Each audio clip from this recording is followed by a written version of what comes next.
Okay. Well, thank you, Gisela, for the language justice statement. And for those attending online and for people in person, just know that this meeting is being recorded in English as well as Spanish. As we get started with our meeting, Renee, if you would be willing to provide us with a tribal land acknowledgement. Clasokamati Omato, Clasokamati Tatamatu, Clasokamati Tanati, Clasokamati Abuelitos, the Abuelitas, and all the ones that came before and all the little ones to come. We live on the land of the Ute, the Cheyenne, the Arapaho, the Shoshone, the Kiowa, the Lakota, the Comanche, the Apache, and 48 tribes that still live and travel through space. As always, I highly encourage you to learn about the land that you live on. No treaty was ever honored. It is incredibly important when we talk about restorative justice and health and safety, that we work with these contexts of truly knowing who's been communities impacted and who we rarely represent with the same forms of equity. Thank you. Thank you, Renee. All right, so as we jump into this meeting, we want to do a quick roll call of our task force members here.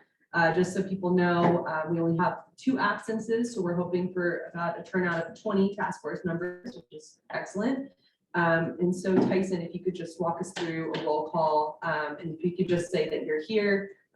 For those who are attending virtually, please just come off mute and say yes or here. All right, welcome everyone. I'll go through roll call real quick. Arthur Ortegon. Here. Beatrice Soto. Presente. Brian Faber. Here. Dominique Gomez. Here. Doug Dean. Here. Ian Tafoya. Here. Elizabeth Scoder. Here. Gary Arnold. Present. Hilda Giuseppe. Presente. Jaime Valdez. Present. Jonathan Asher. Here. Jordan Beasley. Here. Kimberly Mendoza Cook. Here. Myra Brosi Witcher.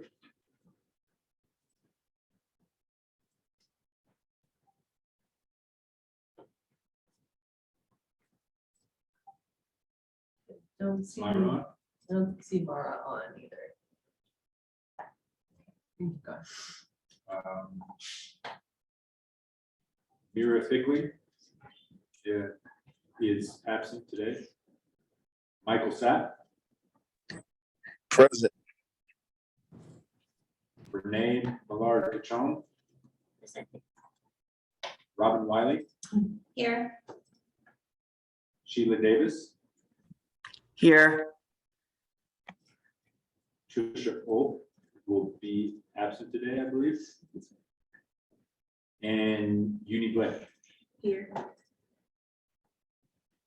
Awesome. Well, this is a great turnout. Thanks, everyone. And I just want to mention, for those who don't know, Brian is stepping in for Marcia today, Marcia Nelson with CDOT, and will be a non-voting member, but will be participating actively.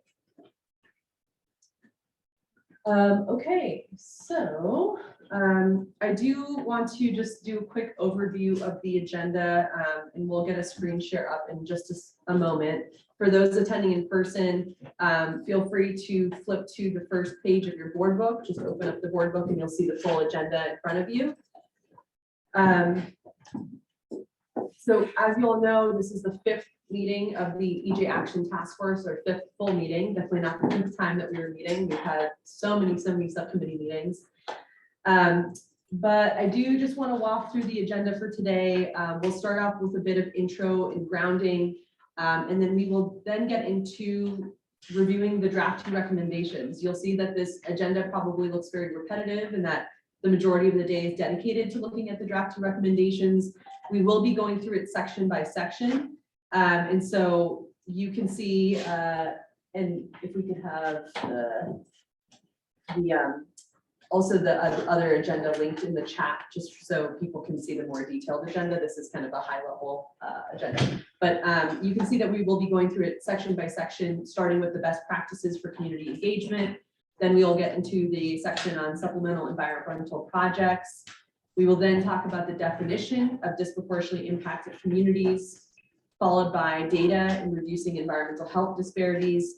And if time permits, then we will get into the environmental equity and cumulative impacts analysis. I say if time permits because we've intentionally placed the equity analysis conversation at the end, considering we dedicated a lot of time to that section at the June meeting, and then we didn't really get to a lot of the other sections.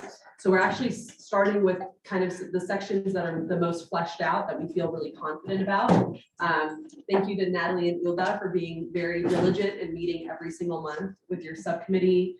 And the recommendations for that section look like they're in a really good place. So we're kind of ideally hoping that we can kind of go through that, do some voting, and continue on.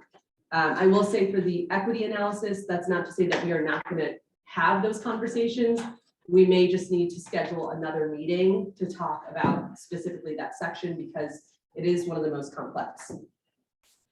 And then towards the end of the meeting, we will talk about just logistics for the public comment session, not only for today, but for the 30 or 45-day comment period after this meeting for people to provide public comment, written public comment on the draft 2 recommendations.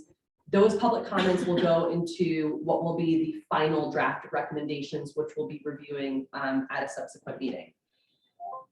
And then finally, at the very end of the meeting, we will talk meeting dates, meeting locations, what the future in next 2 to 3 months of this task force looks like. We're at the end of August. We have September, October, and then a couple weeks in November. So time is of the essence. We need to put our heads together and kind of think about what does this task force want? Do we want to have a couple of full task force virtual meetings prior to meeting for a final time in person? When we do meet in person, where will that be? So let's talk about that at the end of the meeting. So just have that in the back of your mind as we're going through the agenda today. Okay, and then we will open it up for public comment at 5:30. We have an hour dedicated on the agenda, 5:30 to 6:30 technically. We imagine that public comment will go over. Public comment did go over last night. We have, I think, at least a dozen people signed up to provide public comment already tonight. We imagine many more people will continue to register. So for our task force members, especially for those in person, we do ask that you kind of stay as long as people are providing public comment, just to respect their perspectives and just listen to their input. All right, I will take a quick moment for those in person. This is most applicable to you regarding the board book and the contents of the board book. You'll see that we have an agenda. Directly behind the agenda is our roster. So who is on the task force? I know you all are pretty familiar with each other at this point, but it can always be helpful to look at. We also have the draft 2 recommendations printed out for you. We have the bike rack. The bike rack is essentially a document where ideas that didn't continue to be talked about were moved over to make the draft 2 recommendations a little bit more concise. If there's anything in the bike rack that you feel should be removed and placed back into the recommendations, please do be vocal about that today. We are happy to make those shifts. On the following page of the board book, we have a summary of the survey responses. So as you all know, for the draft 1 recommendations, we published a survey. 204 people responded to that survey, and you can see the responses on that the summary sheet. This is not all of the written public comment. We did not print that for you because that document is almost 300 pages long. As you saw, and for the folks attending virtually, all of the documents that I'm talking about was sent to you last Friday in the board packet. So you're not missing any of these things. when I'm talking about the 300-page document, that's the document that we PDF'd. We essentially put all of the written comments into one large PDF, so it would be easy for you all to navigate or do kind of control find searches if you're looking for some keywords. But you can find that electronically on our public drive. And then very lastly, in the board packet in front of you, you'll see on the very last page, we do have this best practices for community engagement focus group report. This came out of the best practices for community engagement subcommittee. Natalie and Ilda worked with Logan Simpson, contractor, to basically lead a number of focus groups throughout the state. And they got a lot of great feedback. And so you can find that report and read through it at your own time in the board packet. Ilda, do you want to say anything more about the report, or like kind of just what? Yeah, I wanted to say, hi folks, Ilda Vicepresidente, ella, chair of the best practices of the community engagement subcommittee. This was a really large effort that we took in a short amount of time. Following the best practices of community engagement, to really set this 5 meetings, this process took a lot of effort. And I think it was almost like a practice run of what it would take for the agencies, the divisions, and the commissions to be able to deliver engagement in to that level. We had meetings on a weekly basis for 10 weeks with the consultants to kind of guide them in the right direction. So having a consultant is fantastic, but without the right guidance on the tasks that we had at hand would have been really difficult. But successfully had 5 meetings across the state, multiple kind of small group coffees, as we saw that some of the meetings didn't quite capture individuals that we wanted to have a conversation with. But please take a look at it. Many of the recommendations that we have were solidified with this document, but also we were able to expand on our recommendations. Awesome, thanks Ilda, and thanks to both you and Natalie for kind of having this idea come to fruition and to hosting all these focus groups across the state. And I think that is one of the reasons why we feel so confident about the best practices for community engagement section, because it was like truly informed by community. So thanks again for that. Yeah, huge shout out to Natalie when I came up and I was like, we need to do focus group. She's like, that RFA, that process is gonna take forever. Hiring a consultant, and she moved it up very quickly and working with them. And I just want to give a huge shout out to Natalie for moving that process. We have the help of Kimberly, Dominique, and Martha, Yes. who are joining weekly calls with the consultant. So we were thinking about what are the key questions we should be asking, what should the outreach look like? So all these kind of components of best practices. We were hearing from, thankfully, several board members who were willing to give us an hour a week for quite a while. Yes, thank you to all members of that subcommittee. Okay, I have a question about it. I was able to attend part of that meeting, but was there a specific focus group done for people who require accessibility due to disability? No, there was not. Okay. There was accessibility requirements sort of for the locations. We wanted to make sure that they met the recommendations that we had established. It was not a specific group. But I've been trying to reach out to the Colorado Accessibility Coalition to provide us with some indications, or at least even like a document of best practices. As, you know, we're short of meetings for them to present. Okay, thanks. Thank you for that. yeah, and Emily Morales is not on the call today, but she is the one at Logan Simpson that led a lot of these focus groups, and, you know, just did an incredible job. Several of the focus groups were held in Spanish, like for monolingual Spanish speakers. She just helped a lot with other aspects of accessibility too, so. Okay, before we jump right in, I do want to take a moment to introduce a couple of our new staff in the EJ program. I don't have the Zoom in front of me, so I'm not sure if Gabi Bain and Rani Kumar are on. I believe Ronnie is with us, but Gabi is not. Okay, cool. Well, I will just mention, and maybe Gabi will join us in just a moment, but Gabi joined us just a month ago. She is our new environmental justice grant specialist. So she is going to be working primarily with the other board, the advisory board, on helping launch the EJ grants program. Just as an FYI, we're in the process of developing that request for application, and we're hoping to kind of get it approved at the October advisory board meeting and get it launched sometime in the fall. So just an update on that. We're doing a number of efforts in terms of like working groups and outreach and engagement efforts to make sure that launch is really robust. But we're really excited to have Gabi with us to be the staff that will really support us in all of that.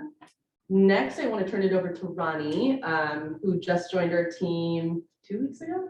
Last week. Last Monday. last Yeah, Monday. So Ronnie, please go ahead. Yeah, hello, everyone. Thanks, Levna and Joel. And as they said, I am new. I am going to be the EJ research and GIS analyst, which means I'll be supporting with data tasks and GIS mapping tasks for your work on the task force and the EJ board as well. And then more long-term, I'll be working on the update and maintenance of EnviroScreen. So just for context, my interest really is data access and data communication, specifically at the community level. So I'm really here to support the goals of this task force, and really excited to continue hearing the conversations y'all are having and support with any data or GIS mapping requests that come through. So good luck with your meeting today, and excited to hear the outcomes. Awesome. Thanks, Ronnie. So as you can see, we are slowly but surely staffing up. We just have one more vacant position for a communication specialist. Joel has been working 2 to 3 jobs, kind of helping fill those gaps. But we're hoping to hire somebody by next month for that position. So we'll be at 10 people. Okay, so I did want to take a moment to get us grounded in our timeline in some of our accomplishments thus far. This might look familiar to you all, and if we could actually just move that gallery view screen. So this was the timeline that we shared with you all at our first meeting in December, and you can see that we are at the end. We are in the yellow space now. We're at the end of August. We have created draft 2, and we are in this revision stage of, you all are providing feedback on these recommendations, and we'll be submitting them to the governor, legislature, and CDPHE in November. So I do want to just highlight the fact that we have come a long way. We have met for several hours. I think that you all have been incredibly engaged. And overall, I think even considering where we are at today, I think this has been a success. So pat on the back for that. And then just also recognizing the nature of today's meeting, right? We're kind of past the brand new idea space. We're thinking about, we've had a lot of discussions about several ideas about how to, focus on best practices, how to talk about data and health disparities. At this point, we are really hashing those ideas out and starting to vote on them. Yes, do we agree with this? No, do we not? And then, where do we go from there? I also want to take a second to highlight our outreach and engagement efforts. These are some slides that were created in partnership with our communications team. Obviously, we don't have a comm specialist, so CDPHE's communications department has really stepped up and helped us with all of our outreach and engagement efforts. And so you'll see that I just we outlined some of the things that have been done over the past few weeks. So the advisory board meeting, the survey launch, the Colorado EnviroScreen, there were several communications and press releases that went out around these. Some of you may have heard that the meeting that we held in Pueblo with the advisory board was a huge success. We had a press release around that. Rebecca Vigil, our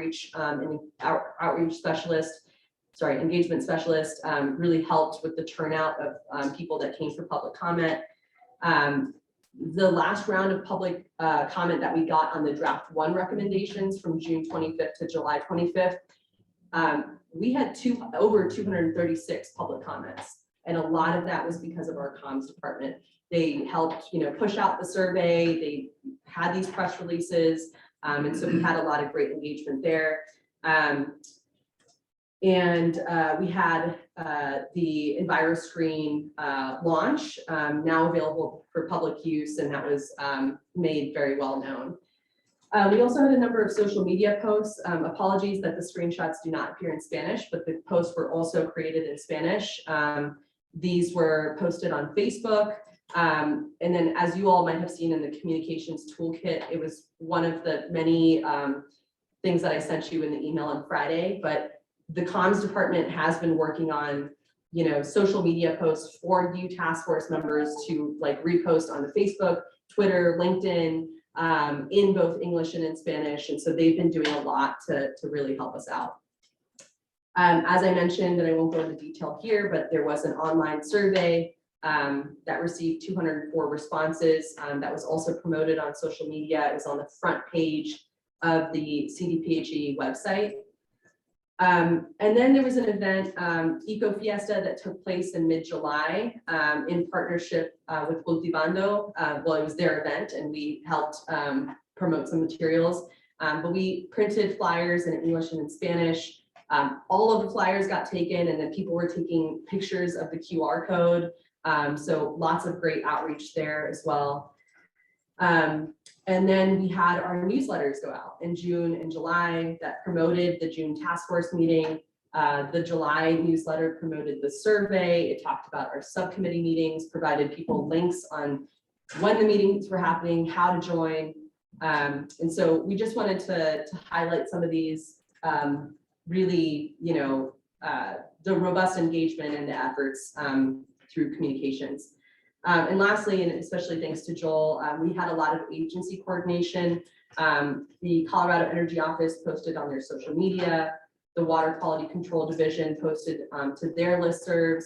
The Air Division sent out numerous emails. The Hazardous Materials and Waste Management Division also sent out emails. And the Department of Transportation convened their own internal working groups, all related to our work. So just again wanted to highlight all of the cross collaboration, what the agencies are doing, and so there has been a huge effort to make sure that this is happening, and a lot of that is also thanks to Ian for kind of raising this during the co-chairs meeting, being like, we need to have more engagement, more participation, and so it was kind of thanks to your push that we really made that happen. Okay. If I can mention, we are continuing those efforts. So we have a press release ready for next week that will go over the updated draft of the recommendations that we worked through today and detail the public comment period length that you all will discuss later. So we are ready to keep doing this work and just appreciate everyone's patience on the task force as it took us a little longer than we hoped to get to where we wanted to in terms of being able to hit the ground running with all of this. But I think we're in a really good place now, thanks to having some time to figure things out and the push that we've gotten from task force members to do more.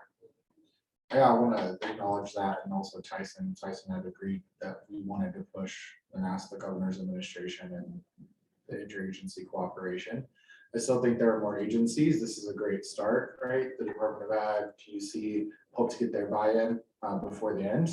But I want to really acknowledge how far we've come. And it's interesting because it reflects a lot to the comments of people who, including the agencies, who can foresee a world where there's interagency cooperation towards the equity analysis. And so I think it's a good example of what can happen when they all work together.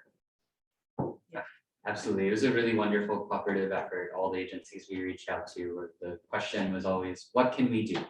So it was really great to get that support from all the agencies. So thank you, Dominique, and lots of folks who are not on this call for all their work there.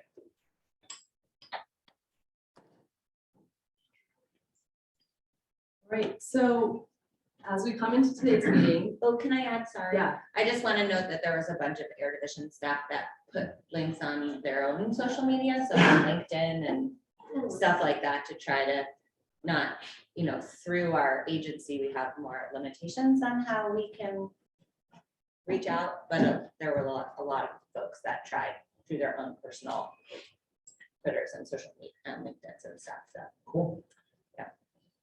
I have a question following up your question. So you're saying as the agency, you guys can't do like community engagement as easily? No, like put things out, so like a communication, like an email or Air Division social media post goes through a lot more layers of review and then, right, so it takes longer, it has more people chime in, it goes through all, it's a lot easier, like to get things out, like I can put on my LinkedIn, like, hey, I'm so excited, which I did, come to the Grand Junction for, you know, the task force meeting, like, here's registration, like I can do that. But if I wanted to have the Air Division put it out, like on their Twitter, it's like I have to send it through, you know, it's layers of bureaucracy. And we did, of course, have these announcements on the centralized CPG social media channels as well, so. Yeah. So We did the bureaucracy. I'm just saying, it like, it takes like extra, you know, it's not so simple. Yeah, thanks for that. Any other questions or comments before we kind of start to dive into what we're planning to do today? Did you want to cover the communication?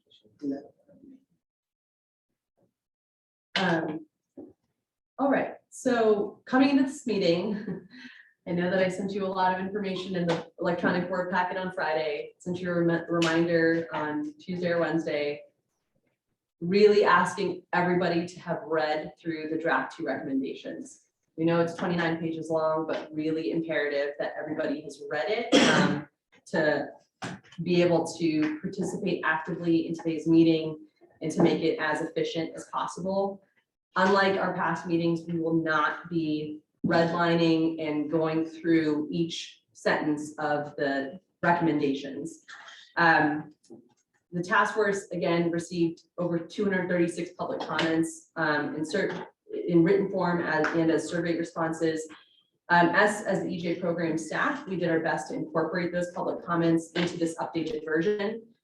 There were some comments that were kind of unrelated, but you can see all the comments on our public drive, and Natalie can drop that link in the chat as well. We really appreciated the feedback that we received, and the recommendations have changed a great deal to reflect that feedback from the public.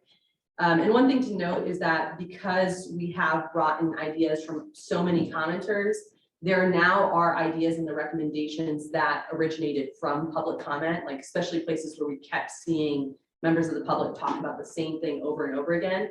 And so those have been added to the task force member recommendations as well. One thing that's worth mentioning, and this is kind of getting into the beginning of the document past the about section and looking at section 1, which I will give you the page number in just a moment. Section 1 is on page 4, thank you. And we talk about this environmental justice coordinating entity.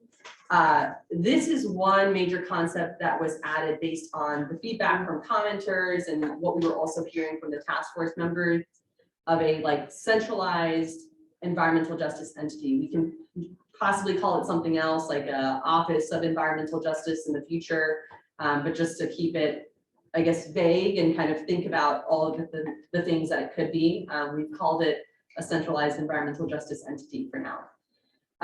So this entity would be kind of this coordinating body that would help with efforts across the state government. The idea didn't really fit neatly within any subcommittee, so it's listed separately here at the beginning of the document for that reason. And that kind of that concept or that idea feeds into a lot of the other ideas in draft recommendations. So that's why we put it up first and want to chat about that first and foremost. Relating to the format, again, we try to move away from this like original bulleted format, which was just a number of different ideas from the previous draft, into more of a narrative format in this version.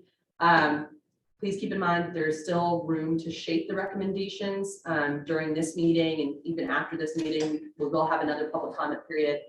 And we'll kind of discuss the specifics of how long that comment period should be at the end of the meeting. At this stage, the most important thing for task force members is to provide really detailed feedback around ideas that have already been discussed. We're not saying that we're opposed to new ideas, but October is not that far away, so it's unlikely that we're going to be able to hash out brand new ideas at this point. We want to think about what additional details need to be added to ensure the recommendations are clear, that they're specific, and that they're implementable. Many commenters suggested that the task force should provide more detail on the specific recommendations and to facilitate that conversation to ensure that the recommendations get more refined. We will be doing some straw polls today, and then we'll do a final vote at the meeting that takes place likely in November. And also for that reason, that is why the bike rack document was created, again, was to pull some of the recommendations that just weren't receiving a lot of attention or traction to make this document a little bit more concise. All right, and I think that takes us into our first section. I do want to get us started with the environmental justice coordinating entity.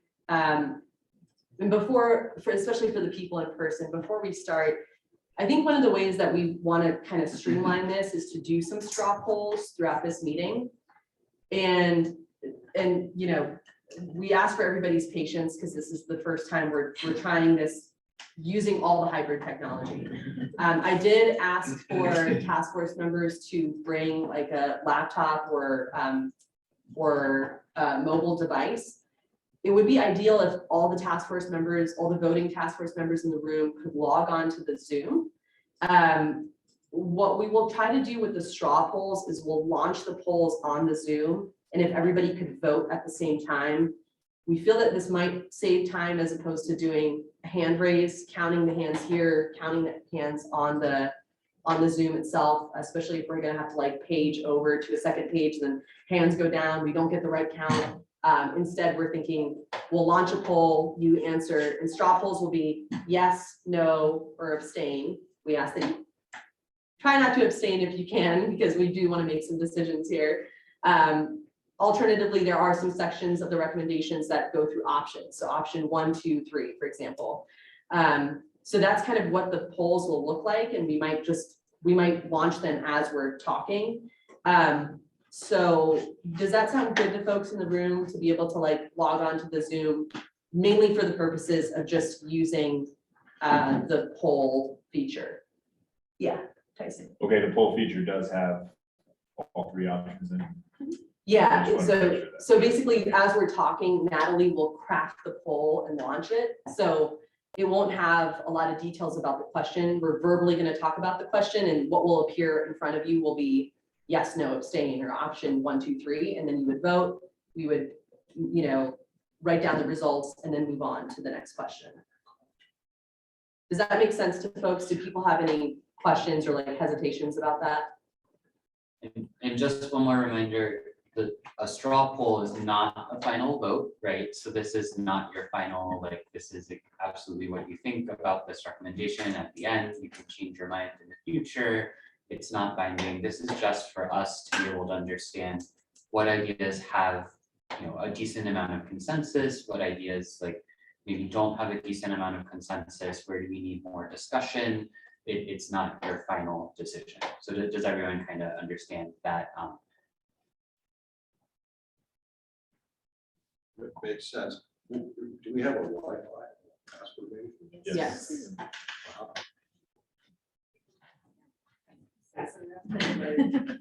Yeah, and thanks to the folks online as we're Join without audio, right?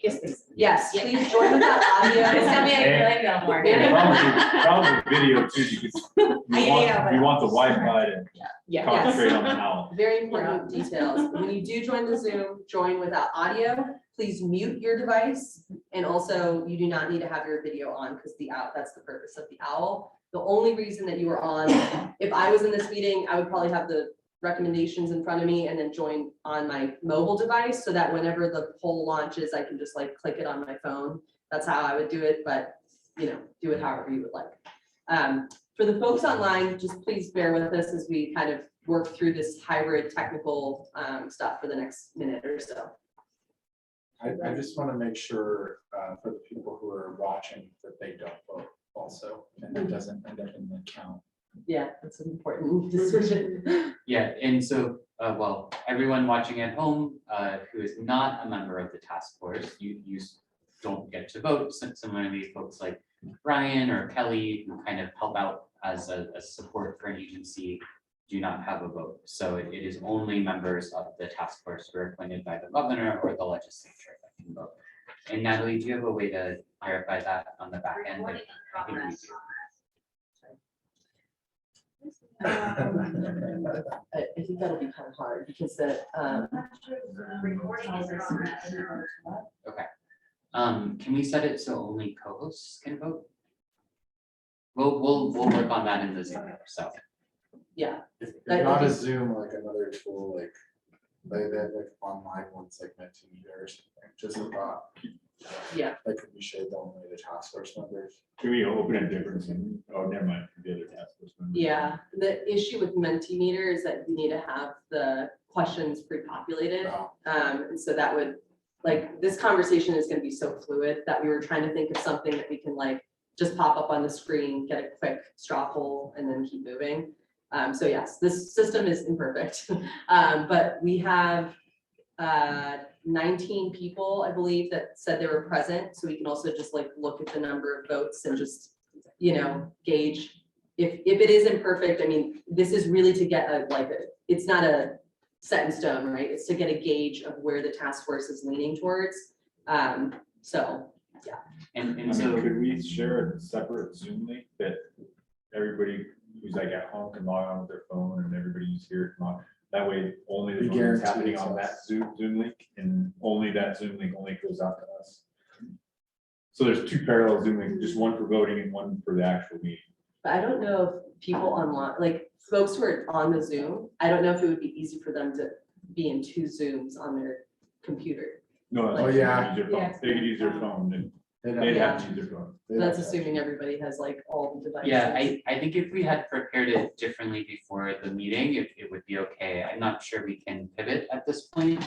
But it will be very important that every task force member votes each time, so we know we have exactly 20 votes.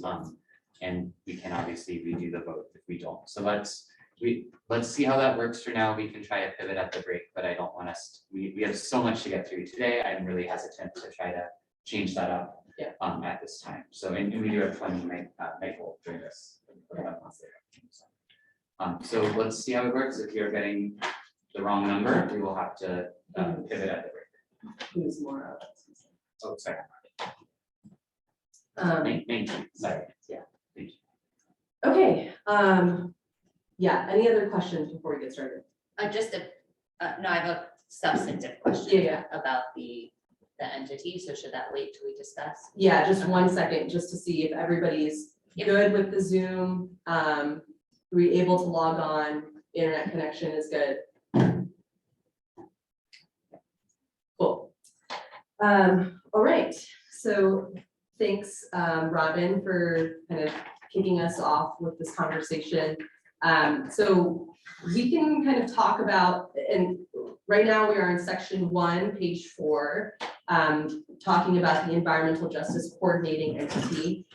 And we can really talk about specifics of what this entity would do and examples of like what they would do another time. What we are really focusing on is whether you agree or disagree with this entity existing. That's just like bottom line, what we're trying to get at. And so this section was pretty short.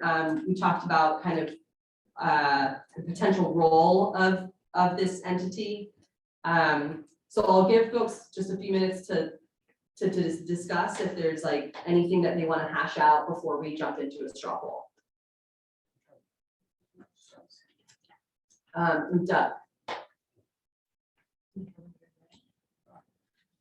Doug, feel free to come off mute. Okay, sorry, took me a second to find the unmute button. So a couple of questions we had. This entity, would it have any kind of ability to intervene in cases at the PUC. And that's important to understand from our standpoint. And just, you know, there are different types of intervention at the PUC. There's intervention by right, and that includes the utility, you know, in the case, and it includes the Office of the Utility Consumer Advocate, and most recently the Colorado Energy Office. So everybody else has to have permission from the commission. They make a filing with the commission to have intervention granted to them. So I guess it's a two-part question. Would they have intervention rights? And then if so, would they have intervention by right or permissive intervention granted only when the commissioners say they're allowed into a case?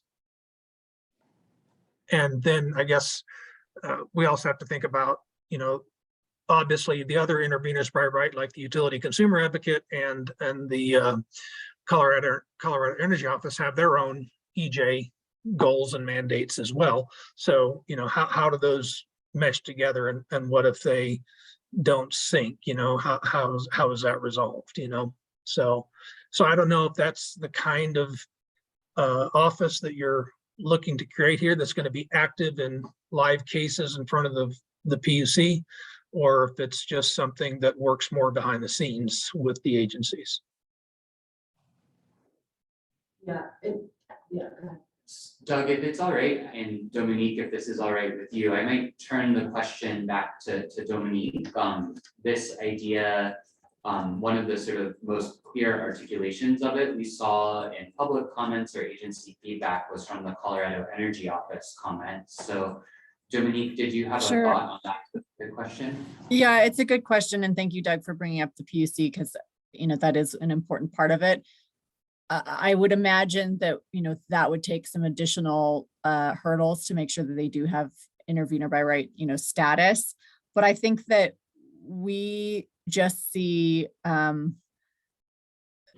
right now, obviously CDPHE is sort of leading the charge with their EJ unit, which is doing a great job. We do have environmental justice staff on CEOs, you know, at CEO, but there's a need for a coordinating body to make sure that we not only are have shared goals, but also that we're not overtaxing the community. So I think that's one of our biggest concerns right now, is just the coordination across all these different agencies. And I think the PUC is one piece of that. So I certainly know that you all are also doing outreach and hoping to do more community engagement. And so making sure that we're coordinated across. I do think that adding a specific sentence or two to make it clear that we would want this body to also have intervener by right status, you know, to push for environmental justice specifically at the PUC is a great idea. As you said, UCA and CEO and certainly other, you know, interveners also have environmental justice goals, but that is not our sole or even our primary goal. So it would be great to have a body that is their primary goal.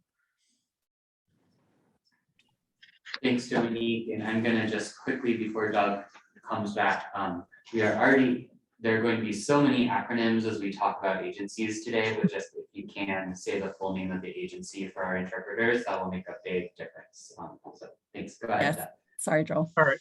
Thank you. And that's a very good reminder. And I'll try to remember to speak more slowly because I tend to go quickly too. Yes, well, that's good to know. I appreciate knowing that. And I'm not saying that we have any kind of a problem with the creation of this entity. Honestly, I'm not sure yet how I feel about them having intervention status by right. I need to think about that a little bit, but you know, whatever ultimately comes out of here and what the legislature approves is what we'll go with. But that's something I think that we should, I should have a little bit of time to think about that before I would want to go, because it's pretty rare to have, you know, you only have 2 entities identified in statute having intervention by right. So I don't know about adding that. I don't know. Michael's with Excel. I don't know if he would have any thoughts from the company's standpoint on that either, if he thought that would be an issue for any of our regulated entities or not. Thanks, Doug. So I'm looking at the queue both in the Zoom and in person. So we have Robin, Brian, Arthur, Kimberly. So that's the order of the queue right now, followed by Tyson, unless there's something that, if there's I just anything. wanted to make a quick comment, just so you guys can focus on a lot of the note taking and all that other stuff. Do you want Ian and I to kind of help with the queue stuff and calling on people? Yeah, I mean, that's fine, as long as you all can keep track of everything, that'd be great. And I just want to mention that let's not go down any rabbit holes. And just, I might intervene if we are kind of spending too much time on one topic. I think this is something that we want to avoid from the June meeting, it's just to keep us on track. So, Will you just repeat that? yeah, so we have Robin, Brian, Okay. Arthur, Kimberly, and Michael. And so I did.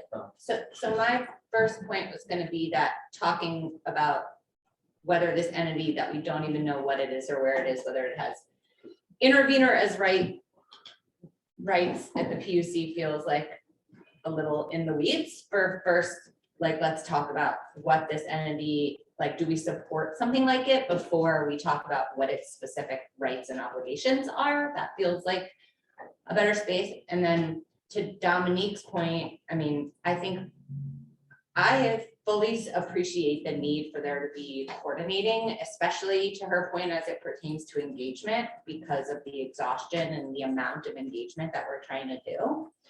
I think what I hope is a value add sense is that for agencies that are going to be brought into, you know, the way the health department has been to the Environmental Justice Act and things like that, it seems unlikely that you're not going to need resources at your agency to have your own environmental justice staff, right? And so, like, if you're going to be doing engagement, if you're going to be considering equity analyses or cumulative impact analyses in your work, it's likely that the legislature is going to need to fund staff for you to do that. And so to me, I see this really as coordinating amongst interagency EJ staff, and it wouldn't be like the PUC wouldn't have the resources to build out its EJ unit, like, you know, maybe not to the extent that CDPHE has, right? Like, we have a huge EJ program now, the air division is building its own internal to air EJ unit, like, that's a lot.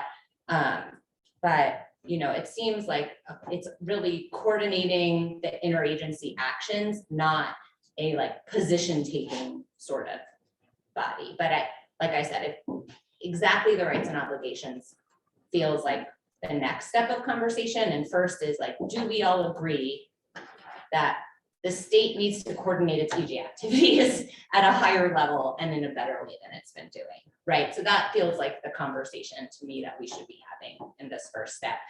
But I appreciate Doug, like, I tend to go super hard into the weeds right out of the gate. And I know it's really tempting to think about what does this mean for me and my work and my agency. It just love to already pull this back, but that was what I was gonna try to do. So, thank you.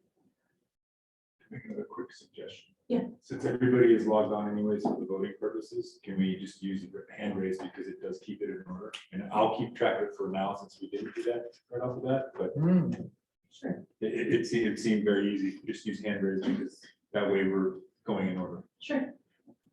And you're gonna have to log on now. I'm gonna have I to just log thought on. of you. Sorry. But Brian, we'll go to you and then you can log on. So I did get you down. Great. So go ahead, your next section. Okay, excellent. Yeah, I love what Robin said. Robin. Yeah. Oh, thank God. Yeah, I love what you said. I think I would just add to that I really, if this agency, if this entity is going to have regulatory authority over, you know, EJ actions, which wouldn't be unusual. We have, you know, CDOT, Colorado Department of Transportation coordinates with Colorado Parks and Wildlife when there's threatened endangered species or parks. So this is a very familiar relationship, but it is a lot of work on that agency, on that regulatory agency. That CDOT has many projects. I think I would support maybe at a higher level, the entity coordinating, right? Or doing that. I think we talked about scale a little bit last night. So maybe at a big level, doing equity analyses, maybe not at the project level, because I think that's a really big task for all agency actions.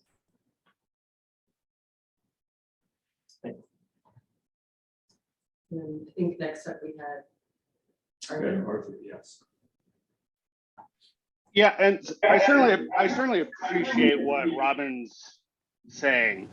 However, I think we all agree coordination is needed, but whether to support an entity or not, we have to understand the scope of that entity.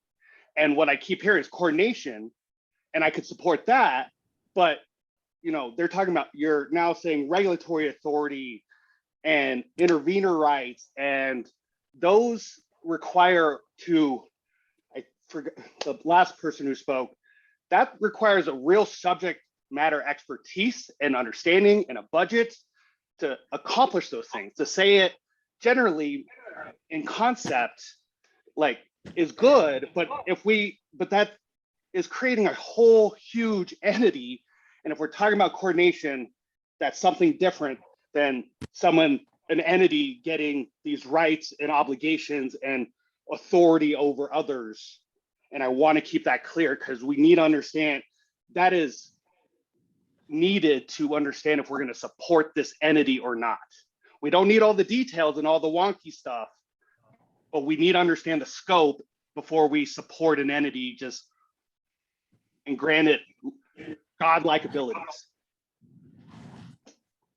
And quickly, to help move the discussion along, which we'll do a lot today, if we can think a lot about the high level details now, Arthur and everyone, we did in the document pull out all the places we saw in comments where someone suggested that there should be some sort of centralized coordinating function. So maybe it's really hard to get through this without going into the details, and I think we can hit those details as we discuss each section. But I wonder for now, we might, after we get to the next couple of comments, consider a straw poll on the concept of whether there should be a coordinating body, and then think through some of those details later. And Kim's gonna go next, but we wanted to, there's a legal clarification. real quick. Yeah, hi everyone, Emily Slidig. I'm in the Colorado Attorney General's office, so I'm helping provide legal advice to the task force. I just wanted to focus in on some of the statutory language about the idea behind a cumulative impacts analysis. So the EJ Act says that the task force should consider, quoting here, a potential requirement that agencies prepare an environmental equity analysis for any state action that has the potential to cause negative environmental public health impacts to a disproportionately impacted community. Keeps going on from there, but essentially the EJ Act, the statutory language in the EJ Act seems to suggest that the legislature is kind of viewing this as something that would be kind of embedded in the agencies that are making those decisions, and maybe not a standalone agency with some regulatory authority or legal authority. Obviously, you know, you're the ones writing the recommendations, and you can think about, you know, how you might envision that, but at least the EJ Act seems to envision this kind of being within the agencies themselves, and maybe not sort of standalone agency with separate legal authority. Appreciate that. On that note, Kim. Yeah, I'm not sure we need to go down there. I was with Arthur just a little bit. Mine are just more questions, like as we get into the weeds on this, you know, is it a direct regulatory authority? You know, or is it like a comment, like I think we talked about, you know, submit comments to the PUC and whether or not they have direct standing or not. And then the ability to sort of initiate their own rulemakings in this space, as well as sort of require other agencies to undergo rulemaking. So just more questions in terms of what the scope and the structure of a coordinating entity. I think a coordinating entity overall, and I don't know, maybe taking the language of the statute is more, and I don't even know what that looks like, but potentially, data gathering, and so there's consistency in data and that kind of coordinating entity versus sort of a broader kind of EJ oversight entity. And so, thank you, Kim. Mr. Sapp, you were up. I raised my hand because Doug called me out, so I feel like I have to respond. I agree in concept. I think, providing agencies with the ability to have an entity that can dive into environmental justice policies and recommendations and help those agencies. I think conceptually, like I'm all on board there. We just got to drill down on the scope, because when I'm just thinking about like PUC, I mean, not only do they regulate utilities, but they're in taxis, they're in 911 communication centers. And so is it over this, the utility space? And then I think just broader, Xcel Energy is not the only regulated utility in the state. I mean, Black Hills, Atmos Energy. And so we're talking about community engagement, that there would need to be an opportunity for those entities to weigh in on this as well, to get their feedback. And then I think lastly, the intervention by right, I think kind of makes me a little nervous, not to, because I think anyone is trying to hide anything. I think, but it's just, I need more information on what that actually means. And we don't have to get into it right now, but I guess to the community and to my fellow task force members, what would that mean? And what do you all envision that regulatory authority scope looking like? That's it. All right, Jordan.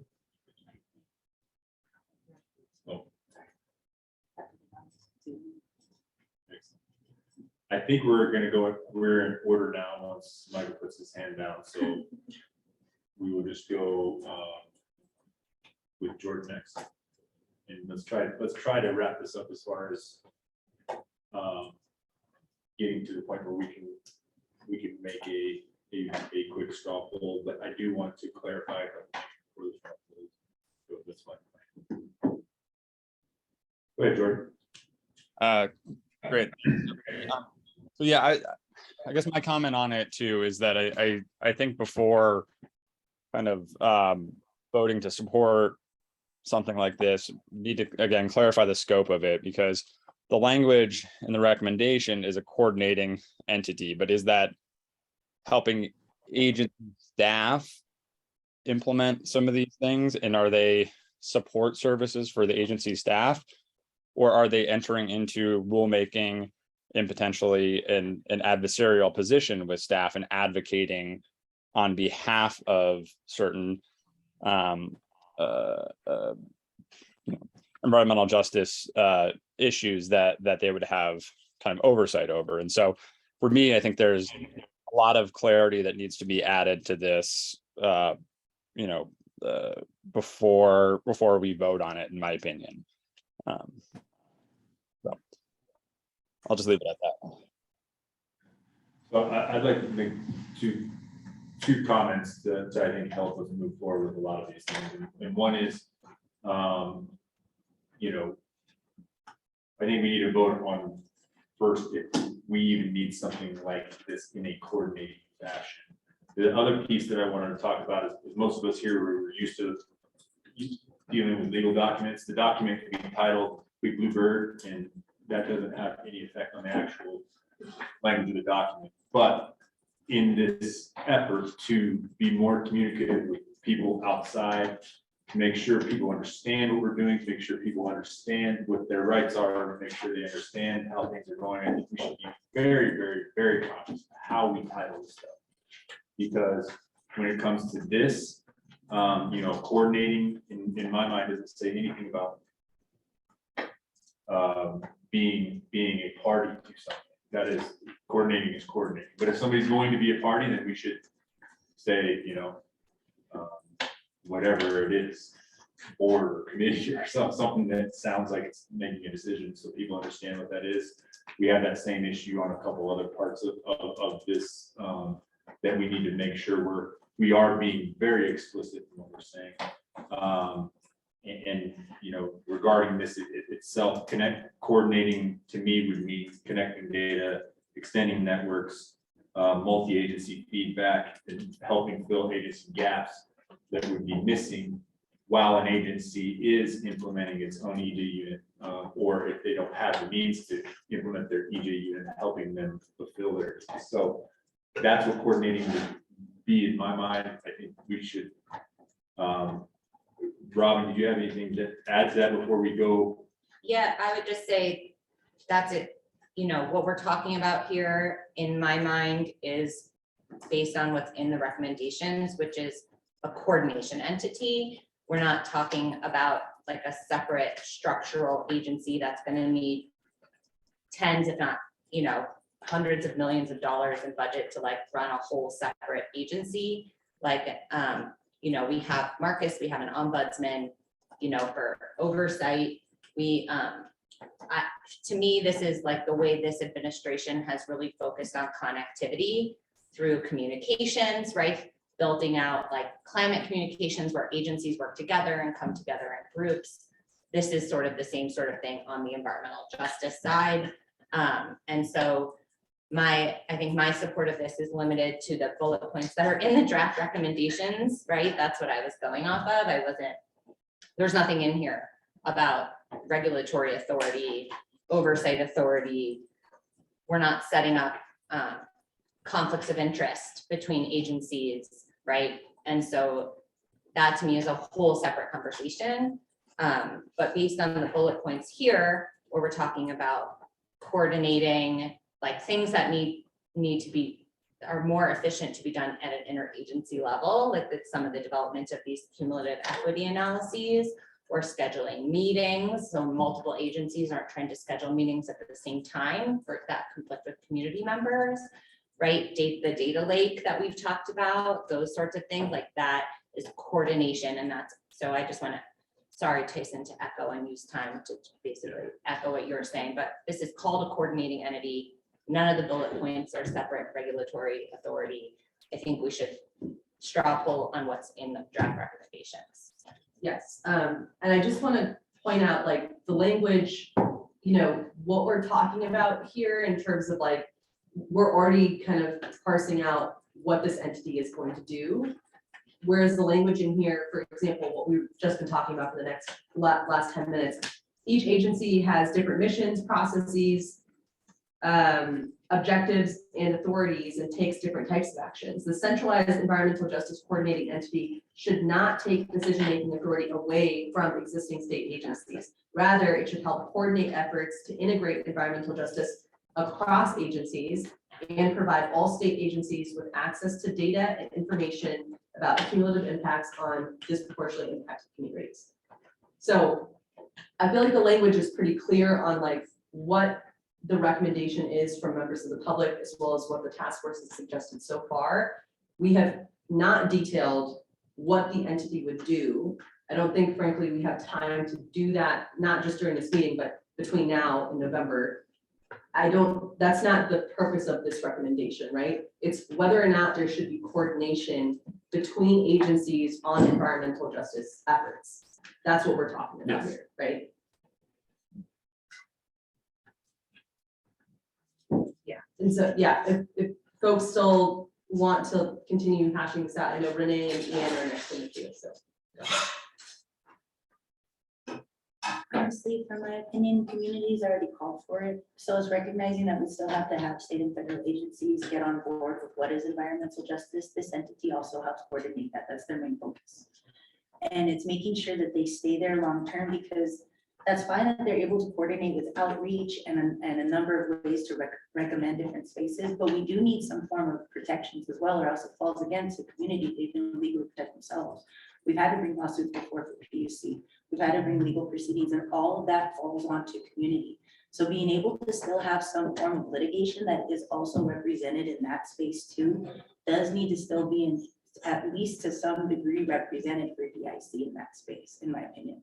Because we do end up having to deal with certain things, whether it's public health or certain issues in that space within state and federal agencies directly, that coordinating body could help, especially if they already have the data, cumulative impacts, and have already had the repertoire between state and federal agencies.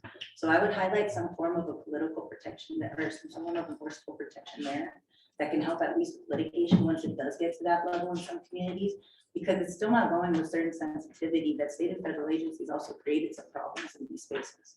And that coordinating body is at least a way to still step back and really analyze what does that look like to start bringing in community in that space as well too. That's in my group. Ian and then Hilda.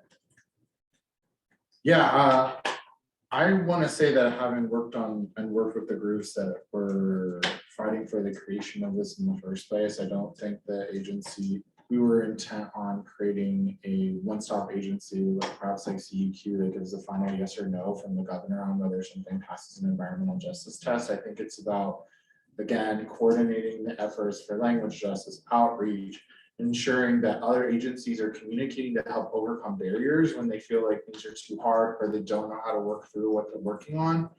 And I want to say that I do think, though, that we should be in a recommendation thinking about funding, as Arthur was bringing up, and whether or not we want to statutorily create it, because my concern, of course, is that you create a working group, doesn't have the resources or political leverage changes, and then that is disbanded and it actually takes us back from the work that we're doing. Ian, I just got a note from one of our interpreters that they were having a little trouble keeping up, so just a Okay. reminder to slow down. Yeah, one of my comments was accountability is agencies or commissions or divisions are not willing to collaborate or coordinate. I think that's like an important point. If they're willing to pick and choose on when they're engaging, and especially when we're looking at the best practice of community engagement, we're looking at like agencies picking and how they engage in these practices. So how can that entity hold agencies, divisions, commissions accountable if they're not following or coordinating accordingly? If they're just choosing not to. Well, I think everybody's got to keep in mind that the recommendations that we're coming up with besides this are things that are going to require each agency to go through a process to make sure that they're implemented. And that's a whole separate process that you need to show up to, and everybody needs to show up to make sure that they are part of that process. The PUC is going to have a process. Everyone's going to have a process. So I think that's where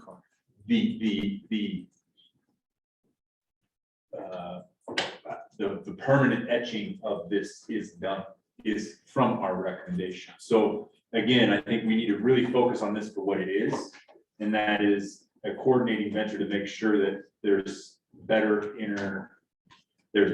interagency communication, especially as they go through these processes.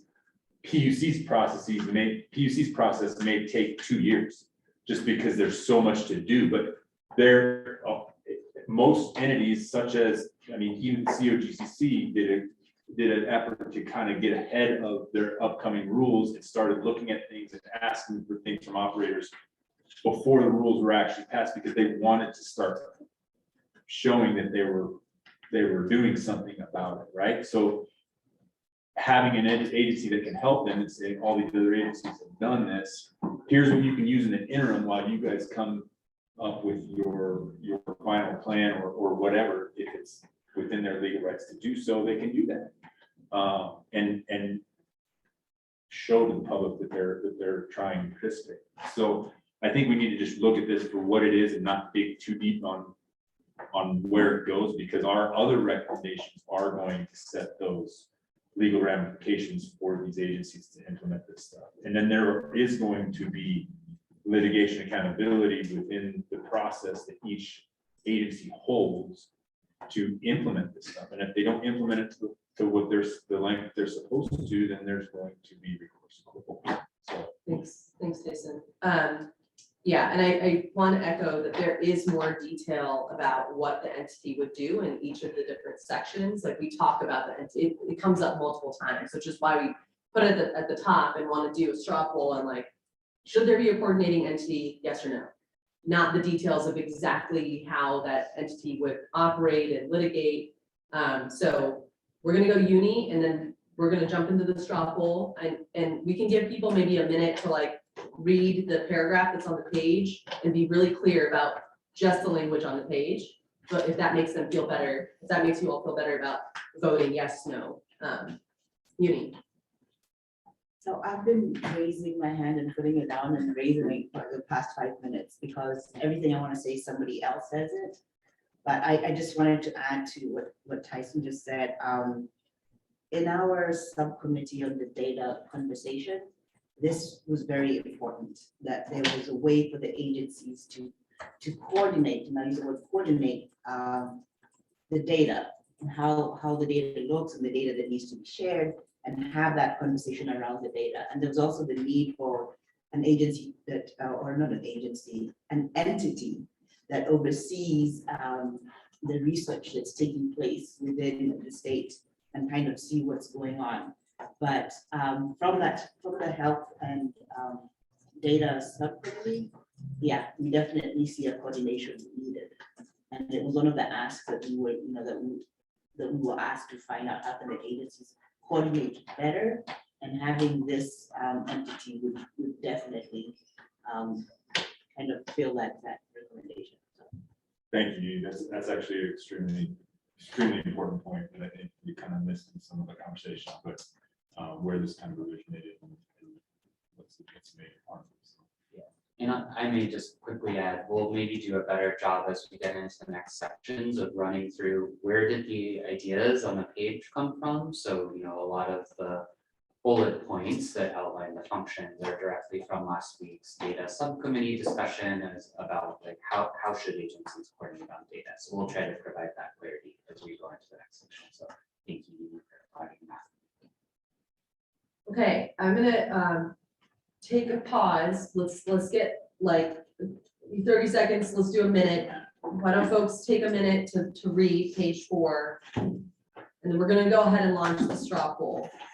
Again, the options will be yes, no, or abstain. We ask that you make your best effort to choose yes or no. If everybody ends up abstaining, then we can't really move forward. What's with the this question recommendation. gonna be?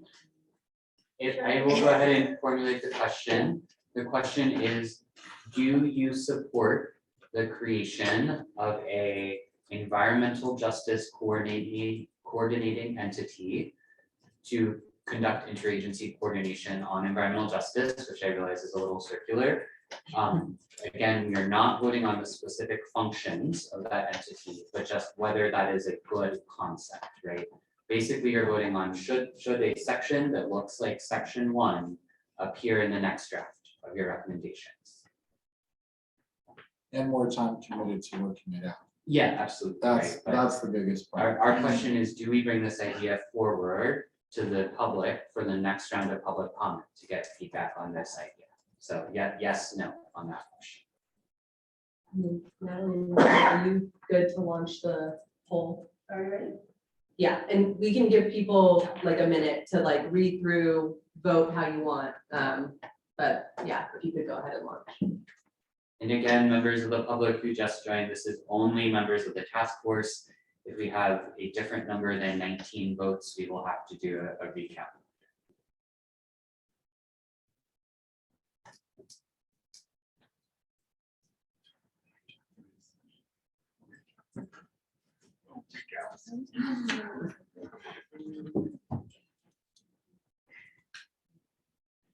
Okay, so we're taking all this time to review page 4, the language, and then vote on whether you support or do not support the creation of a coordinating entity.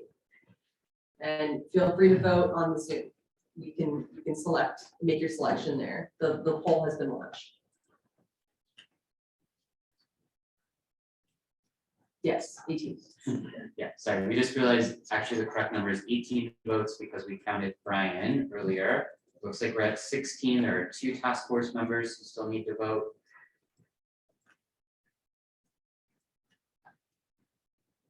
Okay, we are now at 19. Oh my gosh. So maybe we have an issue there, but oh, okay, so a member of the public just confessed in the Zoom that they voted. So, but that's. Just gotta tell us which one, yeah. Mr. Joseph, would you mind clarifying what your vote was in the chat so we know to subtract it appropriately? It was a yes. Okay, so that means that we are at 16 yes, 2 no. So that means that this concept we will bring forward for further discussion and refinement. So thank you. We made it to our first straw poll. All right. We are going to move on to the next section. And we are going to talk about the best practices for community engagement next. So the best practices for community engagement is section 5, page 21 of the draft recommendations.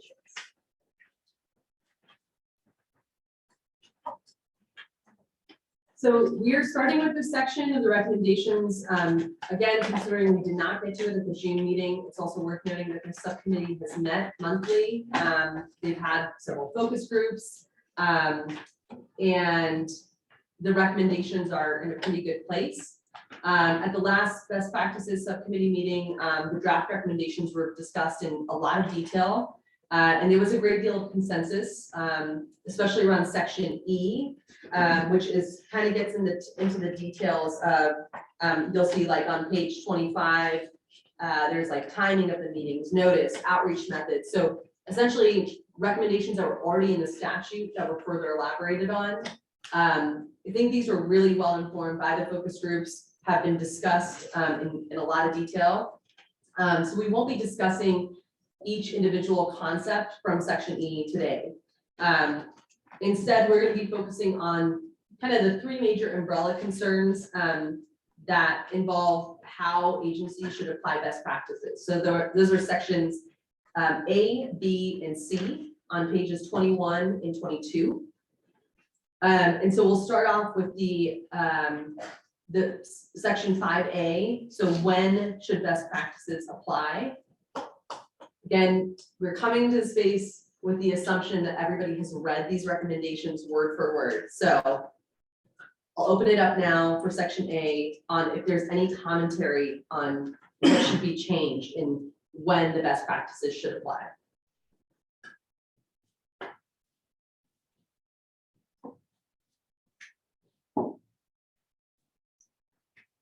Again, this is discussion that came, this section A and this discussion really came from the last best practices subcommittee. So this is also added to by, this was something that a lot of members of the public and especially agencies provided feedback on. So this section A, as it appears on the screen, is really an amalgamation of that discussion from the best practices subcommittee meeting and the feedback that we received from agencies and the public. So that's where this comes from.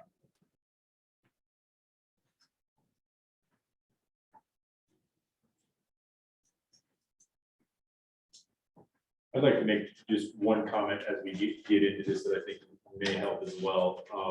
Keep in mind that these are multi-agency recommendations. So as we go through it, I know we like to get way down in the weeds and look at like the minutiae of all of this stuff, but keep in mind the rulemakings, the things that go on to actually implement this stuff.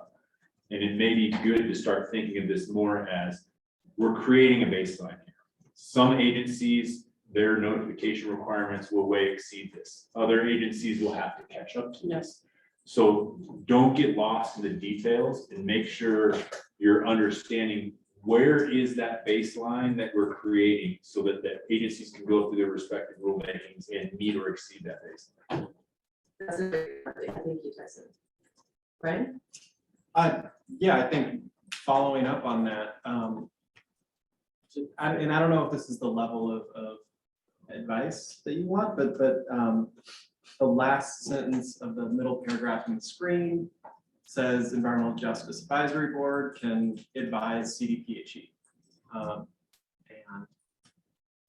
you know, if we're looking at if this is recommendations for all agencies, I don't see that would be too relevant if I'm reading from a Department of Transportation lens. I was just gonna say that was, I think, my understanding of what the Environmental Justice Advisory Board Authority is. So that would be a recommendation which was gonna be my other comment, is we should probably start with B. So which agencies should apply? Because if we want the Environmental Justice Advisory Board to put together a baseline, then we need to modify its authority to advise other agencies. It doesn't have that authority right now, right? It has the authority, it's in CDPHE to advise CDPHE. So if what we're thinking, and sort of some of these overlap, right, is to create a statewide baseline for all agencies, we need to think about expanding either the authority of the advisory board, or maybe whether this, like the document suggests, the coordinating entity could do it, right? Some of the baseline work, or whether the statute does the baseline and then directs agencies to develop their plans, right? To implement the baseline. And if they need advice, authorizes them to solicit help from the Environmental Justice Program or the advisory board, something like that. But right now, I was just reading the statute, right? The advisory board's authority is limited to the walls of CDPHE at the current time. That's how I read it. Yeah, and to be clear, that's their statutory role. And when you say statutory, is that House Bill 1266? Yes. Got it. Yeah, and one thing to note is that there are contingencies in the document, right? So we didn't know in creating it, if you all would support the idea of a coordinating entity. Since you said probably yes, this is really the main place in the document that the coordinating entity would play a role besides the data subcommittee. Right, but the bottom of section A. Sorry, but Yeah, 100% agree. I think in order to really better answer this question outside of the coordinating entity, it's who is it coordinating? Is it coordinating agencies, or does this apply to commissions and divisions? So I'm curious. Those are agencies, right? Yes, but like if the division and the commissions are implementing each one of those. Okay, like Separate, the separately. best practices Right. separately from those agencies. So that has been something that's been put in question, it has been elevated through multiple comments. Just maybe this altering the order, but maybe curious if we can explore question B before exploring question A, because that will give us a better indication of how this will be implemented all across. Yes? I think we can do that. I see Beatrice and Jaime had their hands raised, so maybe we'll go to you first, and then I'm open to considering that idea from Yoda that we kind of move to section B if that feels like it's a precursor to having a better conversation about section A. Yeah, I just wanted to add that I agree that there can be discretion and flexibility to develop individual plans. But I also think there should be an avenue where you justify or why the reasoning of the agency. Is it lack of funding? Is it that you don't have the structure? Is it time? And then that way it's like captured somewhere, and maybe this is part of the coordinating entity to be like certain agency needs more resources. There needs, because agency X is doing really well, agency B is having a lot of roadblocks or barriers to get to this point. So at least have the opportunity to be like, compare how different agencies are doing and be able to justify the reasoning of that discretion to move in one or another direction. It also keeps agencies accountable. Yeah, if you're recording one. Yeah. Well, it also creates argument for budget. Yeah, too. Like exactly. we couldn't do We this. can't through meet the budget. best, we can't meet it. because of X, Y, and Z, and So then because maybe of there's or more Y. funds. So Yeah, Can I what's ask the a question reasoning? about that? It just, I mean, I know you're up. Do you mind if I ask you just a clarifying question? Thank you. So are you proposing that we would have a baseline and then agencies would have to meet it or exceed? But if they had a justification to not meet it, that might be possible too, because that's, I think as an agency with, more resources than it used to have, but not maybe as much as it needs, like gratifying to hear, but not, I guess I just wanted to clarify that because I wasn't understanding that before. And so that to me is something that would need to be reflected. Like if you are not going to meet this baseline, you have to have a very documented public process, like to Renee's point, accountability as to why not. But it is possible if you truly have limited resources and things like that. I mean, it even says should have discretion to apply. An agency should have flexibility to develop individual plans. So I'm just making sure that in that flexibility, that there's some sort of accountability measure.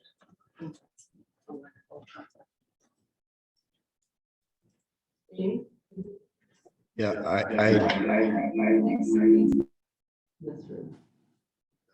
Sorry. I forgot you were. I thought I needed to do that to let people in mind. Sorry about that. I want to echo Beatrice's comments and concerns and just remind everybody that best practices are by definition those procedures that are accepted to be most effective. And so there's really no good reason why they shouldn't apply across the board. And we do have built into this comment or this recommendation, the flexibility and the ability to strive for those best practices, but maybe knowing that you may fall short or that you may have to, adjust a little bit or whatever. But the best practices should be a mark that every agency should strive for. So that's kind of how I feel. Okay, I do know that we were thinking about moving on to talk about section B first as a precursor to like really hashing out section A. I do notice that Elizabeth, Sheila, and Uni all have their hands up in the queue. Do you all want to continue with your comments? Is it relevant to what we're talking about right now, or do we want to jump to section B? And Elizabeth, I guess that's for you since you're first in the queue. Yeah, sorry if there's some background noise. I just wanted a thought to Beatrice's comment. I think everyone on this task force agrees that, and what's laid out in this section for best practices for community engagement is super helpful. And I think everyone agrees that that is the goal, to reach out to communities in the best way. I think like in terms of trying to compare agencies and who are meeting, said standards or the mandatory requirements, it will be a really harder than I think we're thinking analysis of who is meeting standards and who is not. And even just, the work of doing a review of all, even if it's a small agency, all of the different, ways that all the actions the agency is doing, and trying to do a review of, where these practices can be better implemented. That takes a dedicated staff person to be able to take on that work. So I just wanted to put that out there. So, if an agency doesn't feel like they can embrace these practices for whatever reason, are they even going to have a staff member to be able to do that type of internal review of their own agency's work? And so I think that is a place where this coordinating EJ entity would be helpful. But I would recommend, sorry, Joel, this is all over the place, but I would just recommend keeping in that language for flexibility, because agencies do have such widely different missions. And I think that it's important to keep that in, to have this recommendation be the most effective and useful. Thanks, Elizabeth. I don't want to interrupt the flow of thought, so we'll go, Sheila, Uni, did you still have your hand up? Yes, I hate it by mistake. Okay, so we'll go Sheila, Uni, Ilda, and then let's move on to section B, which agencies should apply the best practices. Sheila, go ahead. Sure. So, I mean, community engagement has to be more than performative. And I mean, what I envision is a true partnership with communities and co-creation. And so that's going to require a paradigm shift in the way that agencies do business. So in order for that to happen, there needs to be considerable accountability measures. And so there needs to be teeth in the accountability, because my concern is that it will just be performative. Thanks, Sheila. Uni? Yeah, I was just going to say what she said,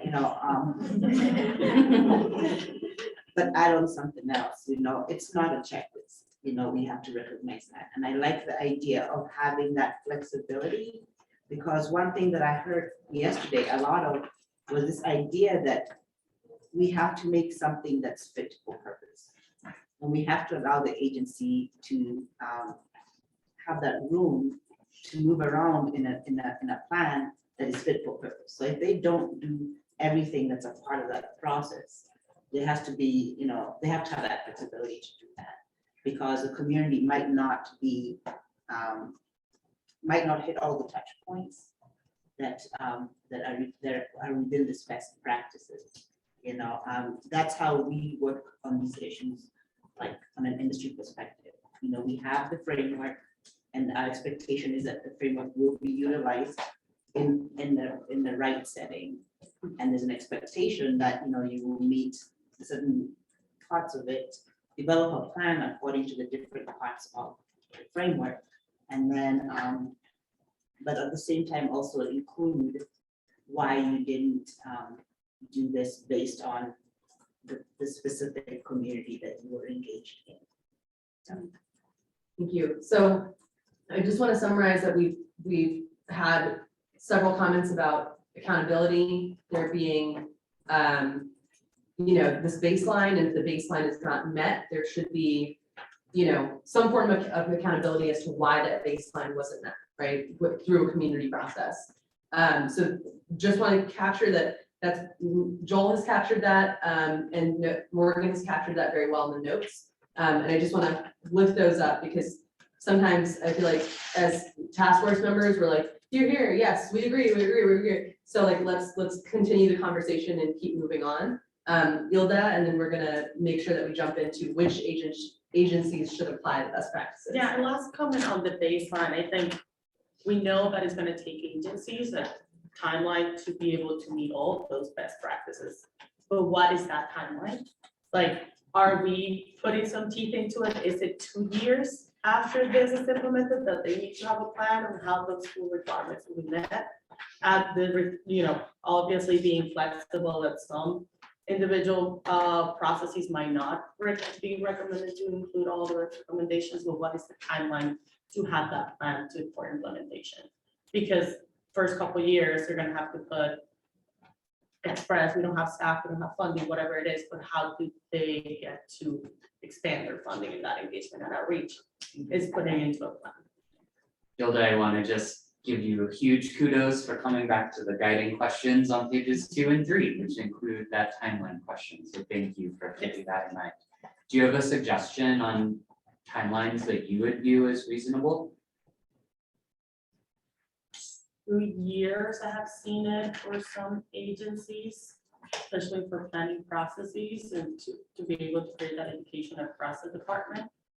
I don't know, for folks that actually are employed in the agencies, it does seem feasible of 2 years. I raised my hand, so I'll wait to answer, but I have thoughts. A lot of hands. Yeah, Ian. It also kind of beat me to it. I just keep looking back to the scope of work and how it compares and how our responsibility with charges to lay out kind of a strategic plan and those goals. And I think not only is a goal for implementation, but I think the goal for regular review, much like they do for sunsetting of things, is also something I think we should consider in timeline about how often interagency cooperation should come together to evaluate best practices, especially as technology and things change as well.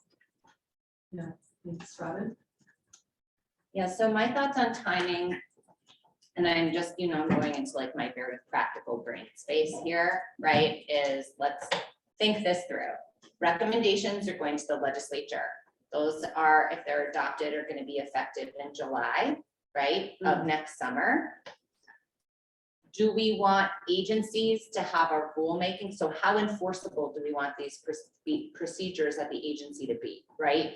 Do we want the Air Commission to adopt a rulemaking that sets forth the minimum engagement, like the baseline, or do we want the agency, like Lauren McDonald's climate equity team, something along that lines, the EJ program at CDPHE, to develop the baseline document, right? Those have different timing impacts, right? Rulemakings with the engagement and the development, right? That's another 9-month process, right? At least. So we're looking at midsummer next year. If we have to create a coordinating entity to help with these, right? That's going to take some time to find the right person and get them onboarded, right?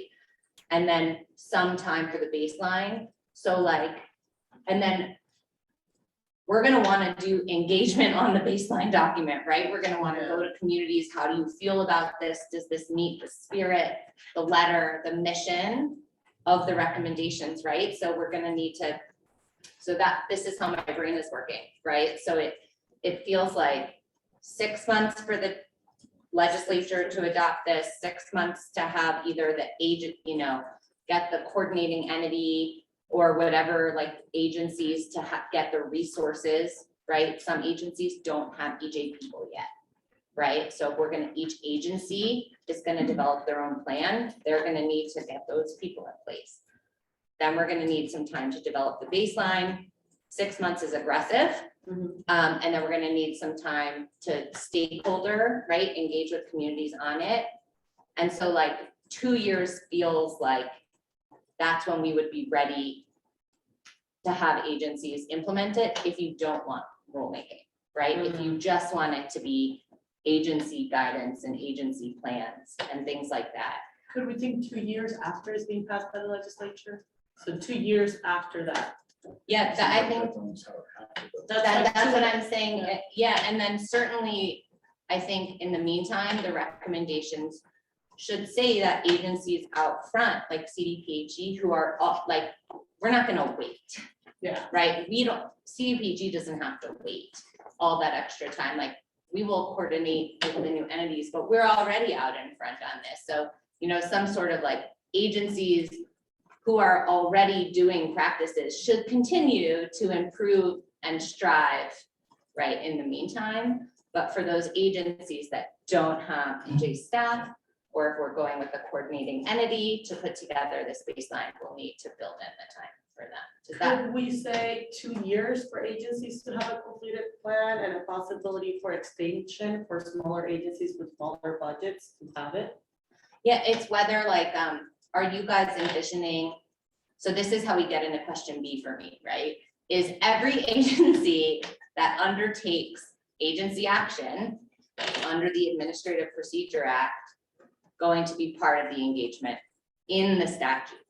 Or are they external to the statute, right? Where we keep CDPHE in the statute, we maybe expand to other regulatory bodies like COGCC, and I'm not gonna call it any names, so I don't want agencies to kick me, right? And then we encourage other smaller agencies to follow the guidance, right, as it's developed for statewide? Or is every state agency going to be subject? Because that is not only going to cost a ton of money, like put a huge fiscal note right on this legislation, but also take a lot more time. Because how long is it gonna take? How many state agencies do we have? Do you guys know? I don't know if John Asher's on the call, if he knows, but like, that's a huge amount of work to bring. So if we focus the who, and then we have a directive that other agencies, right? Longer term can, you know, strive to meet the baseline, et cetera, but we don't make them subject to the statutory requirements. So that to me, that impacts it. Like, how big is the scope? Is it everybody? Is it every agency? Or are we gonna target some of these agencies that come out of the recommendations that we're concerned about, right? The ones largely participating here, right, for the most part, or the really big ones. And then we like direct them, you have a statutory obligation to develop a plan consistent with the baseline, right? And that'll go faster. Because I know something we haven't wanted, right, is delay, right? It feels like we're always saying, we need time, and I get that's so frustrating to people and to communities. So if we target and like make it more aspirational for the other smaller entities, that's gonna speed things up. Yeah, and utilizing the other agencies' examples to build their budget, seeing the fiscal notes from other agencies to be able to, you know, build their case for funding, et cetera. That's maybe where I'm seeing it, but curious where other task force members feel like an extended timeline for smaller agencies. Yeah, thanks, Robin. So we have several people in the queue. We got Michael, Brian, Tyson, Ian, and Gary. And I just want to note that we are a little behind schedule and we want to be done with this section by 11. We will take a short break. We do want to take a straw poll on section D. And we're going to take an individual straw poll on 1, 2, 3, 4, and 5 on section D. So I will let folks kind of finish their thoughts on right now we're talking about which agencies should apply the best practices.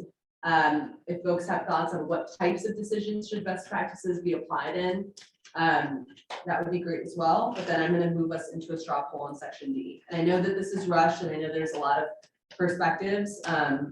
But again, we are commenting on the content that is on the page to see if we should carry these conversations into the final recommendations. There will be subsequent subcommittee meetings where we can hash out these ideas further. So if there are new ideas that are raised, for example, this timeline idea of like, how long exactly should that be?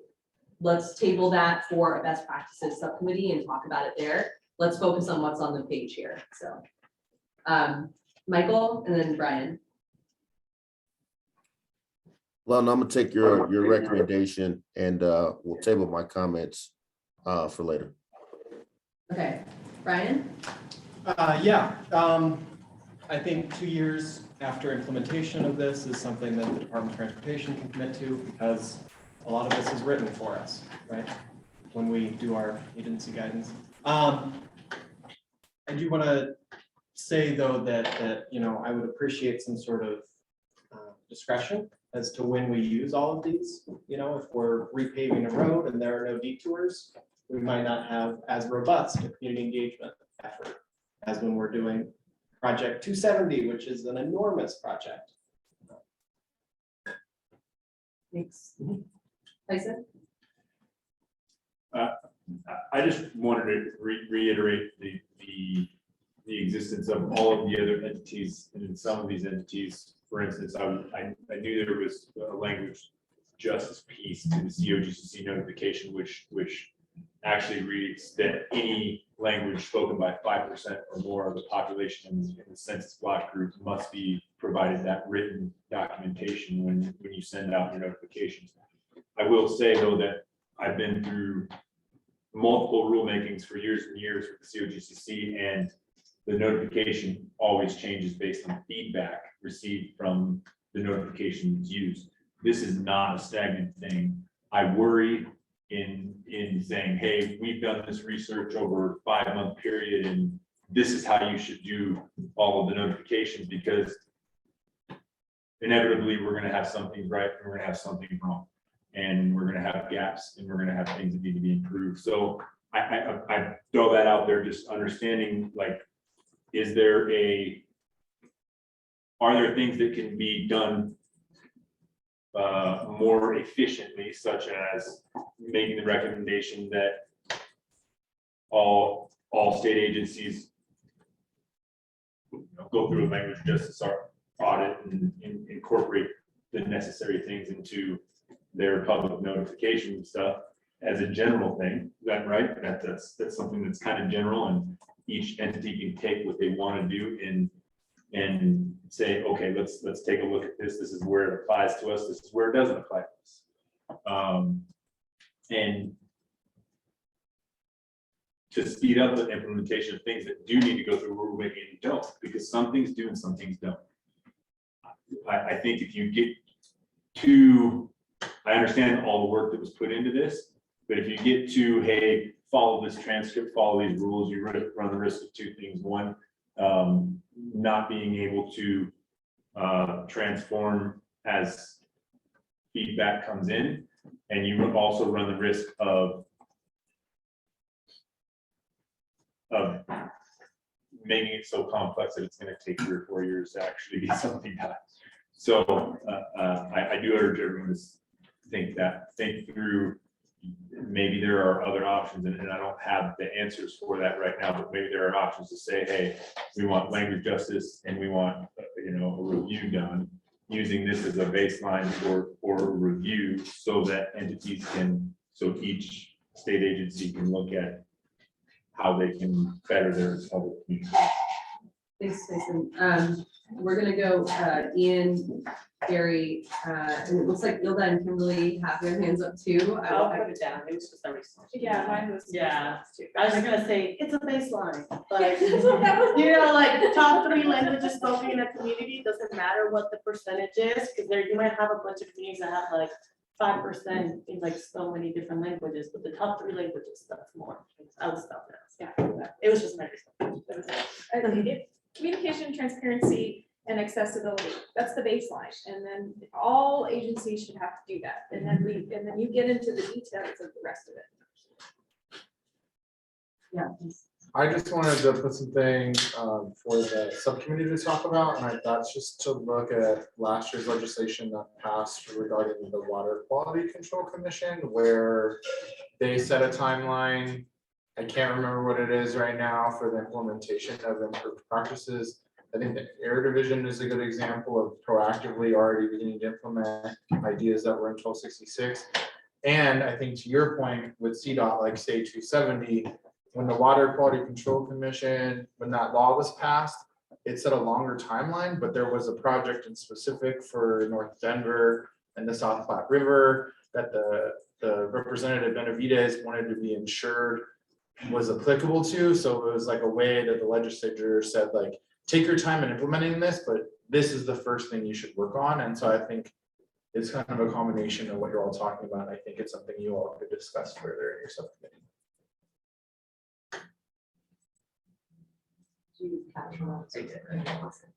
Yeah. And I'll just, for anyone listening at home, there is a 1-year implementation timeline. So those come into effect for the Water Quality Control Yes. Commission on July 1st of 2023. Sure, so I want to kind of. Yeah, okay, go ahead, Gary. Oh, sorry. Try to make it quick, but not so quick to mess up the interpretations, though. I do agree with Jamie that best practices are best practices. And so, that baseline makes a lot of sense. My concern comes from, we have to recognize each agency has their own set of resources, and that might hinder their ability to be a best practice. Not an argument that it's not a best practice, but what processes ultimately do we look at putting in place for that justification? right? And so people don't walk away with hard feelings. What we feel is justified, maybe not the same thing that another group of people feel is justified. And my first meeting this morning was actually with Doug Dean on best value employment metrics at the Public Utilities Commission. And this is one that I understand the frustration. So the first legislation was passed in 2010. And was last updated in 2019. And we're still waiting on doing rulemaking on that update. And I also have to acknowledge the PUC, which is a large entity with lots of resources, was asked to prioritize clean energy plans. So it wasn't that I don't think there was any intent to avoid it. It's just a matter of circumstance. It doesn't take away the frustrations that we're still here waiting, now 12 years after the first piece of legislation was passed, but we're supposed to be looking at the best value employment metrics. It's just those things are something that plays out, and I don't want people walking away frustrated and feeling like it didn't accomplish what their goal was. Thanks, Gary. Okay. So just kind of recapping then, we are not asking for a straw poll on sections A, B, or C in the best practices section. And that's because these discussions are things that are newer, right? So they're things that came up in the last subcommittee meeting. This has been really valuable discussion today that will help us as your staff revise this document, make it more reflective of the ideas that we heard this morning, so that when we put it out for public comment, more of those ideas are there. But we know that we're earlier in these discussions and more are needed in section A, B, and C. So we will take this discussion, bring it in.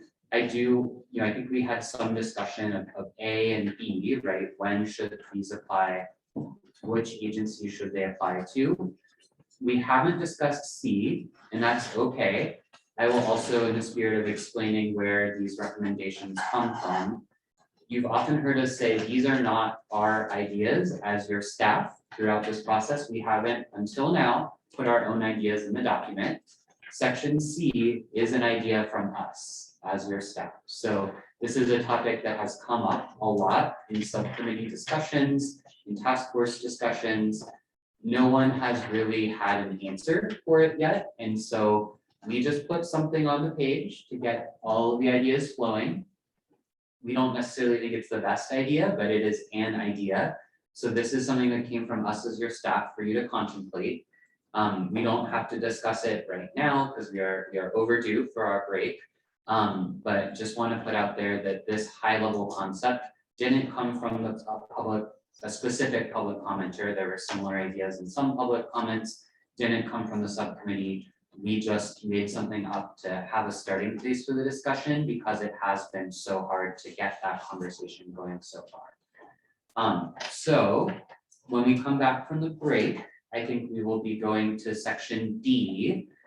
Section D, these are ideas that have been fleshed out a lot more through the great work of Ilda and Natalie and the best practices subcommittee. So we are going to be calling for straw polls on each of the subsections of section D, except for number 6, which is where we put all the recommendations about Indigenous community engagement from that subcommittee.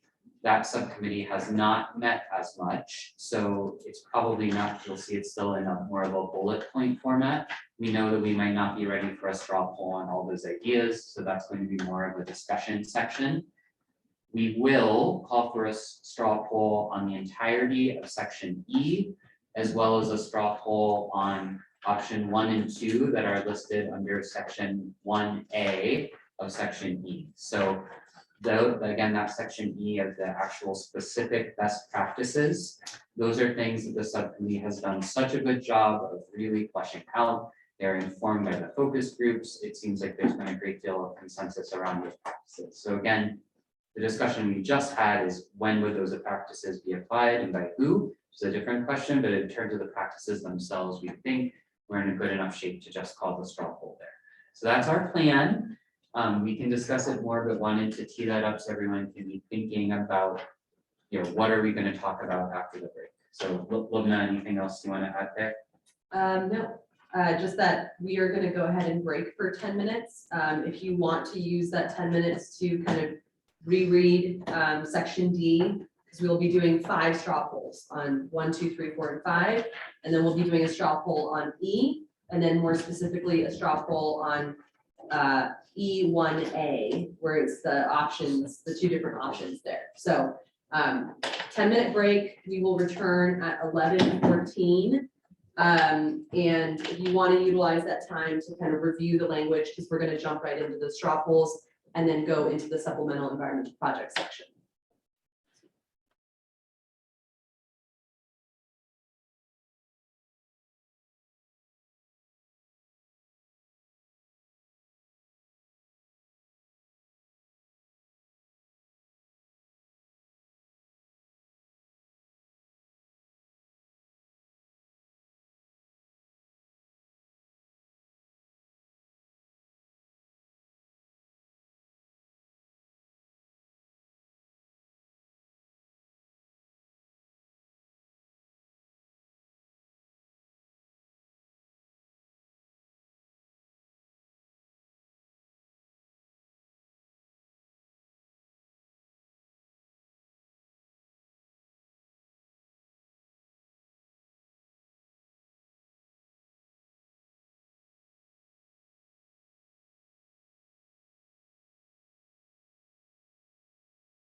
Apologize that we don't have the leftovers from breakfast. I know that a lot of people were looking forward to that. I guess it's a liability to keep food out for longer than an hour and a half. So we do have lunch.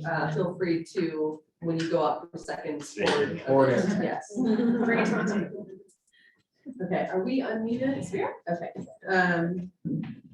All right, we're gonna jump right into it. I hope folks had time to read through, well, the recommendation should have been read through anyway. But for section D1, we are gonna jump in with the straw poll.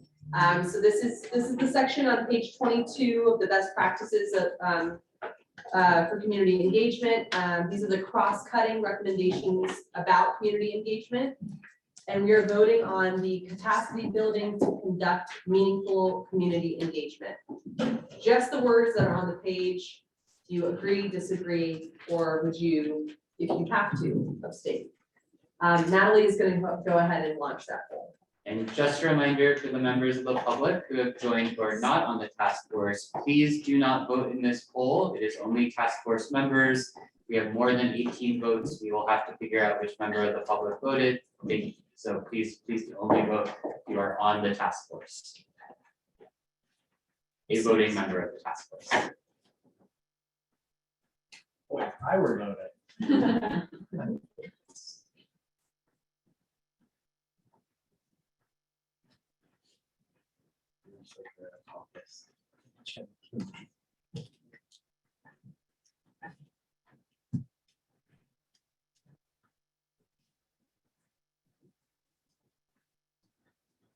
Okay, for our task force members, we have 15 votes, so we're just missing three votes. And if you not voting means that you abstain, please just indicate that.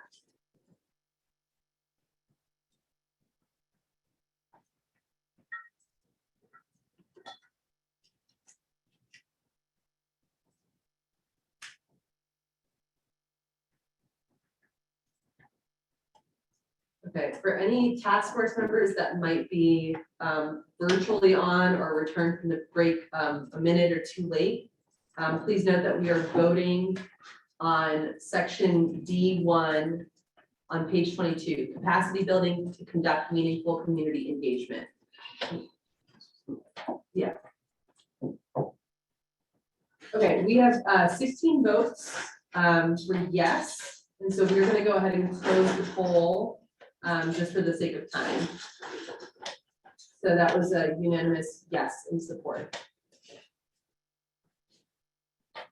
Thanks, Natalie. And then we're going to move on to straw polling D2, making technical decision-making processes accessible. And Natalie will launch that poll in just a moment. And again, this is only for task force members to vote. There'll be a possibility of making minutes or something. Yes. Yeah, the details of this in terms of like how you want to expand it, that can be definitely discussed during subcommittee meetings. And I don't have to vote for it to be CDPHE that does this work, just that it should be done. Yeah.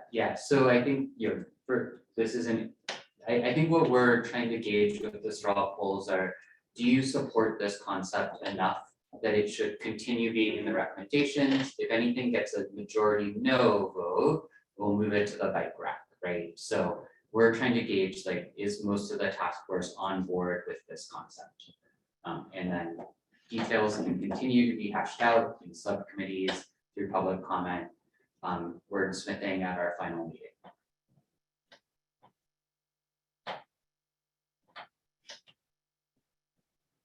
We'll give it another few seconds. I think there are 4 remaining task force members that have not voted. All right. We are at an 100% yes vote, with all 18 task force members saying yes, they would support this recommendation. Moving on to recommendation 3, D3, implementing best practices for community engagement. Please indicate whether you agree, disagree with this recommendation.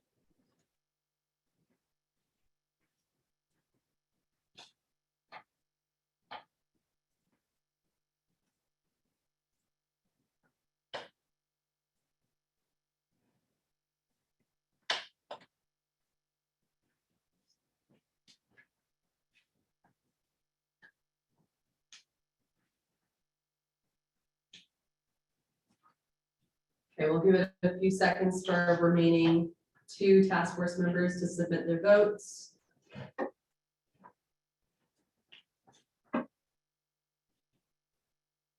All right, that is all task force members have voted. 16 people have voted yes and 2 have abstained. So we will continue to include that recommendation. Moving on to D4, the role of regulated entities. Please indicate once Natalie launches the poll, whether you agree or disagree with this section. D4, and for task force members only.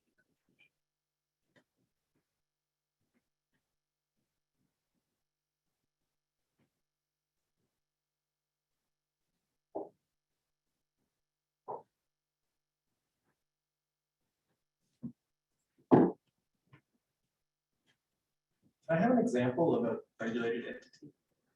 Sure, so that's a term we use because different agencies regulate different conduct. So I would just use as an example, the Colorado Oil and Gas Conservation Commission regulates oil and gas operators. Our Water Quality Control Division's drinking water side typically regulates local governments or quasi-public agencies like local drinking water providers. So we often use entity just because company is not always right. Sometimes local governments are regulated entities, but that's sort of intended to encompass the vast majority of kind of who is being regulated to promote environmental quality. Still missing a couple votes. Yeah. So what is it again? Yes means. You support the concept enough that you think it should continue to be in the recommendations.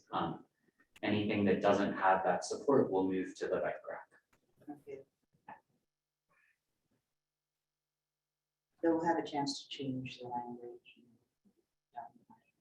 Yeah, so the details of this, it won't necessarily appear exactly like this in the final recommendations. This is just our like green light that like, yes, this should stay in the recommendations and we'll continue to talk about it. And if you'd like to continue to explore it, please join our next task force meeting on September 6th. Yes. Just a plug there. Okay, we have all 18 members have voted, 15 have voted yes, 1 voted no, and 2 have abstained.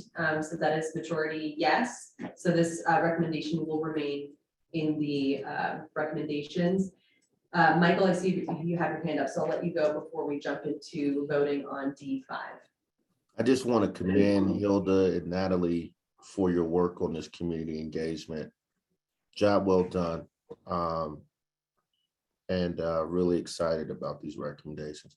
I'm excited to be participating in this poll right now. I'm not showing it, but I'm excited.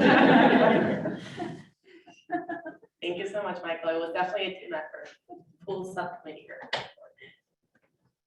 Joel, you're keeping track of like the actual breakdown, right? Yes, we are. So we know when there is. So we can have one. We're keeping track of it in 3 places. So, yeah. Okay. Michael's making his own list. All right, D5 on participation incentives. Agree, disagree, or abstain for task force members only.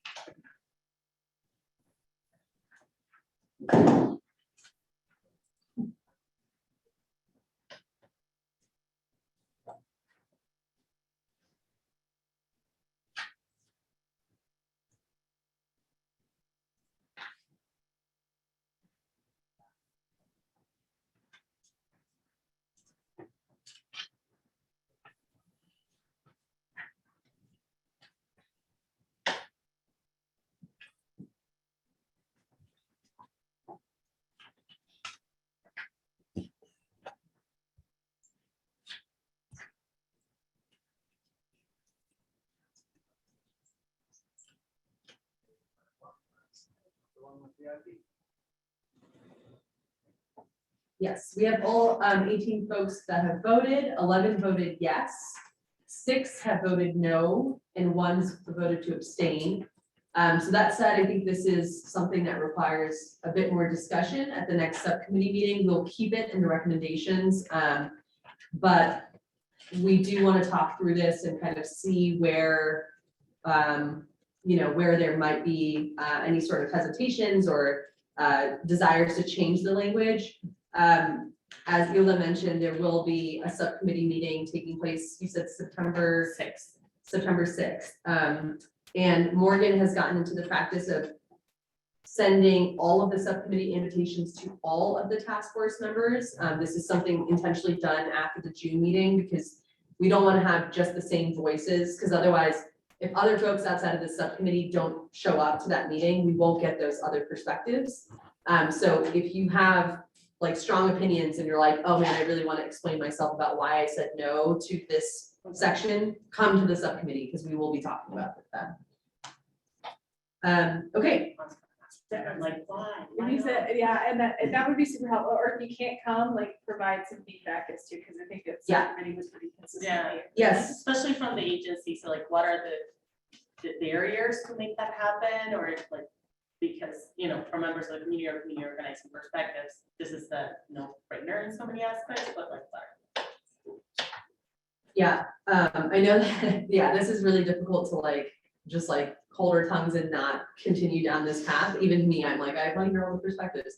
But just for the sake of time, we're gonna move on. We are going to move past the Indigenous Community Engagement Subcommittee section. That's on page 24. I will say, this subcommittee has not met as much and it's still very much a work in progress. We are getting feedback from our own tribal liaison on this section.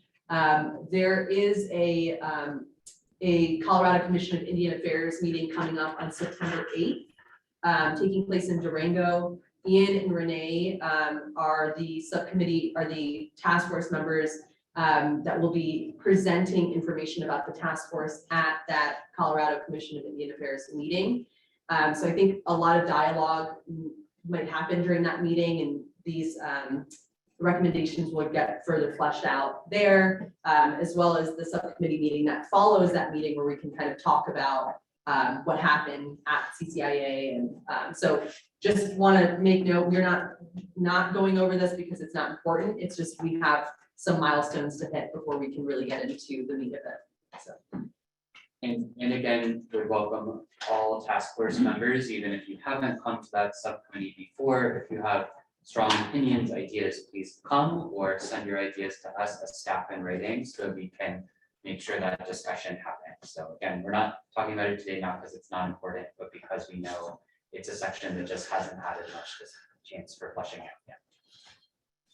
Yeah, I will also just want to say thank you to some of the agencies who addressed this issue and some of their comments, and the local governments in particular that did as well. Yeah, thank you, Ian, and that's a great point that we've taken that feedback and built it in where we could. So for example, I think the Public Utilities Commission shared an example of naming practices that is now built in. So we are trying to keep building this out as we get more feedback, and whenever Lina or I says we will discuss this more at a subcommittee meeting and send us feedback. We don't just mean task force members, we mean all the members of the public who are listening now too. Your feedback is valued too, and we'll make sure that gets to the task force members at the next subcommittee discussion. Thanks. And I just encourage our task force members here, if you are bursting with ideas and you can't wait until subcommittee meeting, send us an email. Send us a line edited version of your recommendations. As much pre-work as we can do to prep for the subcommittee meetings is very helpful. So you don't have to wait until we get those scheduled. Okay, we are gonna vote on section E as a whole. And so this is specific recommendations about best practices for community engagement listed in the EJ Act. So these are recommendations that were kind of already formulated and that we've kind of added to with this subcommittee. This is the section that I had mentioned multiple times that has been better informed by the focus groups. We feel like it's in a good place and are not going to discuss it in detail. So we're going to just take a quick vote on the entire section on whether you agree or disagree with the recommendations in general. Yeah, Robin. And I understand that our vote is to bring it forward. Yes. But I wanted to ask whether there's space in the recommendations to bring it forward without necessarily supporting it being embedded again in the statute, but more for what might guide the baseline development of the guidelines for agencies, right? Like, I guess my vote could be different as to whether we're talking about amending the statute to add these things versus like developing a recommendation to the legislature that agencies apply these concepts in developing their engagement plans. And I just want to make sure there's space to have that conversation later before I go. Yeah, thanks, Robin. And that's why we started on that section A, B, C, which is really the question you just posed of like, which agencies do these best practices for what types of decisions? And are they mandatory? Are they optional? Is there a plan? Does it vary? All of those questions we know need more discussion. So that's what we were talking about in A, B, and C. This vote now is just E. What are the best practices? What do we think are the best practices agencies should do? And including refining the list that's currently in the statute. So that's where the statute comes in, is that, you know, this vote encompasses the things that are already in the statute and as well as the amendments proposed by the task force. Yeah, this is pretty much the aspirational baseline. It goes to like what was there to a little bit of a higher degree, and I think more specificity, but really currently what's on a lot of it is. Yeah, I mean, I'll just put on that table, like, I support these pieces. I don't necessarily support them being added to the statute. Like, I think a lot of what's in the statute could be more part of this, what we were talking about earlier, which is directing the model guidelines by the coordination committee and that sort of thing. Like, I just don't love putting things in this statute because it's just so hard to change as we learn more, to Tyson's point that we're always learning, right? So with that, right, I mean, I support the things. Yeah. All right, so we're gonna do an overall vote on E as an entire section, and then we're gonna do a specific vote on E1A afterwards. That's gonna be a vote that's gonna distinguish option 1 versus option 2. For right now, we'll just do the overall vote on section E. The poll has been launched, and again, voting by task force members only.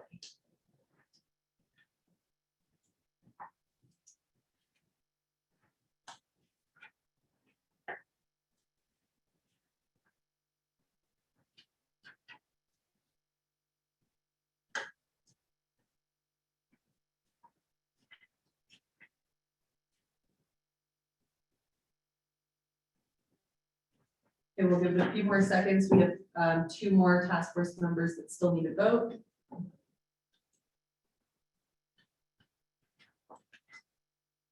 Okay, that puts us at 18.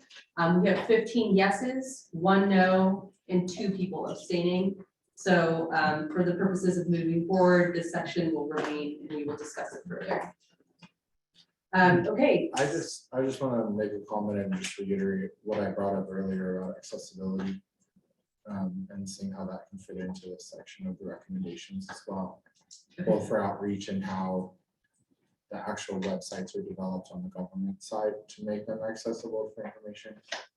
Okay, thanks, Dan. All right, we are going to do our final vote in this best practices section.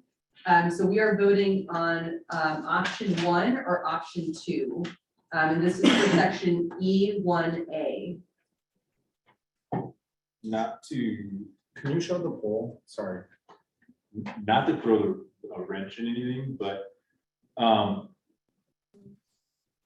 voting for the first piece, it says the discuss above task force is not envisioned agencies apply every one of these practices in every community or in every circumstance. But then it gets to this option 1 or option 2, which seems to be very specific to how something is run. You know, I would almost propose, like, I don't know if we take this time to propose them. It seems like it would make more sense if this said to hold more than 1 meeting, depending on size and scope of the action being taken. Because again, if it's C470, it better be more than 3 meetings. If it's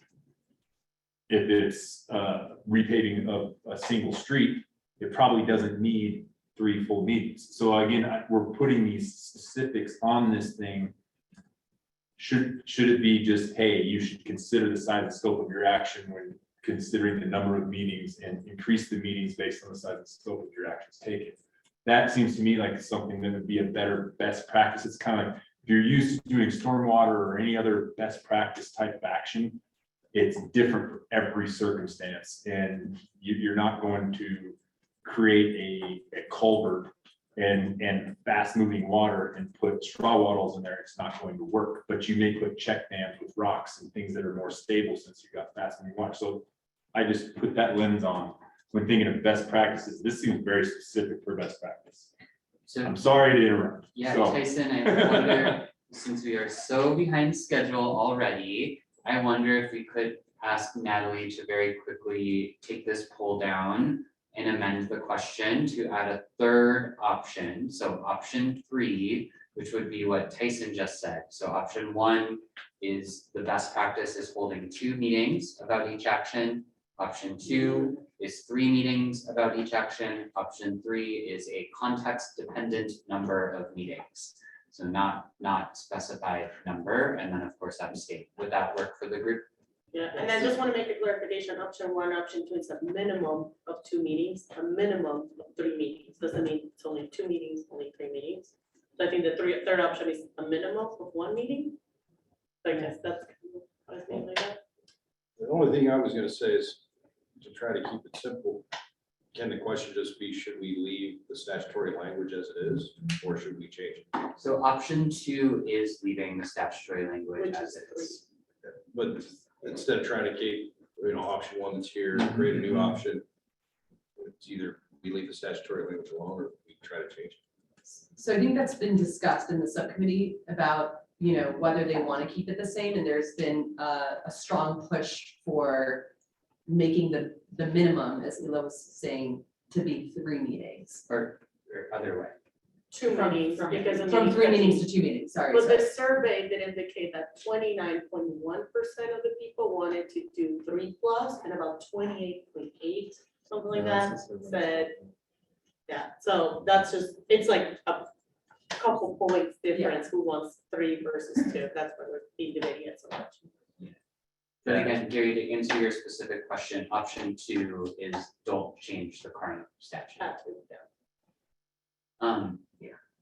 Tyson, do you want us to amend the poll so that there's option 3 of? Yeah, because, I just don't agree with either of these options because it's not a best practice. That's not that's not the idea of best practice. Multiple meetings depending on size, it seemed like more of a best practice, but naming a number or even, naming a minimum. You just don't, what is it? What does that apply to? Is that fixing a sidewalk, or is that building an oil and gas location, or is that building low-income housing? The project sizes can vary so greatly that to say you gotta have a minimum of 3 meetings really doesn't make sense in all situations. And I get, So let's Yeah, hold that's on, C word. let's hold on. We need to, we're not gonna keep Yeah. moving if we can't just go. So Natalie, could you maybe reframe the poll to add that as a third option that people can vote in? So again, option 3 is on the screen, a context dependent number of actions, right? So that would say instead of 2 or 3 being recommended best practice, it's context dependent, and then we will vote between those options. Yeah.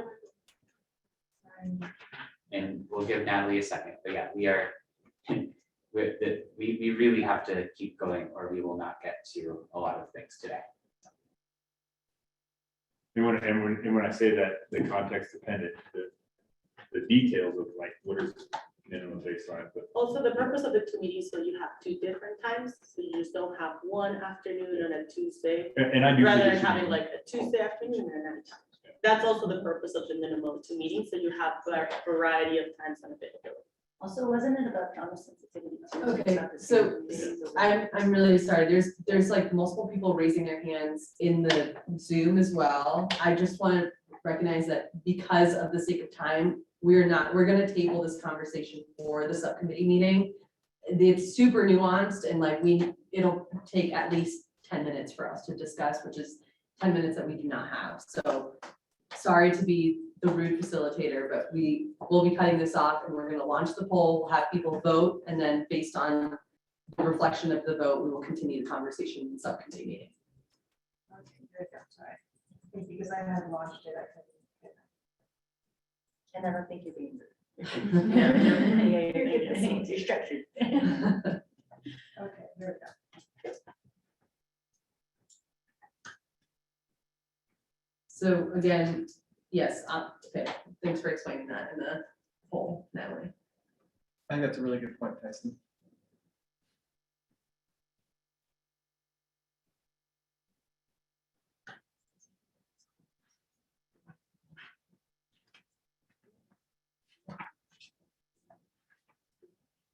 Okay, we have 3 more task force members that need to vote.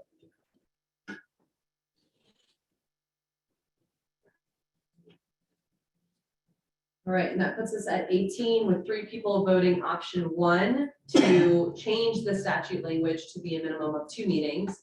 Option 2, which is to keep the statute language as it is in the EJ Act, that there should be a minimum of 3 meeting times.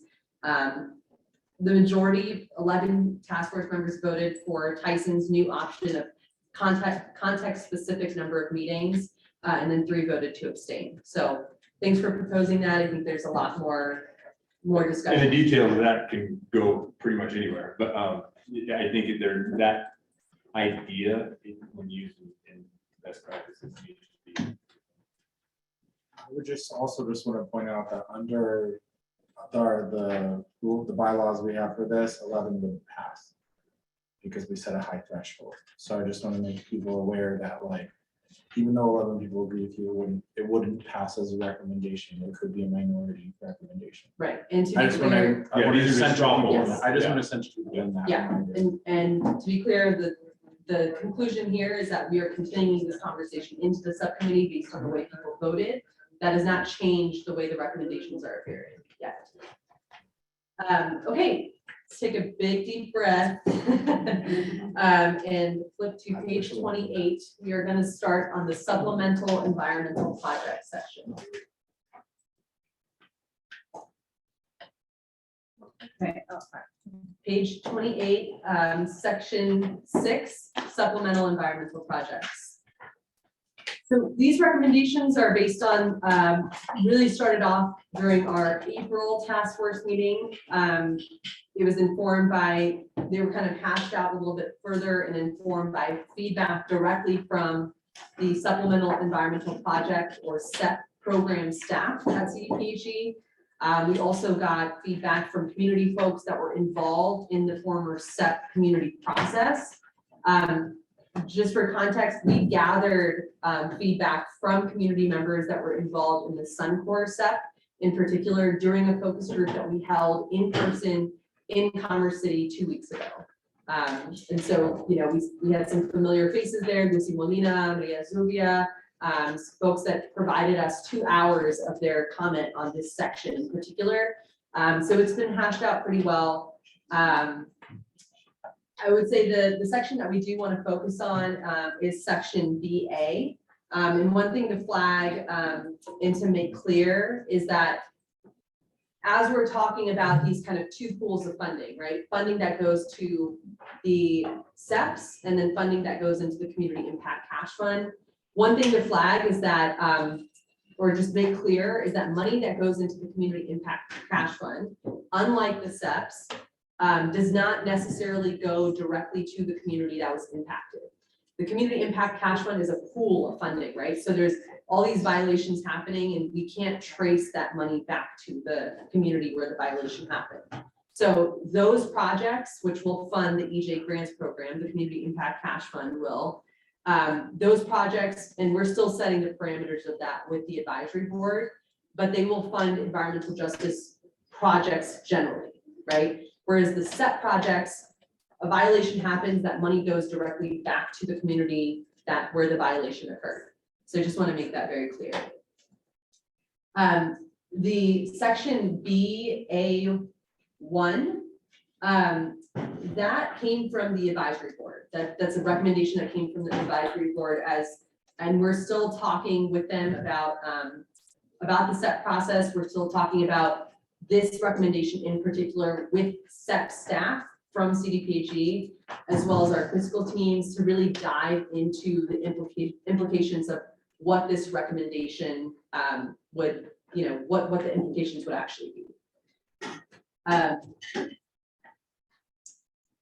Joel, do you have anything to add? Sure, I would add a couple of things. So again, this is, this process moves quickly. So the document, the draft on the page, really CDPHE, our staff who work on these topics are still in the process of reviewing and providing input, but we are really fortunate today that Heather Willett from the Air Pollution Control Division's enforcement team has joined us on the Zoom, so she can help answer questions and provide some perspectives about what this could mean for the Air Pollution Control Division and enforcement and compliance actions. And I think just the other thing I would note is, what the advisory board's general sense is it would be best for when there is an enforcement action taken by the Air Pollution Control Division that results in a penalty. So a company or other regulated entity pays a fine for breaking the law, that money should be distributed through some sort of process that has community oversight, whether that is through the advisory board or through a community-based supplemental environmental project process, which, as you may remember from the April meeting, that's when community members actually sit on a selection committee to choose which projects receive funding, like what happened with Suncor's fairly recent high-profile one. So some feedback that we received that we haven't had a chance to incorporate in this draft yet, but I think is important to keep in mind is that because supplemental environmental projects are voluntary, it's really likely, if not, well, certainly possible, if not likely, that having the more complex community-based process could result in fewer companies agreeing to do a supplemental environmental project. So that is like a potential trade-off that we didn't really have a chance to frame for the advisory board, but it's worth keeping in mind. So I think that would be all that I would want to kind of tee up. And then again, just remember, if you have questions about like, how does this process actually work? We have Heather on the line who can answer them today. Awesome. With that said, do we want to jump into section B.C.? Yeah, let's open it up for discussion now. I just had a clarifying question. Is there a DIC community element built into this CICF already? So meaning, does a certain portion or all of CICF or some CICF go to disproportionately impact communities? Is that built in?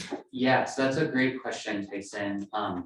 The answer is that all funds in the Community Impact Cash Fund go to projects in disproportionately impacted communities. So all the revenue goes to areas that meet the definition of disproportionately impacted community. That's really the one restriction that the statute provides for how the advisory board can spend the money. But it's worth noting, not all enforcement actions, so not all violations that lead into that funding will occur in a disproportionately impacted community. So regardless of where the violation occurs, the funds go to disproportionately impacted communities. But you could, for example, one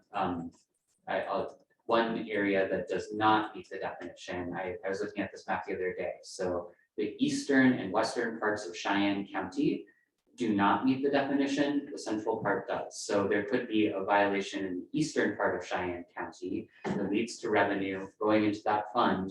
The advisory board then distributes to a grant in central Cheyenne County because that meets the definition. But the advisory board couldn't fund a project in that area where the violation occurred, western Cheyenne County, because it does not meet the definition. So does that make sense? Yeah, absolutely. I know you mentioned it's hard to track how it impacts certain disproportionately impacted communities. I'm kind of curious if there's like a transparency or a place where community members can go see, where some of these violations are, even in like through regions, and then they can potentially be better informed to apply for. I don't know, like, how do we track it, even if it's still going to other communities, but there's, yeah, that just like transparency of where some of these violations are happening. We don't map currently compliance violations. It's something that personally, I'm hoping comes out of this process is to fund EnviroScreen to do something like that, to provide that kind of transparency around where sources are and where violations are occurring. But it's not something that we have the capability to do at this time. So right now our database tracks all of our compliance actions, like when Heather's team issues a compliance advisory or resolves a case through settlement or compliance order, but there's no mapping of that right now. And if I can build on that, Robin, there are some additional challenges too. So one is that sometimes enforcement actions, they may implicate multiple facilities that are in different areas, right? And it's sometimes difficult. I'm not sure that it would be easy to allocate sort of how much of the penalty revenue was based on one part versus another. Another challenge is that because of the nature of air pollution, who is harmed by the violation is not always geographically tied to where the violation occurred. So for example, a violation of a regulation that is designed to limit the emission of, say, volatile organic compounds could contribute to ozone formation throughout a region, whereas something that isn't more localized, like a hazardous air pollutant or sulfur dioxide, has a more localized impact where the violation occurred. And of course, a greenhouse gas violation implicates the whole world, the whole state. So I think we can hopefully get there with robust funding for EnviroScreen, but there's a lot of nuance in terms of connecting where harm occurred, depending on the type of violation, that will sometimes make that geographic distinction a little difficult. Though in some cases it will be really clear, right? Like the local community is harmed. So I just want to caution us against sort of assuming that the exact location where a violation occurred will always indicate who is harmed by it. Well, and I think that's why the part of the reason the statute doesn't tie the community impact cash fund, at least how I read it, to funding a project always in the community where the violation occurred, right? And so it's more like a priority choice by the state and the administration to use these funds that previously went to the general fund to support communities, right? And to be restorative and help mitigate, right? And so that's why, to Joel's point, all of the air penalty money goes to this fund, even if the violation occurred in a community that's not disproportionately impacted. And then I think the fund also is authorized to fund projects that aren't specifically emissions mitigation, that are access, right? And so consultants, engagement, participation in rulemakings, all of those sorts of things are on the table. And there is some overlap between those types of projects and SEPs, right? And even some SEPs in our idea library, which is, and I'm just gonna go into the stuff, which is what I think part of the health department's recommendation, or at least the air divisions, is that SEPs are a really useful tool because they don't slow down so much the enforcement process, because we want to resolve the violations, right? For small dollar projects, it's a way to like get things done more quickly. But like maybe there's a really awesome space for more community involvement and advisory board involvement in the SEP pre-approved library, right? So we have a list of, the health department has a list, it's not my team, pre-approved SEPs that are like the company can, let's say they have a reporting violation, right? They didn't file what we call the APEN, right? They didn't file their emissions report on time. That's a small dollar violation. Actually, in the statute, it's like $500, very small, right? Is it worth, like, is that money going to add value to the community impact cash fund? Or the Regional Air Quality Council has a program called Mow Down Pollution that buys electric lawn and garden equipment to replace people's gas-powered lawn and garden equipment. Better for local pollution, better for ozone. right? So a company could just give that money to that existing pre-approved project because it's a pre-approved step. It takes no time. It doesn't have to go through the grant process, right? It's pre-approved. So could we direct a lot more community engagement on some of the pre-approved step ideas, right? And then, you know, focus like getting like the larger dollar, you know, maybe projects or where companies don't want to go through that step, right? They don't want to pay into that project because it's voluntary for them to do a step. Then that money would go to the fund, which again goes to communities. So just an idea. Thanks, Robin, for that context. We have 4 people in the queue, so we'll go. Sorry. We'll I'm so go, bad at this. Michael, Tyson, Jonathan, and then Ian. And I will just say, we are trying to kind of move into this question, BC, the question to you all task force members of what criteria should be used to determine whether a SEP request for application will take place in or benefit a disproportionately impacted community and therefore be prioritized. So we're kind of shifting the conversation there. Michael? Yeah, I appreciate the background. Really, really great context. I guess just throwing this out there, if this program already exists, I guess the question back to the what are we trying to solve here then? Or what's not working? That's a question.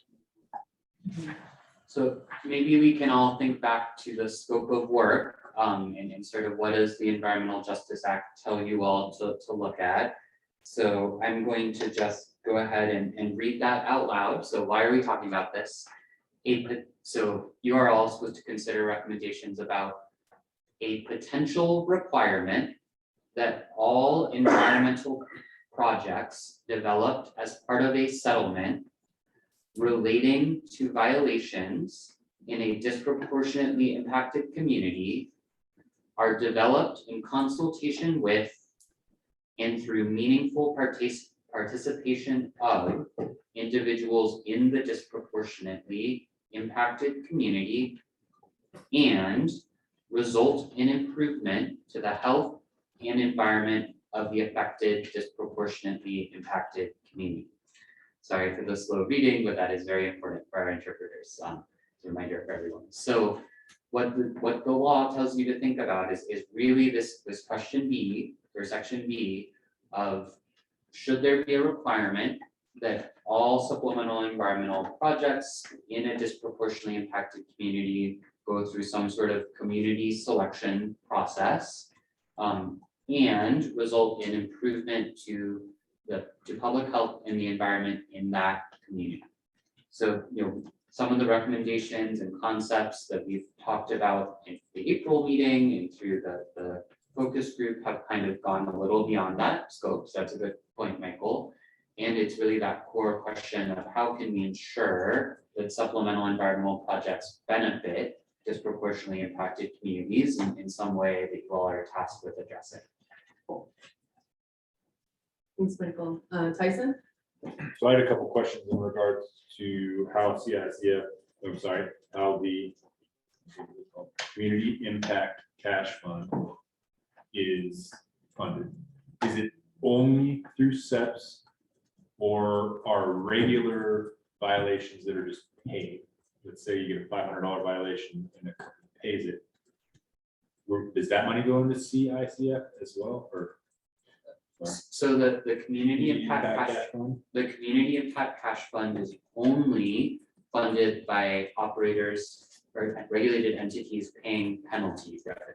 So a supplemental environmental project in a way, I want to say takes away, but it does take away from revenue that would otherwise go into the fund, right? So the supplemental environmental project means that the money is paid directly from the regulated entity to whatever nonprofit organization, local government, company that is carrying out the supplemental environmental project process.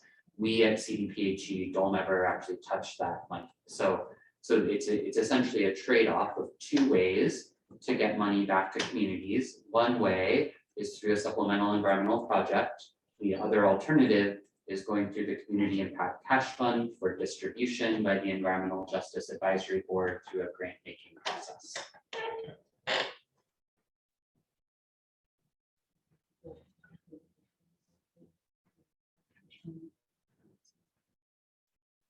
Yeah, actually, okay. We're gonna screen share really quickly.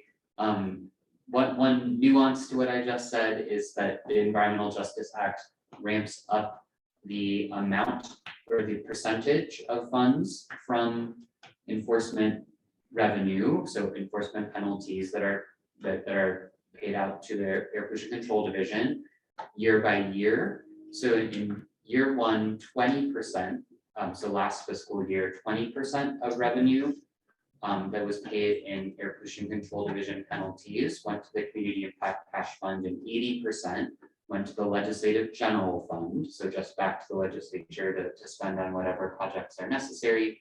This fiscal year, 40% goes to the Community Impact Cash Fund, 60% goes to the Legislative General Fund, and then it increases 20% each year going to the Community Impact Cash Fund until fiscal year 2025 to 2026, when 100% of the revenue will go to the Community Impact Cash Fund. So that is the reason that the advisory board recommended or suggested that you all recommend waiting until fiscal year 2025 to 2026 to phase in any sort of changes to where supplemental environmental project revenue is, or what any changes to that supplemental environmental project process. So, And that's recommendation BA1.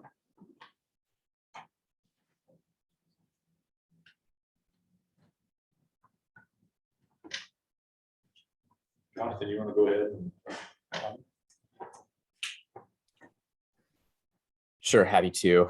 And some of this is, you know, a function of having a thought probably 5 minutes ago and then having a lot of other conversation between now and then. So I hope to recapture some level of that thought. But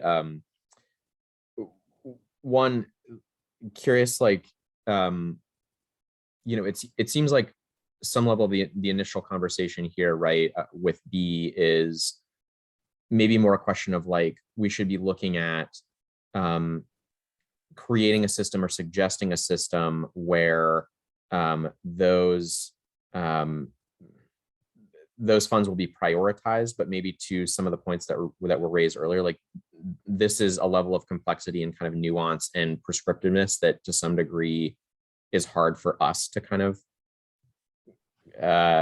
come to a conclusion on with this group in conversation here. So I'm curious if, you know, maybe this recommendation is more geared towards saying, you know, instead of us figuring out the exact system where, you know, X% of what goes to a specific project that may or may not be in a DI community based on a, you know, an enforcement action that was outside of it, something more along the lines of, you know, there should be a system that is developed to prioritize those funds where possible, going back directly to the community or whatever. It seems like we're trying to get super in the weeds on something that is very complicated, and I'm not sure that we're maybe best tasked with coming up with that system, as opposed to making a recommendation that there be a system for that and a system for accountability, you know, with that and transparency with that. So like, you know, all of the grants are, you know, made public, and then there's an analysis based on where those grants are going, and if there's a correlation or whatever. Like maybe there's just a better system down the road. So that's kind of question / point number one that maybe the APCD representative there could further elaborate on, kind of like what would work, what wouldn't work, why are we kind of discussing this? And then clarifying question number two is, so with what we're going to be asked to weigh in on, that's just the C portion. Are we already kind of assuming that the B portion here is taken, or are we actively asking kind of the root question here on, is this a good idea overall or not? I'm just not clear on what the next kind of poll will be. Thanks, Jonathan. That's a great clarifying question. We're not planning to ask a straw poll on this section because we know it's something that hasn't been discussed as much. So similar to the Indigenous community engagement section, we know a lot more discussion is needed. Since there's no subcommittee for this topic, we are having the discussion here. That's why we're talking about it now. So all ideas in this section are on the table. We want to make sure you all think about question C, which was a question raised by some public commenters that really hasn't been addressed by the task force yet. The only straw poll we will do in this section is on these three options below on the role of the regulated entity in a community-based selection process. So Section D. Sorry, section D. So yeah, all is on the table here. No overall straw poll yet, because we know there just hasn't been that much time to discuss, and the outcome can also be, we need to set up a subcommittee to talk about this more, even though we haven't done that yet. That's also okay. Ian, Robin. Yeah, I had a couple of questions about, that I'd just like to get in the notes, about the feedback in particular with the community. I hoped to make it there, but I didn't, but I've worked with the members around Suncor. And I'm curious if size of grants were brought up, because when they get broken up into smaller amounts, you see a lot of people competing for them. And it's challenging, in particular, science-based approaches to solve environmental justice issues are expensive. I learned that when I settlement with I-70, I think we learned that with Trophy Mondo. So I was curious if that came up. I'm also curious about when there's money there, when we've seen this with even with the EPA grants, new nonprofits that hadn't traditionally operated or worked in these communities, but are better at grant writing, actually receiving the money instead of community groups that have been doing it long-term in those communities. So I want to put those out there. And then the last one, which I really appreciate, is reviewing kind of the conflict of interest, how the group works with people from the community to help guide it, because what they express, and I think on our I-77, which isn't quite an SCP, is that you get isolated from the community that you work with to be able to evaluate what's best for your community. And I think that's against the intent of why we're doing it and trying to bring resources back. So I just really appreciate that being in here as like revisiting, with the settlement of I-70, we actually worked to change CDPHE's procurement process to not isolate us through confidentiality agreements with our representatives. So I'm just glad that it's in there. Thanks, Ian, and I'll quickly show, actually, all 3 points you brought up did come up in the focus group. So to your first point about sort of like, sometimes there's not enough money to fund all the good ideas, where that sort of discussion went in the focus group and then shows up in this document is in AA1.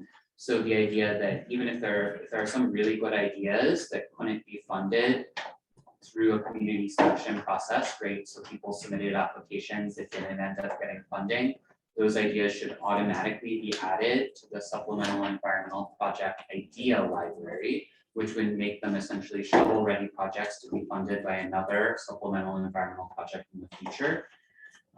So that was kind of where that discussion went in the focus group. Your next idea about sometimes there are organizations that already have grant writers on staff, and they are kind of better positioned to apply.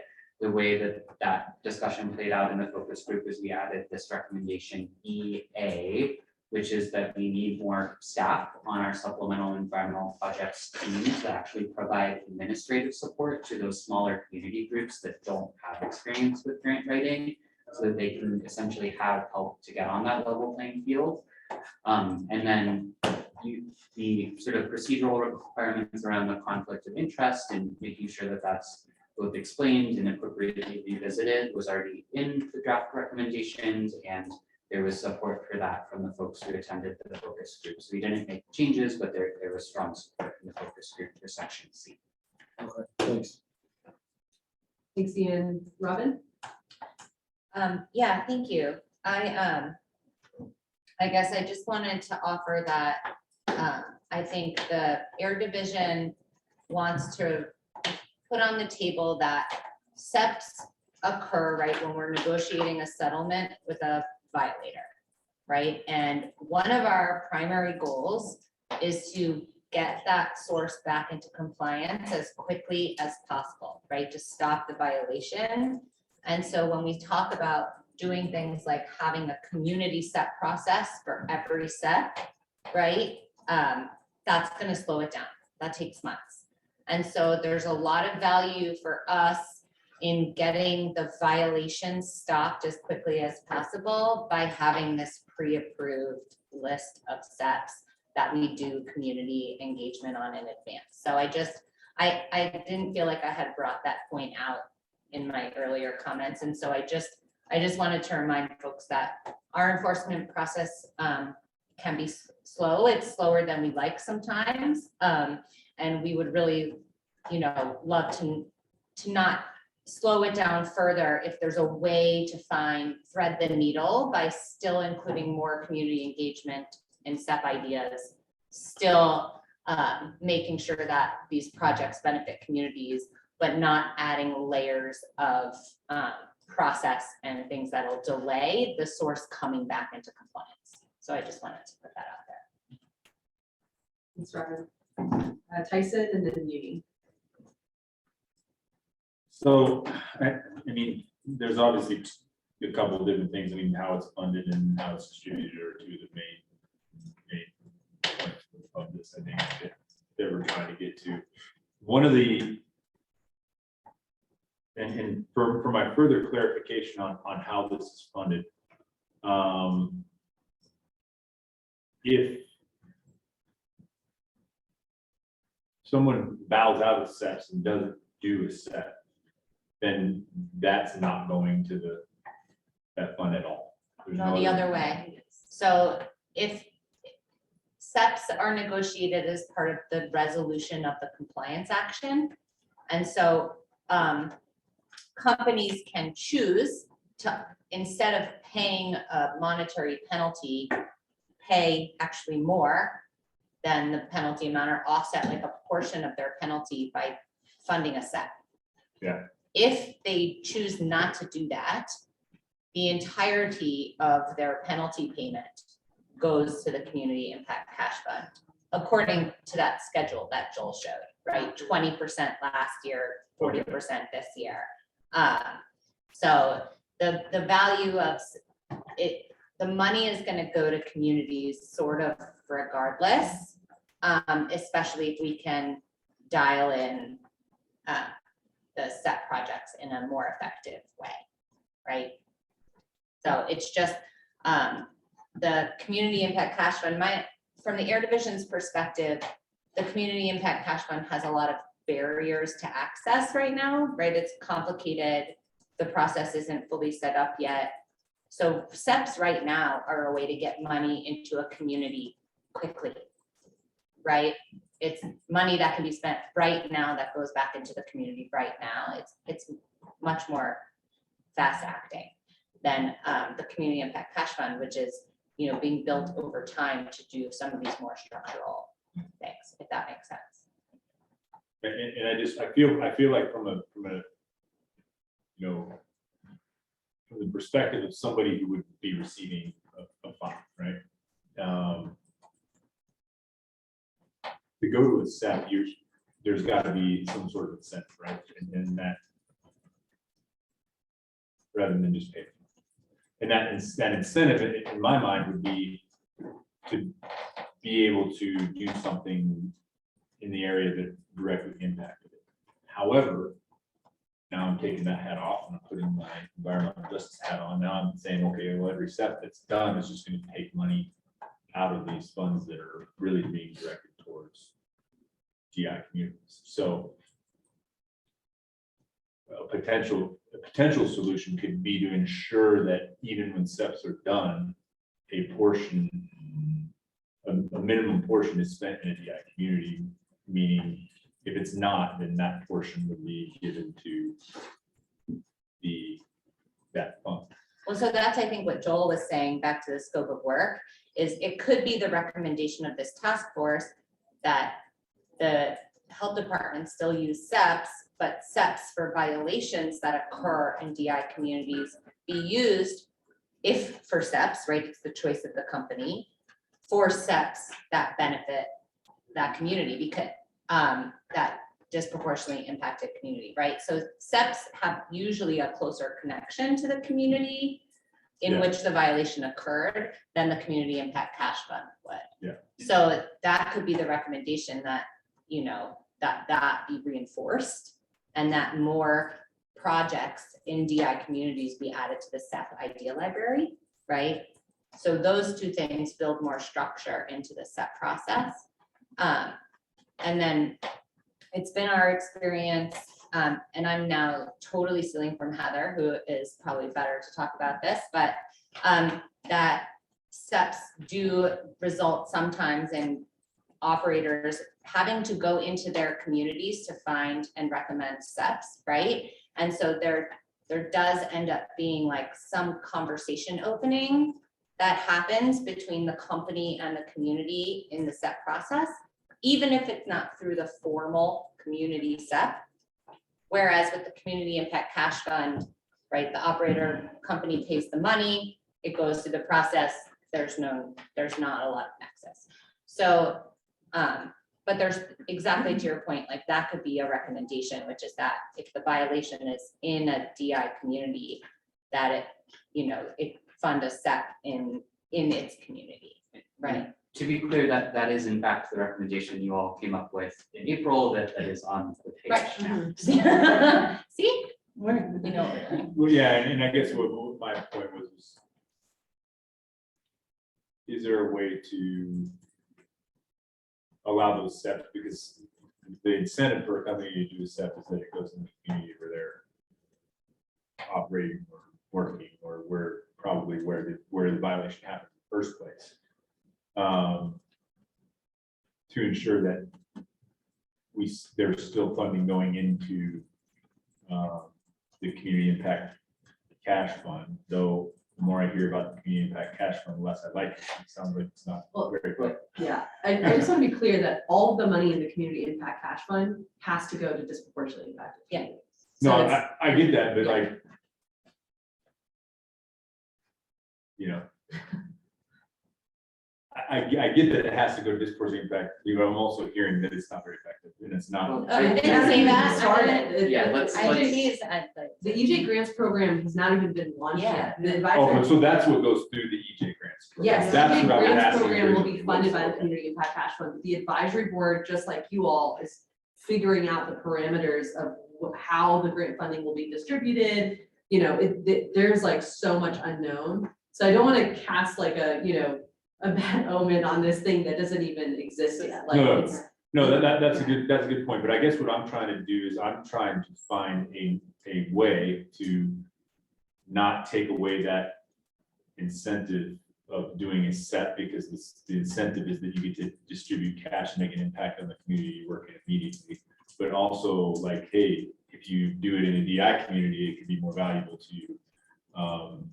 Meaning, so that steps actually happen in DI communities, because again, unless the act happened in a DI community and they're doing a step in a DI community, if it's outside of a DI community, there's really no incentive for them to do a step that's gonna impact the DI community. So Tyson, I'm gonna, jump in and just encourage everyone. I think what you're saying right now is what is exactly on the page in section BA. So let's really think about, you know, especially in sections like this, we're trying to work through things we haven't talked through as much. What, if anything, do we need to change about the language, right? So right, like, is this language capturing what you're saying? Is it not? No. Okay, so how is it not, and how can we improve that? I'm talking about when a violation happens outside of the DI. And this is talking about specifically only when the violation happens in a DI. So what would you suggest for when a violation happens outside a disproportionately impacted community?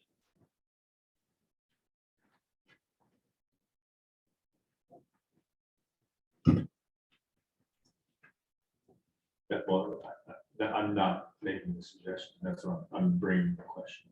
Is there a way to encourage SEP use inside of there? meaning When the violation. I'm an operator, I operate outside of the DI community, I got a violation outside of the DI community, I'm gonna do the step. I'm gonna keep that step here in my non-DI community and do all the steps in my non-DI community because that's where I operate and that's what I do. There's no incentive for me to actually like bring in DI communities. So you're talking about changing the SEP process, like the, right? So Tyson, are you yeah, so supplemental environmental projects do have to have a geographic nexus to where the violation occurred. Yeah. Right? So are you saying that when a company is pursuing a SEP for a violation that happened outside of a disproportionately impacted community, they should prioritize doing a project that is within a disproportionately impacted community that's relatively nearby?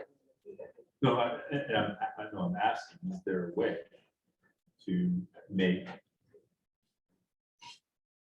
the idea of like a SEP idea library an incentive? Because a SEP idea library is not really an incentive if they're just gonna say, I want to like, you know, and maybe that is outside of our scope, maybe that is within the SEP process, but maybe it has to do with how much of that fine, you know, you gotta pay more to do a SEP or whatever that is. Maybe you don't have to pay more if you included the community in your SEP. That's what I'm saying. To still prioritize the IC no matter what the SEP is. Yeah, but it's gotta be, I mean, the SEP piece is a voluntary piece, right? So is there any incentive there to actually prioritize a DI community when you're not in a DI community? There's not. Right now, I'm saying if I have a SEP outside of DI community, I'm just gonna leave it outside of DI. You know, is there a way to create it? That not only where the violation occurred, but also to still prioritize the IC communities because it actually enhances even more of their disproportion. So addressing that. Like cumulative impacts of nearby disproportionately impacted communities. Yeah, is there a way to incentivize people to do that voluntarily? Because that's what you're asking the steps to do that voluntarily. So I mean, incentives are a huge thing, and you gotta, a lot of people don't discredit incentives. Incentives are what help bring money to places, period. Like why I got there, well, because they got their fine reduced or whatever, who cares? They got there, the money got there, and it got there quicker than it would through some long grant process. So that's all I was asking you, is there a way to do that? If there's not, then, or if this is a much broader, I just want to pose that question. Doesn't need to be answered right now, doesn't need to be solved or resolved, just a question that's out. Please, Tyson. Yeah, and I just saw that Heather raised her hand and I, as kind of the subject matter expert in all of this, Heather, I do want to have you come off mute and just share whatever you might have. Yeah, so I just wanted to explain how SEPs work right now and how I might anticipate they would work in the future. So right now, companies are only allowed to offset 80% of their penalty, which means that 20% goes to, prior to recently, the general fund. So that would mean if they continue to work in the future how they work now, that no matter where the violation occurred, 20% of the total penalty would go to the Community Impact Cash Fund once 100% goes there. So then only 80% would go towards the SEP. That's perfect. That's literally what I was suggesting initially. So thank you for clarifying and sorry for wasting it. Right. So we'll take this sort of notes on what you said out of the document based on that clarification. Thank you, Heather. Yes. I wasn't always, I learned more about that. Now I know what I didn't know and Well, it made me smarter. I mean, in your example, I think it makes sense because like Cheyenne County, right? Where the operators are typically found outside DIC communities.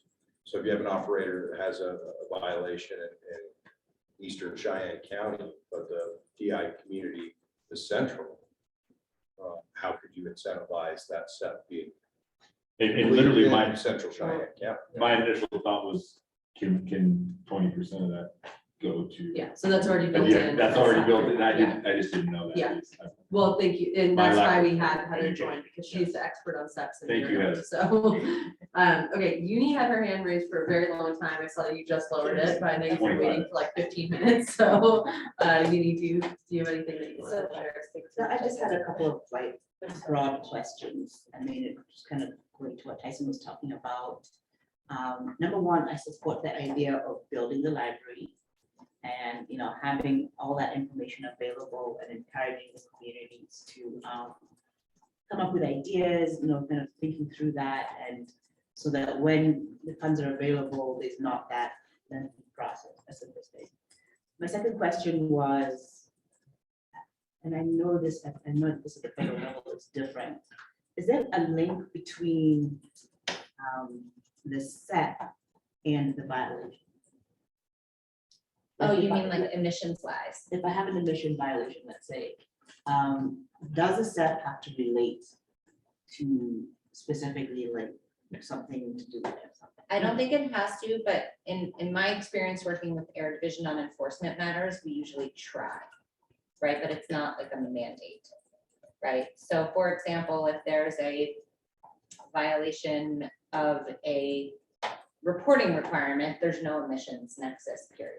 Or if there's a violation of a particulate matter emission limit, we try to look for like particulate matter related projects, but there isn't always, right? And so then we'll say, okay, focus on the community, other pollutants. But I think, at least it's been my experience working with Heather, works really hard to work with companies to try to make that nexus, but it's not a mandate, as I understand it. Now, I was thinking in terms of we start talking about criteria and what the steps look like in that library and where communities put in ideas. You know, there may be some benefit to kind of thinking about it in a more structured way. To kind of incentivize industry to say, okay, yeah, my evaluation was like this, or maybe this is something. Yeah. Can you get 100% of the value for 90% of the cost? If you pick a top priority on the set ladder, you know. Yeah. To get prioritized projects that need funding now done. Yeah, and those projects come from the community. Yeah, you know, exactly. Just my. I want to make sure I capture that, and actually, just a reminder for everyone to speak up. I had a hard time hearing you, Tyson, so. You had a hard time hearing me? Yeah, so you got to make right there. So could you and Uni, you're a little hard to hear too, and you're whispering about what to do next. So can you maybe concisely summarize kind of that last point of what you would recommend? That within the set library itself, to have this criteria categories that kind of relate to the violations. So at the same time, you know, the community members are the ones that are putting in these ideas, and whoever the entity making the decision, it's going directly to an idea that relates to their violation. I think that's what I was trying to say. Thank you. Giggling a little because I've seen Michael and Yilda put their hand up and then down and then hand up again. So Michael, I'll go to you and then Yilda and then. Oh, he put his hand down. He doesn't want to talk. Okay. Come on, Michael, we're gonna make you talk. I mean, it's a lot of information to digest. I appreciate the background knowledge, Tyson. I'm not gonna leave you hanging. This was too educational for me. I was familiar with it, but not to this level of detail. I think my my thoughts to Joel and Lubna would be, could this conversation be tabled back to, I know we got to make decisions today, I get it, but for this particular section, could this be tabled back to the work group task force to continue to flesh this out? That's what Joel and I just whispered to each other, that this will become another subcommittee meeting. So yes, this conversation, I feel like there was probably a lot of educational background information that needed to happen first. I know that these meetings are like few and far between. We reviewed a lot of this in April, but it's now August, and so it's easy for us to like forget a lot of it. So yes, we will hold a subcommittee meeting specific to SEPs. Take a snapshot of this in your brain, remember this conversation, and so when we do send out the calendar invitation, don't roll your eyes about it being another subcommittee meeting. Think about how engaging this conversation was and how much you wanted to keep contributing to it. And please come to that subcommittee meeting so we can hash this out further. We are exactly at 12:30, which is our lunchtime. Lunch has arrived. Before we break for lunch, I do want to take a straw poll on section DA. And there are 3 options available here. And just to provide some background, this is a discussion that was prompted by the April meeting. We heard from Lucy Molina, who was a participant in the Suncor Supplemental Environmental Project process last year, as well as Opa Gonzalez, who is the executive director of Cultivando, which is an organization that was chosen as the recipient for 2 of the projects from that process. One of the suggestions that was raised by Lucy was the idea that the regulated entity, so the entity that violated the statute or regulation that led to the enforcement action, should not vote or potentially participate in the selection process for which projects receive funding when there is a community-based process. And this was a concept that she brought up again at the focus group. Another participant in the focus group had a different perspective, that it wasn't a problem to have the regulated entity there. In that, in fact, they're an important contributor, especially because it's a voluntary process, right? So the idea of the entity is having a voice in actually making that voluntary selection, even though there are also community members contributing to that process. So at the April meeting, you all did not have a consensus on this question. So we have presented 3 options for you all to vote on today. One is that essentially the entity that is, option 1 is that the entity that is the subject to the enforcement action should not have a voting role in selecting what project is funded when there is a community-based process. So again, not all supplemental environmental projects go through that community-based process. Some of them are just negotiated between the regulated entity and CDPHE when we take enforcement action. But when there is a community process, the regulated entity would participate but not vote. That is option 1. Option 2 is maintaining the status quo. So the entity that is subject to the action would still be able to participate and vote in that community-based process. Option 3 is that it would depend on a case-by-case basis, and the community that is sort of involved would have some sort of say in whether they trust and would welcome the regulated entity enough. And it's important to remember, in fact, many of our processes have involved a local government as a regulated entity, right? And often there is a better relationship between the community and their local government or their water provider than there is sometimes with maybe an industrial operation that maybe has had a more complex relationship with the community. So that was option 3 came out of that focus group conversation of, it really depends on who the regulated entity is and what their relationship is with the community. So we're going to have those 3 options and abstain for you on the screen. Any questions before we get there? Robin? I have the same question I think I've asked before, which is an option 1. My understanding is that the SEP process is not legislatively directed. And so option 1 is really just voting for a non-voting role and not a direct recommendation to the legislature. Thank you, Robin. I think we may have forgotten to pass along homework item to Emily to research that. So yeah, let's frame option 1 as the relevant entity with authority, whether that is CDPHE, Yeah. our guidance, or the Please, legislature. if that's okay. Thank you. And Emily, we'll talk more about that research question.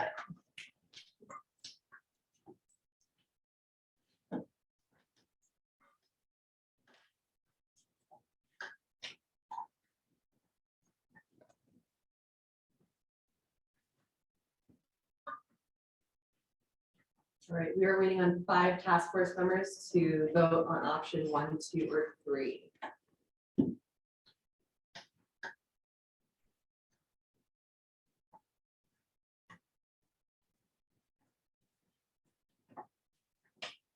Just a couple more task force members looking for your input.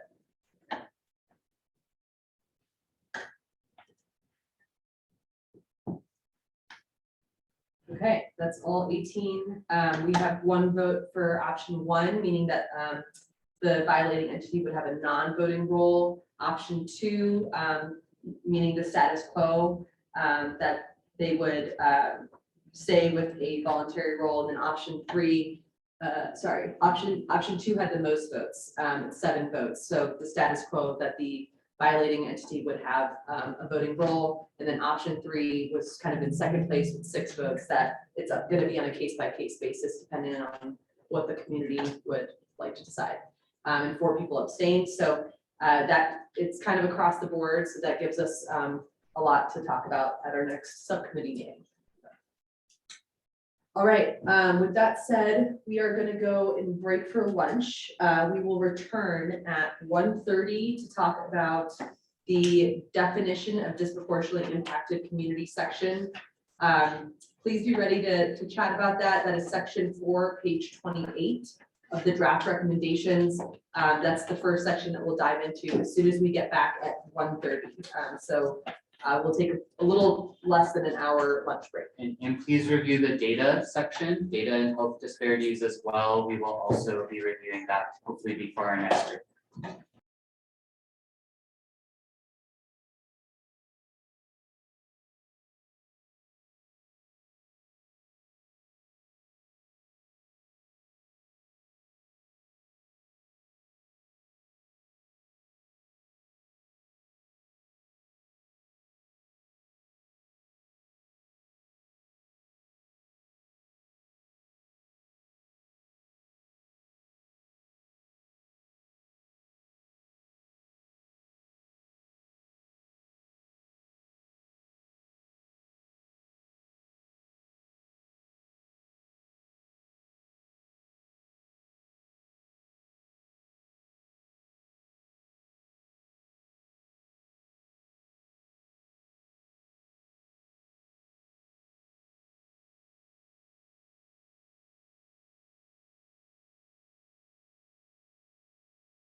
Okay, welcome back, everybody. I hope everybody. Do we have our interpreters in there? Yep, we are in the English channel here. Okay. Cool. I hope everybody enjoyed their lunch. And we are gonna jump right back into it. We are gonna do a little bit of a switcheroo with the agenda. And we're gonna go over the data and reducing environmental health disparities section first. We generally, as staff and subcommittee members, feel that this section is pretty well fleshed out. The data subcommittee met just last week and talked about many of these recommendations in detail. So what we're gonna do for this section, this is section 3 on page 13, is we are gonna do a straw poll on generally each of the sections. So section 3A, B, C, D, E, and F.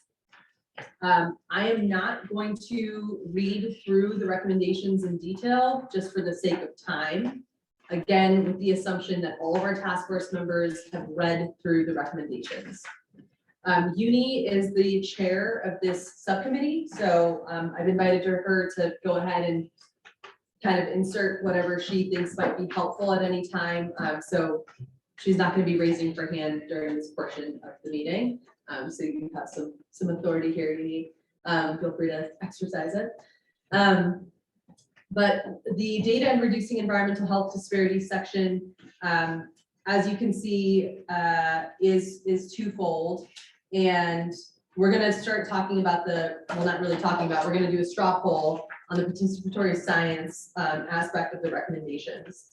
Again, I'm not gonna read through these because everybody has them in front of them. I will give folks a moment, maybe a couple minutes to just scan through them. What we are doing again in terms of the straw poll is only available to the task force members. So members of the public, please do not vote when the poll goes up. But you are voting about yes, you agree generally with the recommendations, no, you do not, or that you abstain. In this first straw poll will be on participatory science.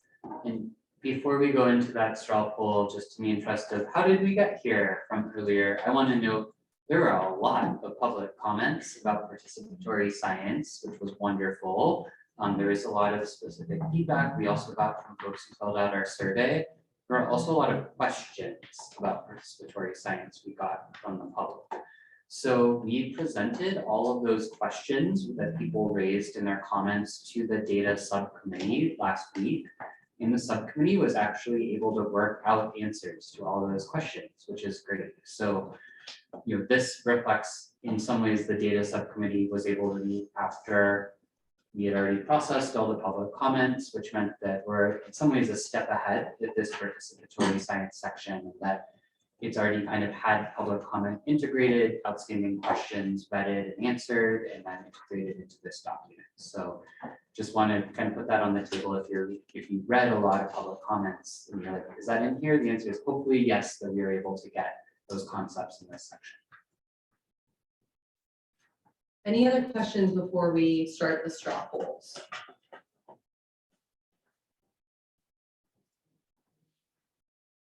All right, Natalie, I think you can start the first straw poll on participatory science.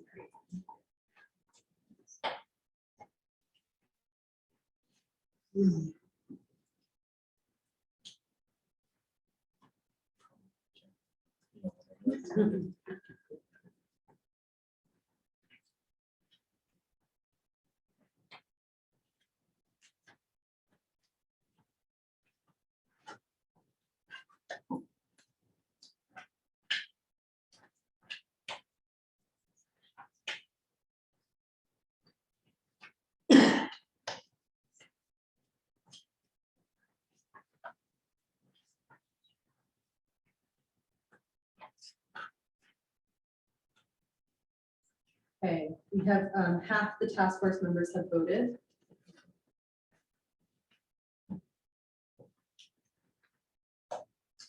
We're still waiting on 6 others. Can Yeah. you clarify the question? So generally with the straw polls, the questions, so we're gonna go through this section by section. So what you're answering at this moment is whether you generally agree with the content written in this section of the recommendations. The participatory science section.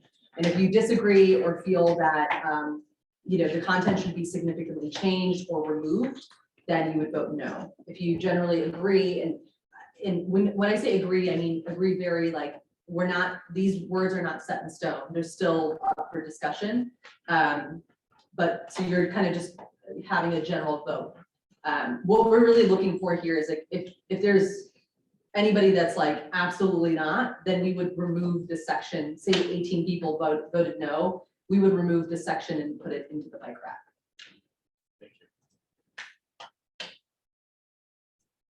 Still at 12 votes, so if you are a task force member who hasn't voted yet, please do vote.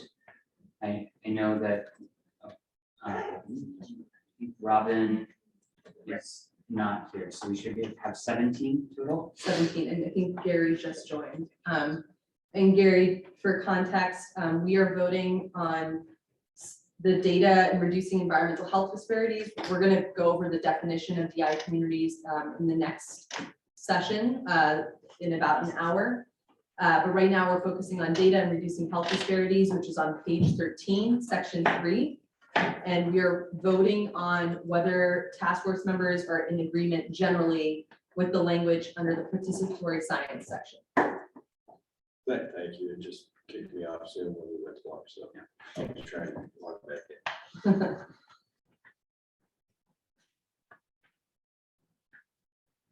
We're at 15, so maybe if there's someone else who didn't rejoin.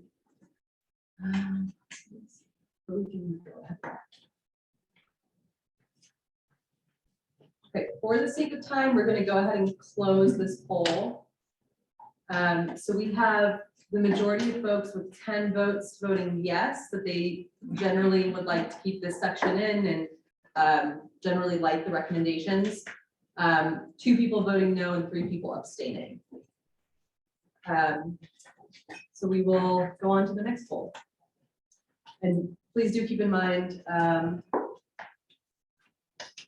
thanks, Michael, about the update about our please do keep in mind that we're going to kind of go through this section pretty quickly again, because this section did receive a lot of robust conversation. We are trying to kind of power through and get to the definition of disproportionately impacted community.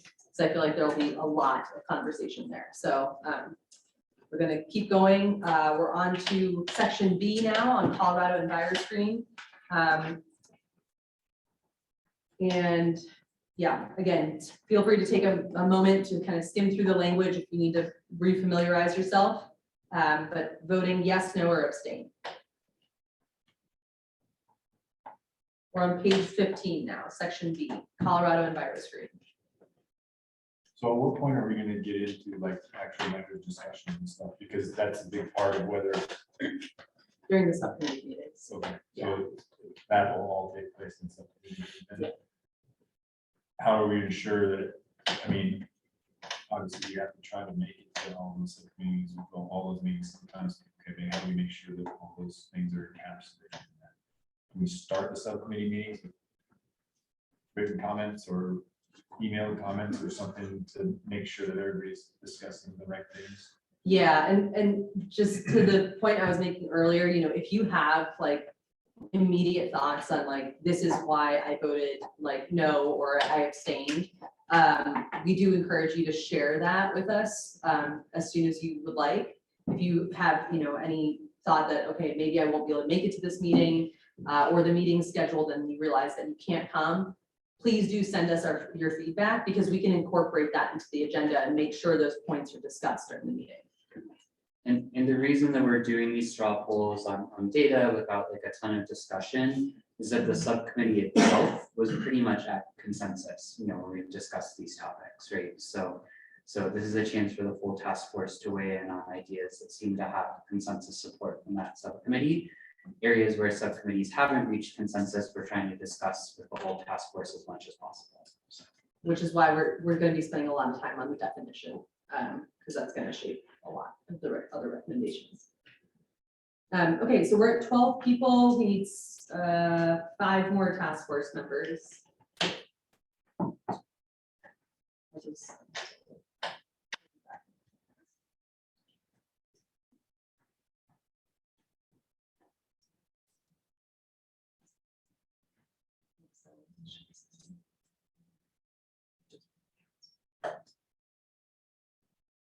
Okay, for any task force members who have not voted, please do cast your vote.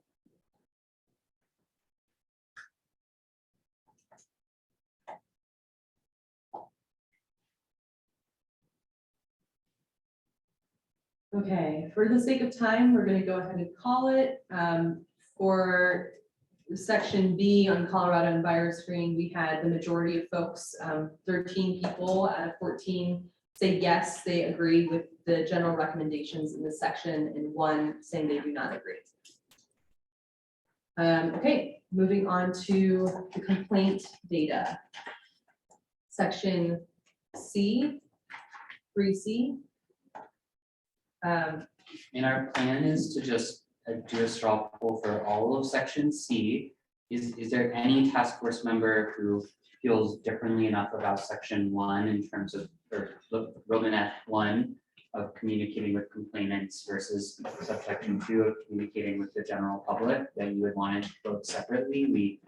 Those are related concepts, right? We just kind of broke them out into subsections because they are a little different, but our plan is to vote on the whole section unless someone speaks up and says, oh, it's really different for me, and I would want different votes.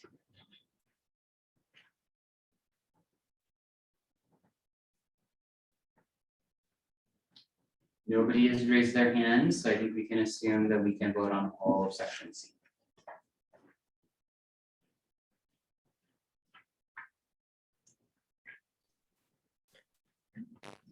Is it possible at all to update the shared screen to kind of correspond with what we're voting on? Not a big deal. I can toggle back and forth, but if possible, would be hugely helpful. Yes, sorry, Jonathan, I forgot that I didn't scroll down there, sorry.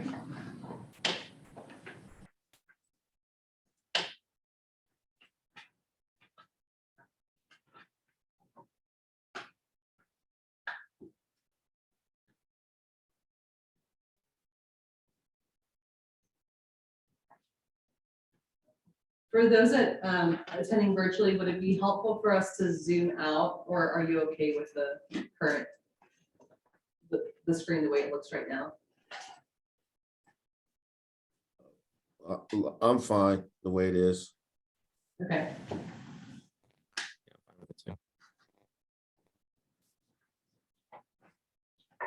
All right, so on section C, the complaint process, talking about communicating with complainants, as well as communicating with the general public. It looks like we have, it's unanimously a yes with 14 votes. So we will continue on to section D on data sharing.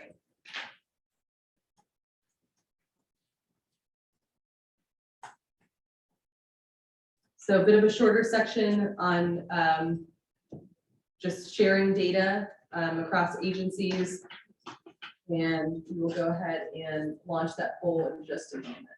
You've already launched it, thank you.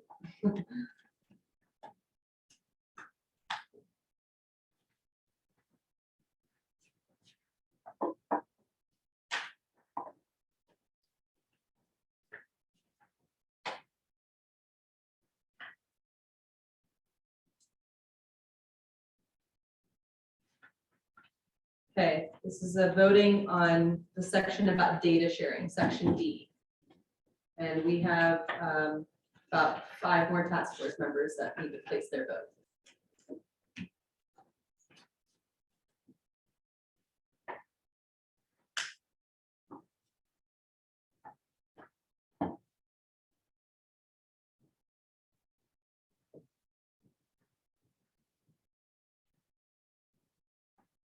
All right. We have 14 votes unanimously for yes. if folks agree with the data sharing section. We will move on to section E, addressing data quality, vetting and cleaning data. Thank you, Natalie, and folks can go ahead and vote on this section on addressing data quality.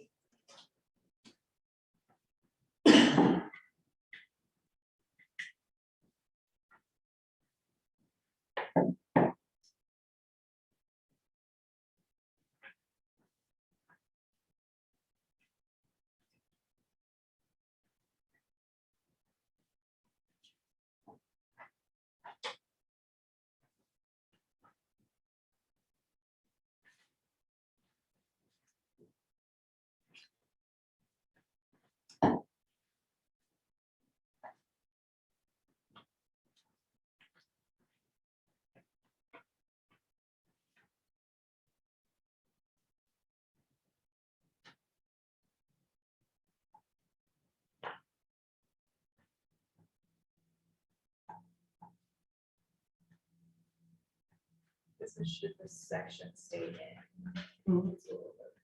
Yes.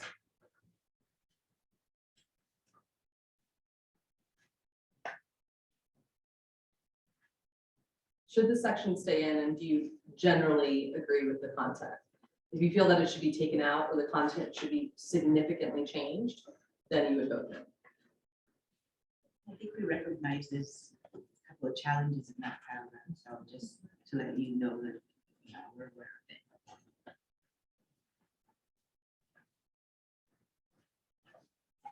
Okay, we need a couple more task force members to vote.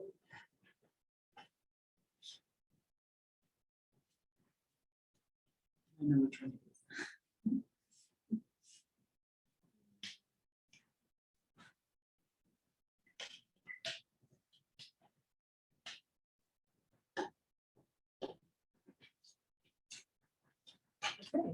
For the sake of time, we're going to call this poll. We have 12 votes out of 14 of yes, one person voting no, and one person abstaining. So we will keep the section in and continue to work on it. Okay, finally, the last section in the data and reducing health disparities section. This is page 17. Section F, data collection and modernization.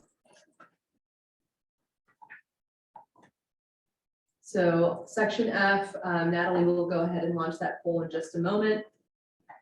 And please go ahead and vote.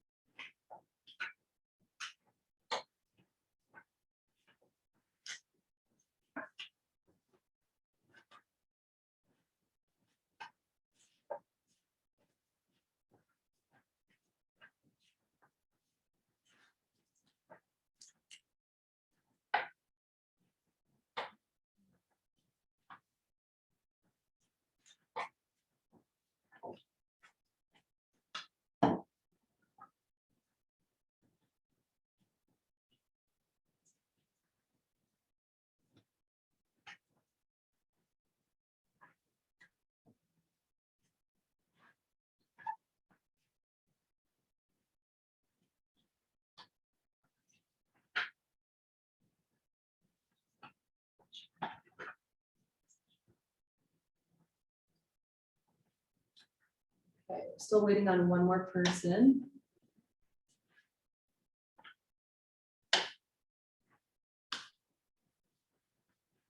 All right, we will go ahead and close this poll. Again, the majority voting yes, 12 people voting yes, one person no, one person abstaining, so this section will stay in. So all sections of the data and reducing health disparities section of the recommendations will remain in the recommendations, and the data subcommittee will continue to work on them. Before we move on to the definition of disproportionately impacted communities, I do know that we went through that really fast just for the sake of efficiency. Is there anybody that would like to just come off mute? We can spend a few minutes just chatting generally. If you primarily had issues with the language or certain sections that you just want us to flag, so that we can make sure that we talk about that during our subcommittee meetings. Tyson, go ahead. I just want to I just want to spend most of the discussion involving viral screen about whether it is a screening tool or a decision-making tool. I'm not comfortable with it as a decision-making tool. But I am comfortable with it as a screening tool that would lead to decisions once looked at closely, and especially after listening this morning to the rest of the public comments. There were a lot of concerns about rural versus urban differentiations. I don't think those differentiations can be solved in this room. I think those differentiations are solved when you actually take a look at a project and where it sits, especially when you have larger census blocks in larger areas. So again, I think it should be a screening tool that takes action to identify exactly what needs to be done. I don't think that diminishes it in any ways, because if it's written properly into the rules, it's not going to change anything. But to make a decision tool out of data that is inconsistent based on, population versus density, there's no way to consolidate that. So there needs to be this is identified, let's take a close look at it. Yes, it is, no, it's not. And that's kind of my 2 cents on that subject. So Tyson, just kind of bringing us back to what's on the page. In terms of that section, there's really only one recommendation about the use of EnviroScreen. Which is there's sort of 4 concepts there. So it's that first concept, which is that the advisory board should use EnviroScreen to make decisions about where to prioritize allocating grants, and that other agencies could similarly use EnviroScreen to sort of figure out areas that have a greater burden of environmental health risks for their grant.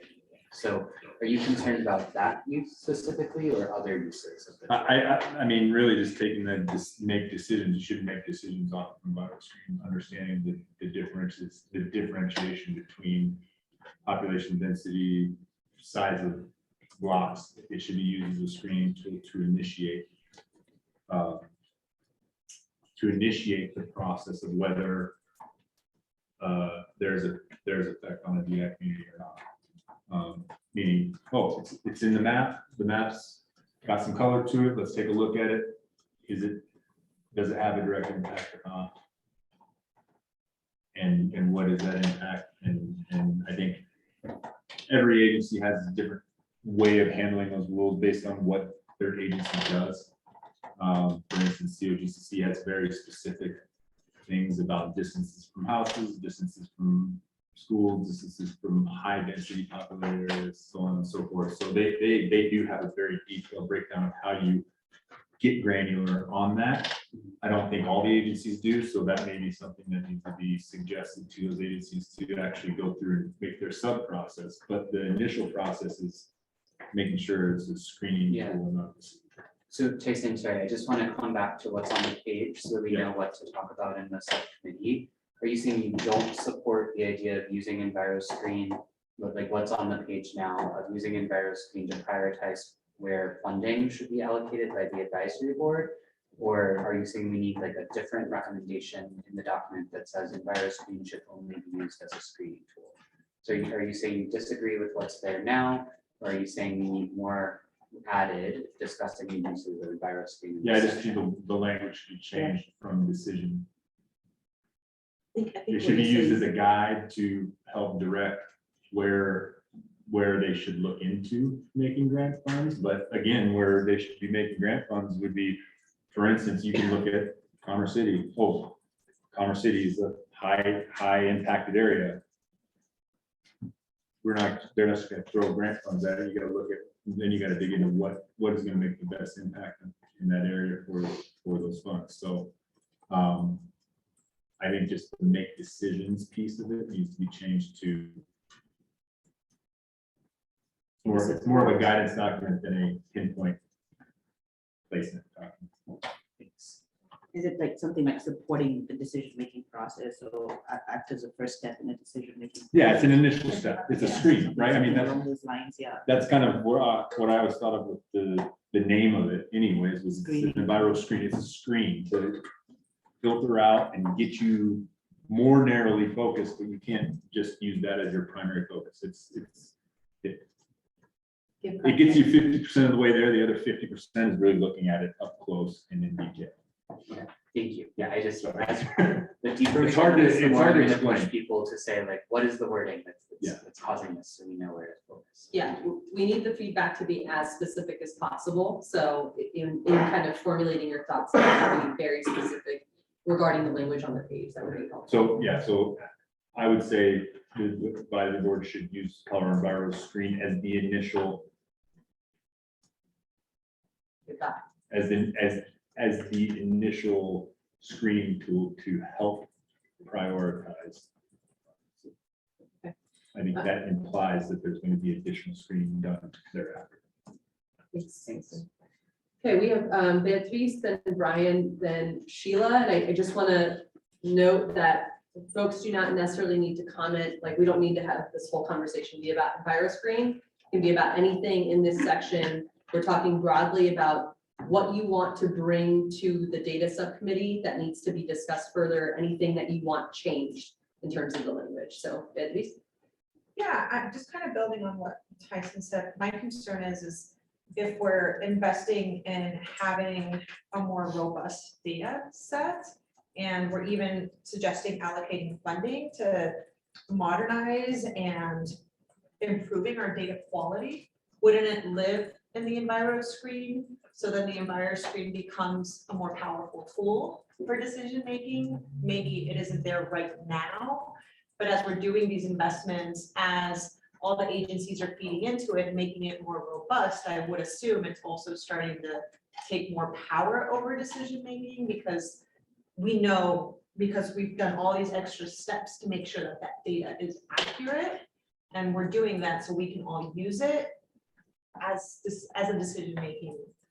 I would Again, agree, not I would today, agree, but like- I would agree in small, more concentrated census blocks, but you're never gonna get there on large urban or rural census blocks. I mean, unless you are able to then break that census block down into other smaller pieces.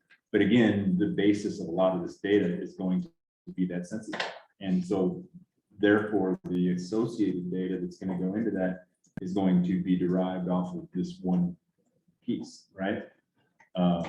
You know, again, if we get to a point where we don't have to use census block data because we have more data to use and we can get rid of census block data, that changes the story a little bit. But right now, that's where a majority of it is coming.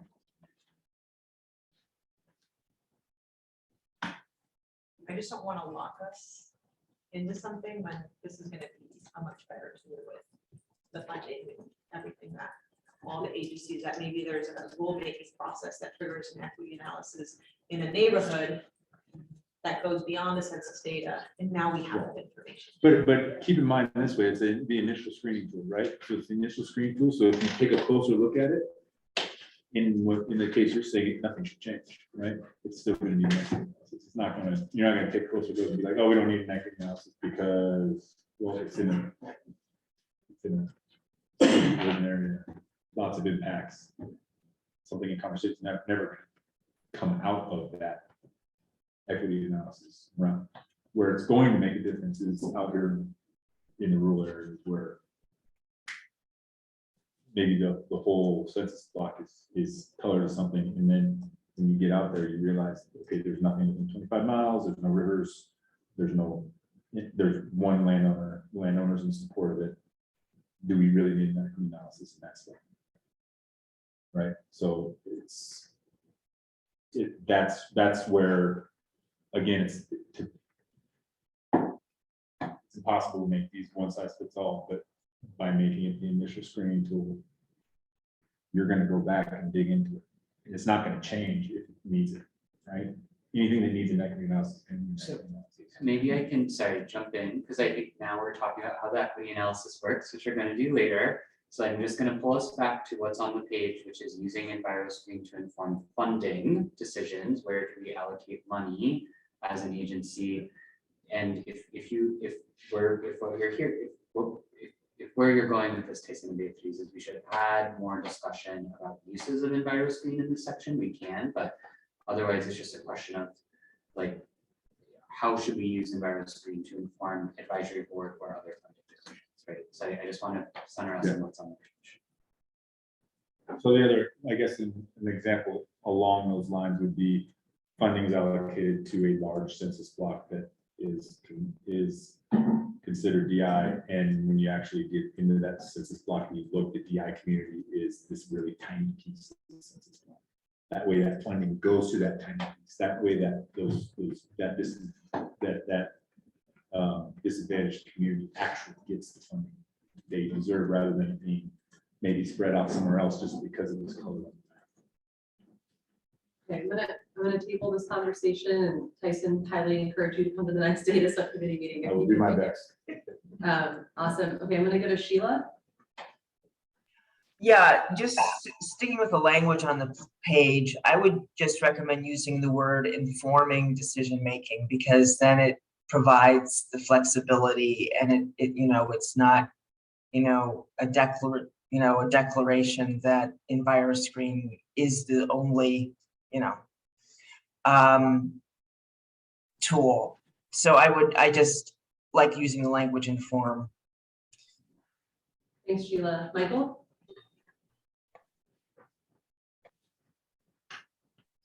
Sheila said exactly what I was going to say. Great. Okay, any others have thoughts on other sections? We voted on sections A through F, and Robin, just catching you up, we voted yes on all of the sections. In section 3, data and reducing health disparities. So everybody believes that these sections should remain in the recommendations. Right now, we're just talking about, is there anything in terms of language or something glaringly different that people want to bring up to be discussed at the next data subcommittee meeting? Yeah, I apologize that I missed a small portion of the meeting. I had agreed to present at the Western Leaders Network Conference on oil and gas methane rules. So thank you for accommodating that. Apologies. Anyone have any other? Yeah, we'll go Uni and then Brian. Oh, okay. I was gonna try and wrap up. Oh. You gonna go first, Brian? Yeah, Michael also had his hand up. Oh, Michael, did you forget to put your hand down, or do you still have it up? I'm sorry, I need to lower my hand. He likes to raise it and lower it, raise it. Exercise and activity. I think I just, things to think about in the next subcommittee. A lot of the examples here seem to be CDPHE or air quality specific. And there are a lot of different examples that participatory science can be and used with and data. And so just if we could expand some of the examples. Okay. Expanding some of the language, so to be more inclusive of other agencies. And other resources, okay. Not just air quality. Yeah, there's a section that we haven't started working on, and it's missing from the document, and that's the section on metrics. How do we measure success? And we've been mulling over that as we've been having these conversations about data and data quality, and that's a topic we're going to take up at our next meeting. Is what are the actual criteria or metrics that we could use to say that this program is working, or whatever recommendations we can give to CDPHE as they start thinking about measurements of success, because I think that's important for any program that we put out there, that we can actually show that we have succeeded in changing X, whatever X is, whether it's jobs or whether it's complaints or whatever the metric is that we'll be thinking about. So if you have any ideas, please feel free to share those with me of things that you think we can measure that ultimately are getting us where we need to be. To just accept that. I was just going to say that what Uni is referring to is at the top of page 13, section 3, she's talking about that we mentioned that the subcommittee is focusing on things twofold. First, to develop recommendations for establishing measurable goals for reducing environmental health disparities for DI communities. And then later on in that paragraph, it says, second, to consider proposing recommendations for a plan to address the lack of data and lack of data sharing. We've talked about that latter point a lot in our subcommittee, but Uni is pointing out the fact that this first part needs to be discussed a lot more. So any ideas are welcome. I would just note that for those of you who don't know, some of what has come out of recent legislative action is that CDPHE and COGCC collaborate a lot more and a lot more frequently than they used to.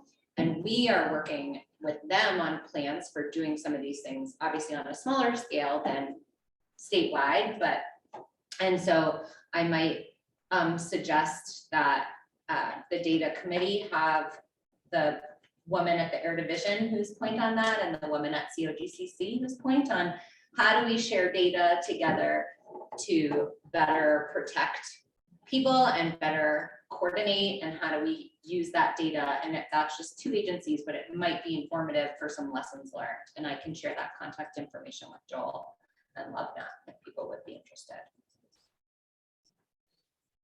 Also try with data intercepts too, but maybe each agency has an issue going on with data, if we have a gap in that data. That we can have support. Yeah, and we're trying. And so, you know, the first is like, okay, which data source are we going to tackle first? Right? There's so many different places where our data overlap. And so then it was like, okay, what do you have? What do we have? Are we even talking the same language when we're talking about this issue? And so then we're working through that, and we're developing a plan that's ultimately going to result in like the long-term utility by both agencies of the data that we both collect on this issue. And right now, first, where it's not going to surprise folks, we're trying to tackle the Reg 7 early and pre-production monitoring program data, right? Like what data do we have, and we collect, what data does COGCC collect around early monitoring of oil and gas? And how do we share that? How do we collect it? How do we use it? And having all those conversations. And so that's what I'm saying. That's a project that's underway that might help provide some lessons learned on interagency sharing of information and how that goes. And so it's really exciting. Thanks. And Tyson, I'll turn it over to you, and then we'd like to wrap up this section. Yeah, no, and this is kind of an overarching comment that's kind of came up within things, but it also comes up in part B, where it says funding should be specifically cover costs of CDPHE, CDOT, PUC, and COGCC to contribute to access to data. I think we should really tie all that into the environmental what do we call it?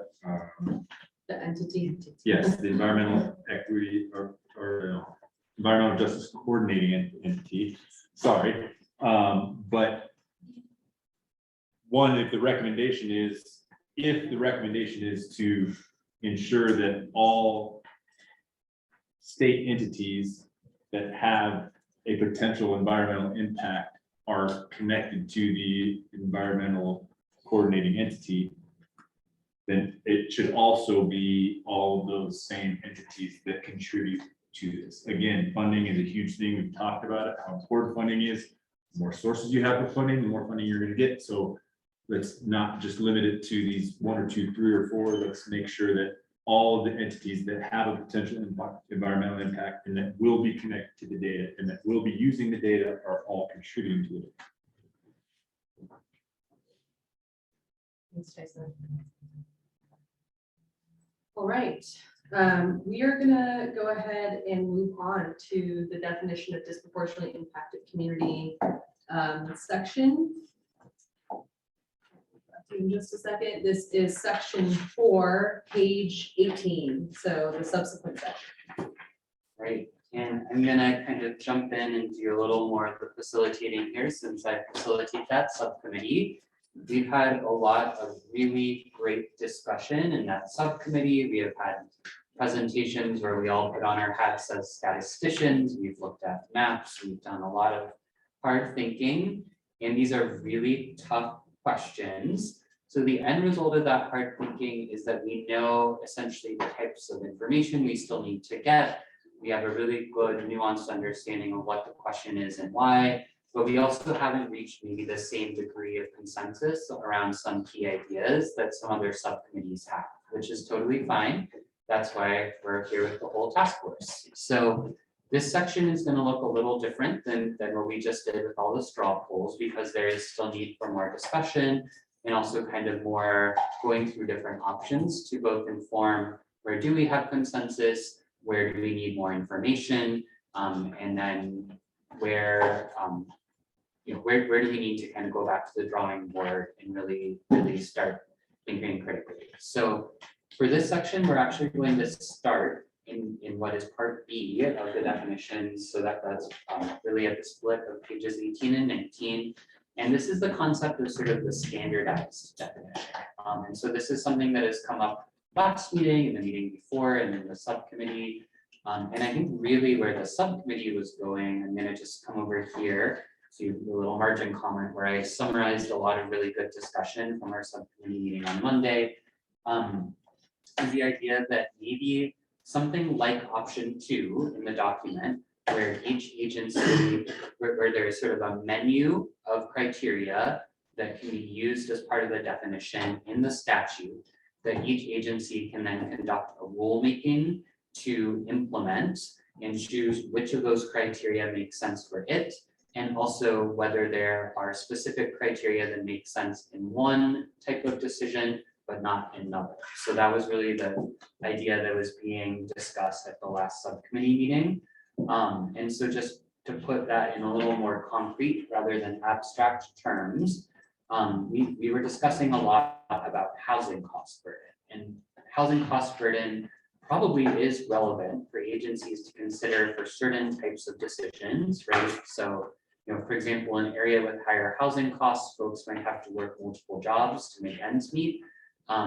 So it might be a little harder for them to make it to some engagement sessions. We might want to do more or different types of engagement in those areas, but also a lot of areas with higher housing costs, they may actually have access to more resources overall. It could just be a more affluent area overall, where it doesn't make as much sense for an agency to prioritize its grant making activity. So I think that concept is in many ways embedded in this idea of option 2, which is what we were really discussing. Of maybe the legislature could identify a list of criteria that influence the agencies can then use to figure out what their own kind of specific definition should be, and also when they would be using which criteria for which types of decisions. So that's a high-level summary of the discussion on Monday that I just wanted to bring us to as we kind of start this discussion of option 1 versus option 2. And we're not going to do a straw poll right away. I think this is a complex topic, and I really want to start out with some more discussion, and would especially welcome Ian, Tyson, Renee, Robin, Michael, anyone else who is at the subcommittee meeting on Monday to kind of provide more background or detail around kind of where the subcommittee was starting to go. I did some homework. I did my homework. So one of the concerns that I raised, because I heard from my agency, is how do we prioritize and use our resources most effectively, right? Like, we don't have an unlimited set of resources, either people power, money, etc., for doing things like engagement, right? So how do we make sure that those, in the context of each agency action, rulemaking, permitting, right, enforcement, that those resources are most efficiently spent and most effectively spent? And the concern I raised was that if the definition of disproportionately impacted community is the same for every agency, that could result in us, for example, needing to do engagement in a community that's not affected by the action at issue, right? Which is not a good use of our limited resources for doing engagement, right? And so my homework was to make that not a hypothetical, right, or a theoretical concern, and talk to some of our staff about like, what does that mean for them? Have they encountered that, right, in their engagement work that they've done? And the feedback I got has sort of adjusted my thinking a little bit, right? So Jaime and I got in a spirited discussion a couple meetings ago about like a community is disproportionately impacted or it's not, right? And so having different definitions at different agencies could cause confusion for communities about whether they're disproportionately impacted or not. And so the feedback I got from my team was that it is more important to have language in the statute that targets the engagement to around communities impacted by the agency action, like by the proposed state action, than it is to have a specific agency specific definition of like what communities are disproportionately impacted. So I'm sorry if I'm not articulating that well. It means it would be more critical for us to make sure the statute says something like agencies must engage with disproportionately impacted communities affected by the proposed action, right? Than it would be for us to just separately identify communities that we believe are generally speaking disproportionately impacted, right? So like making sure that when we undertake our engagement, when we do protections, right? When we look at a rule and we need to make sure it protects the communities that are going to be impacted by the activities subject to regulation. It doesn't have to apply uniformly in all disproportionately impacted communities, right? Like making sure I feel like I'm getting big. Stop me if I'm not making sense. Yes. I think what you're saying is. Ian, Ilda, and then Brian, I just want to make sure that there's people that are on the screen raising their hands. Oh, okay. I just want to repeat what I think I hear you saying, which is like, there's a definition for DI communities. You're doing a planning process in one part of the state. Let's target the people that are actually being impacted, right? That's right. Yeah. Let's in rulemakings for engagement in permitting actions, that the law should be structured in a way that tells us to focus on the communities impacted by that action and not have us engage in a community that's not affected because it's a disproportionately impacted community. There has to be a nexus between the community and the action that we're undertaking. Does that make sense? Is there any priority to, I'm sorry, is there any priority to the action when you do know that there are DIC in that space? Like, will it be more urgent or? Sorry. You just repeat that. Sorry, is there any more of a priority once you do know it's a DIC and a DIC space, that kind of thing? I think I'm working under the direction that exists already, that we have to prioritize protections for disproportionately impacted communities. So it's just when we're looking at what does that mean, my comment is about, are all disproportionately impacted communities the same? Right? Like, no, we need to look at the ones that are impacted by the action at issue, even if that means like there's this one definition that identifies all the disproportionately impacted communities in the state. That doesn't mean that all of our actions relate to all of those communities, right? It means we need to tailor our engagement and tailor our protections for the communities that are impacted by our action. And that's the feedback I got from our staff, that it's less about the definition itself and more about what are our obligations in the engagement space, in the protection space, right? Making sure that's more tailored. One second, we'll go Ilda, Brian, and Jamie. So just really quick before we move on, I should have given this reminder at the start, but in Spanish, disproportionately impacted community is comunidad afectada de manera desproporcionada. It's a lot more syllables than DI. So please, I know it's painful, we're gonna say it a lot, but please do not use the acronym. for our interpreters to be able to keep up. So sorry, just a quick reminder. I'm so sorry. Yeah, I think like the point is, I completely agree. I think we should create tiers of who we should be engaging and having those, the who's immediately impacted. But who is in charge of estimating who is actually impacted?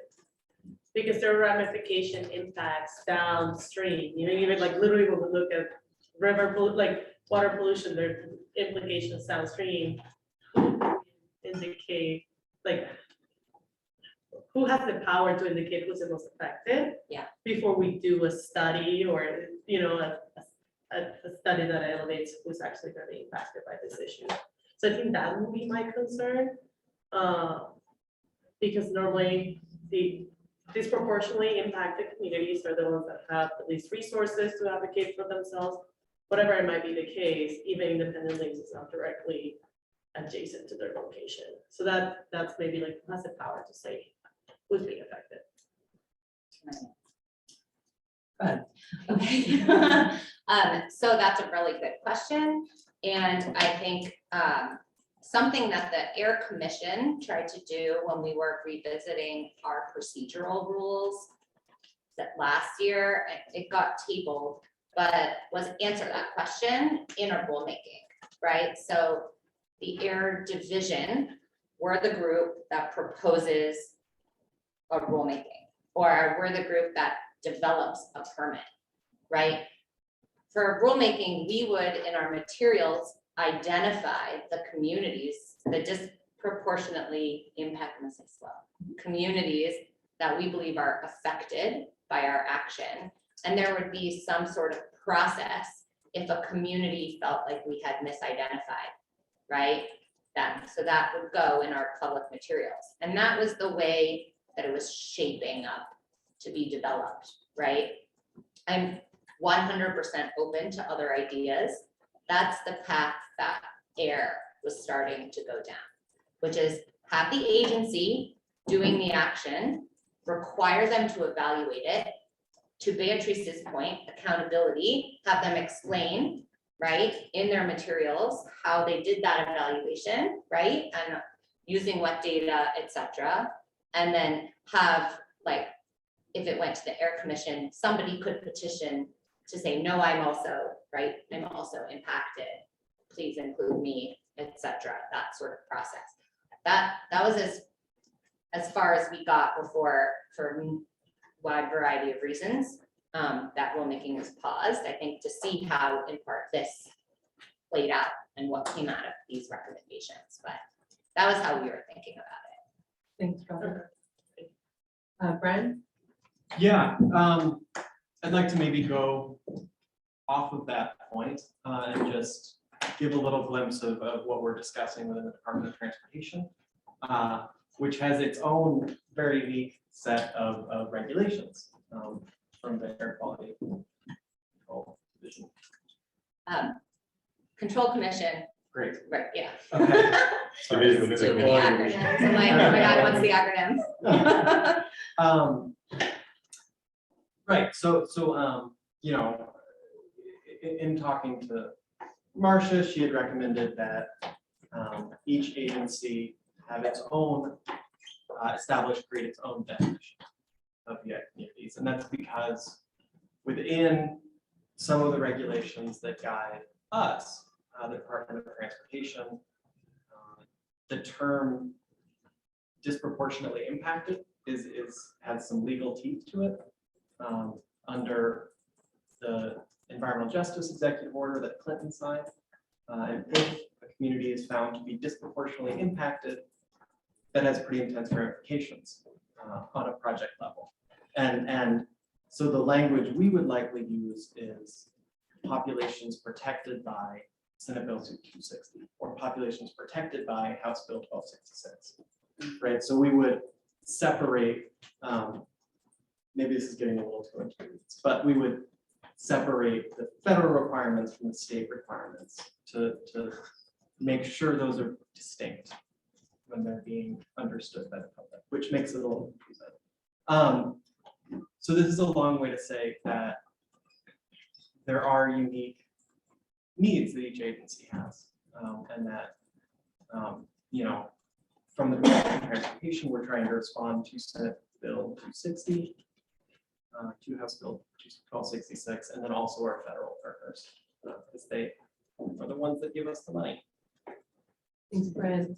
I noticed that, Jamie, I know you've had your hand up for quite a few minutes. Renee, I noticed your hand popped up while Brian was talking. Is it in response to that? Okay, so, okay, so Jamie, if you're okay with it, we'll go Renee, Kim. Okay. In response to that, that's really concerning because that's assuming that state and federal agencies already have the cultural trauma sensitivity for environmental justice. And that also muddles the line to go right back to the status quo to not represent disproportionately impacted communities from their own definition, from their own self-determination. So I do not at all support something like that because it's already been proven several times, even for indigenous communities alone.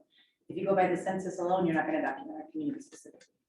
We're not documented very well in the census. If you go by electoral politics, you're not going to document our specific communities. And then you're not going to document where we actually live in urban spaces either. So I would really, really caution any state and federal agency to just assume they're going to know what a DIC definition is based on a lot of that. If there's not already community development laid that baseline. Yeah. Can I? Sure. Yeah, great. Yeah, absolutely. And I think for Pause, I'm not hearing interpretation.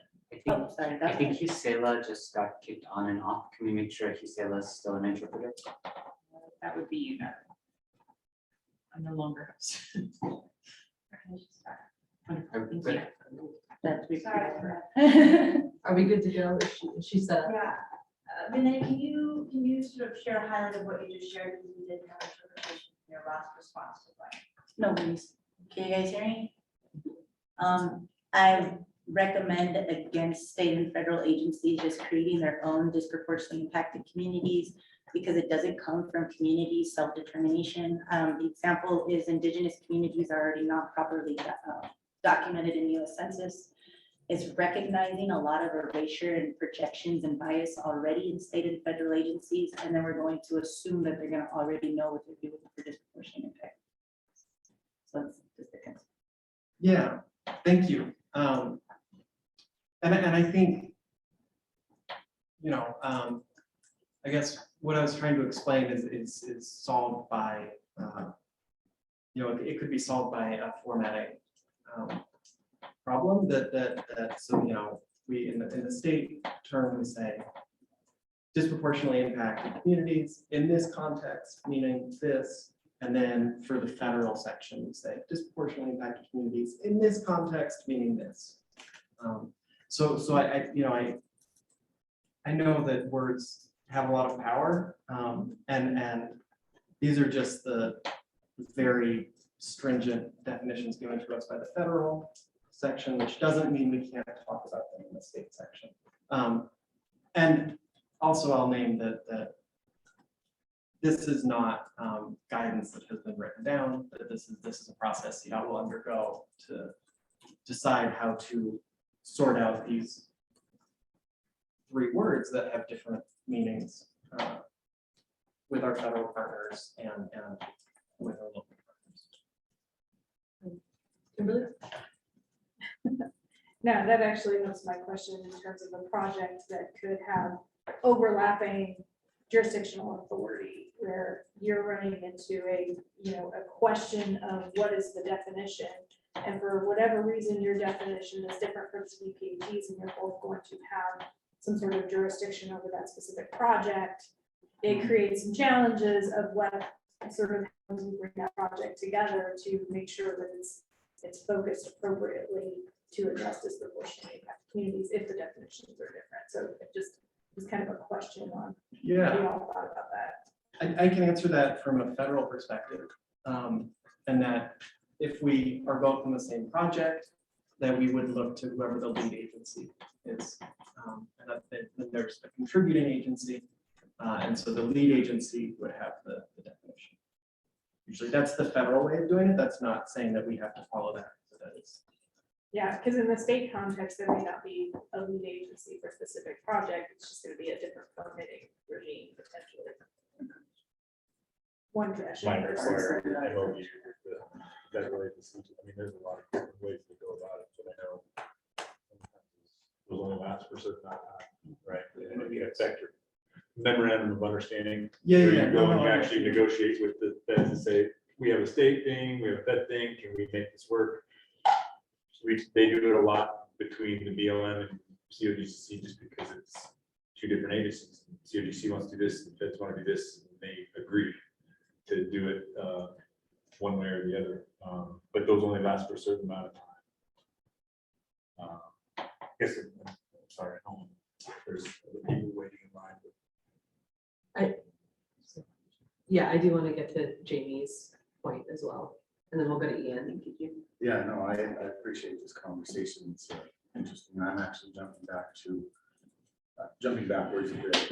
So I just want to clarify, first of all, Robin, what I think I heard you saying is that there can be a standard definition, but or others would like to see some latitude for agencies in how they apply the definition, or and to be able to allocate resources and or other help to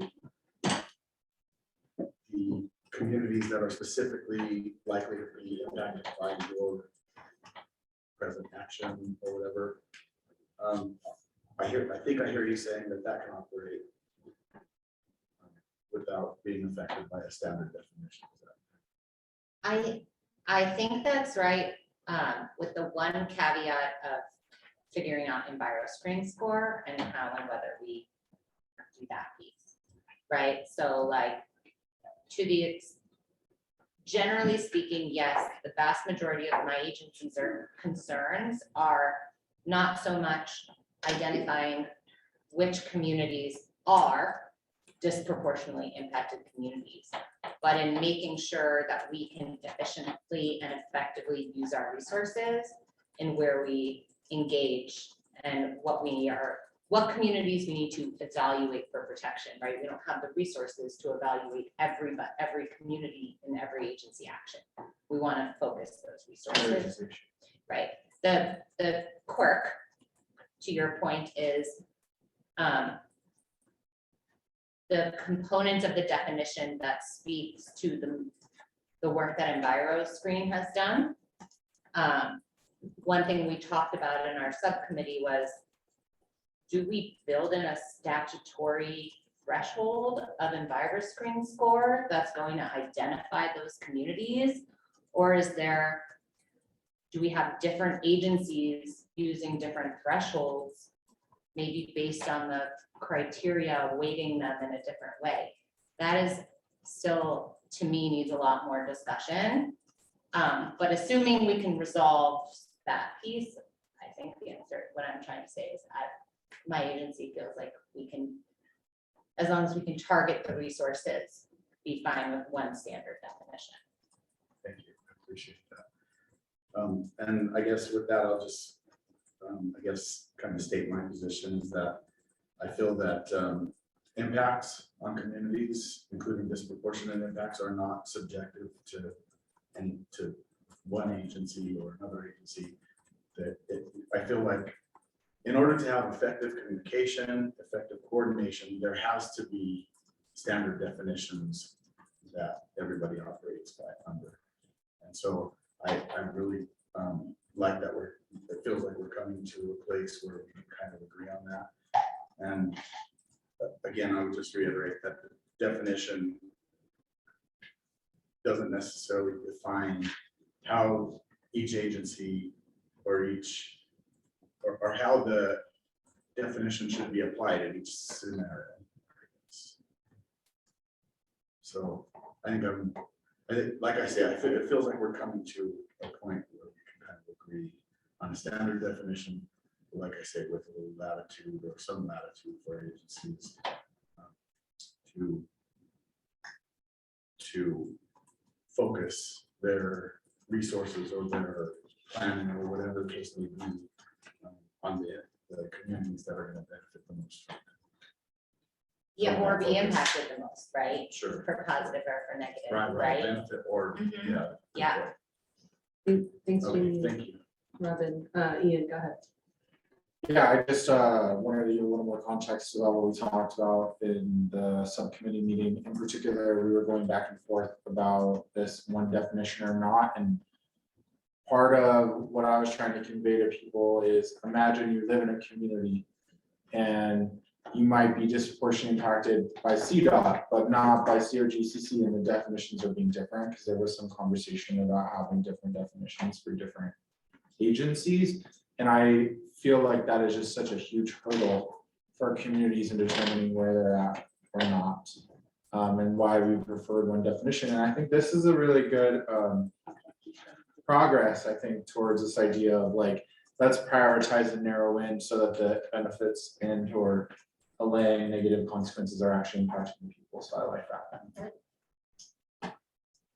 Thanks, Ian. Uni? I may be a little bit behind in this conversation, and I apologize. I just trying to wrap my brain around the definition. Because this has been a sticking point for a lot of people when you talk about disproportionate impact. And there are just so many different factors that the community may be disproportionately impacted towards or with, and maybe the air pollution may be just one of them. And so I'm not sure whether this is what Robin is speaking to in terms of an agency identifying what that specific impact is that they have a role in, and then making a decision around that specific role versus this. I'm not moving away from the general definition, but in my mind, I'm thinking community has been identified as a disproportionately impacted community, but maybe not a specific nuance. You know what I mean? That specific issue is not a problem in our community. We're operating in this assumption that because this disproportionate impact, it's on everything across the board. And as such, it has to be treated in this way that's across the board. Is one thing that I got from Sheila, and I'm not going to remember what she said about it, is this language, this negative language. Sheila, I don't know if is she on the phone? Deficit framing. Yeah, the deficit framing, you know, and I'm just so sensitive towards that that piece of it is getting lost somewhere in this definition. I'm not sure that making sense. Maybe I need to think about this a little. Can I jump in? Yes, please. Thank you. Yeah, so I would like to be intentional about using assets framing. And I think, Joel, you've written critical to avoid using the deficit. Yes, exactly. And so DI, I mean, that's sort of implicit in the definition of any definition of a DI community. And so, I mean, to use an assets framing would completely shift this conversation. So, you know, I mean, when I think of assets, these are not necessarily material assets. And so, you know, that's another conversation to have. Because I understand the utility of any DI definition. But I would like to move to some kind of assets framing. I'm just not sure if this is the place. Yeah, thank you, Sheila. And I think it would kind of be a much broader and different conversation at this point. So I wonder if we can have Ian and Tyson both have their hands up, and then I'd like to kind of take everyone's temperature around kind of a series of related questions, maybe before we take our break that I think was scheduled for 2:40. So does that sound good to everyone? So I don't know whose hand is up first. We'll go Ian and then Tyson. It just comes to mind is knowing that disproportionately impacted is like, as a federal connotation, back to Clinton's administration, we have the tribal nations not like being called it. We heard communities come in and say, this might impact my ability to like sell my property and the concerns. It's just crossing my mind that maybe we want to come up with a different term, and it goes along with what you're saying, like you're really getting to me on this, like it just seems like maybe there's a solution there that we could take back to our subcommittee, and maybe one that's shorter to translate. New Jersey uses overburdened in their new. What about distressed Overburdened. party? Overburdened. No, don't we want to use Oh, something? hold on, sorry, for the interpreters, one person at a time, please let. Let's send it Linda back to the committee, I guess, subcommittee is what I'm thinking, but it's just crossing my mind that there are a lot of indications from both community, government agencies, it's 30 years old. We use frontline communities, environmental justice communities in different contexts in our own messaging. We can come up with something that maybe fits that frame in our committee. Yes, thanks, Ian. I love that idea. I think that's a great outside the box thought, because it does, I mean, the connotations between federal, I mean, when you start talking about all the different industries that are intrastate and how they operate within those boundaries. So my comment was more in line with the stuff that's actually on here right now. I think we have some definable terms on here that could be suggested as a statewide, hey, let's use these definable terms so things are at least consistent across the board. And then you have some more subjective terms that I think are completely applicable in different situations, right? So is there a way to effectively, and I guess that's the question, is there an effective way to make a recommendation that says,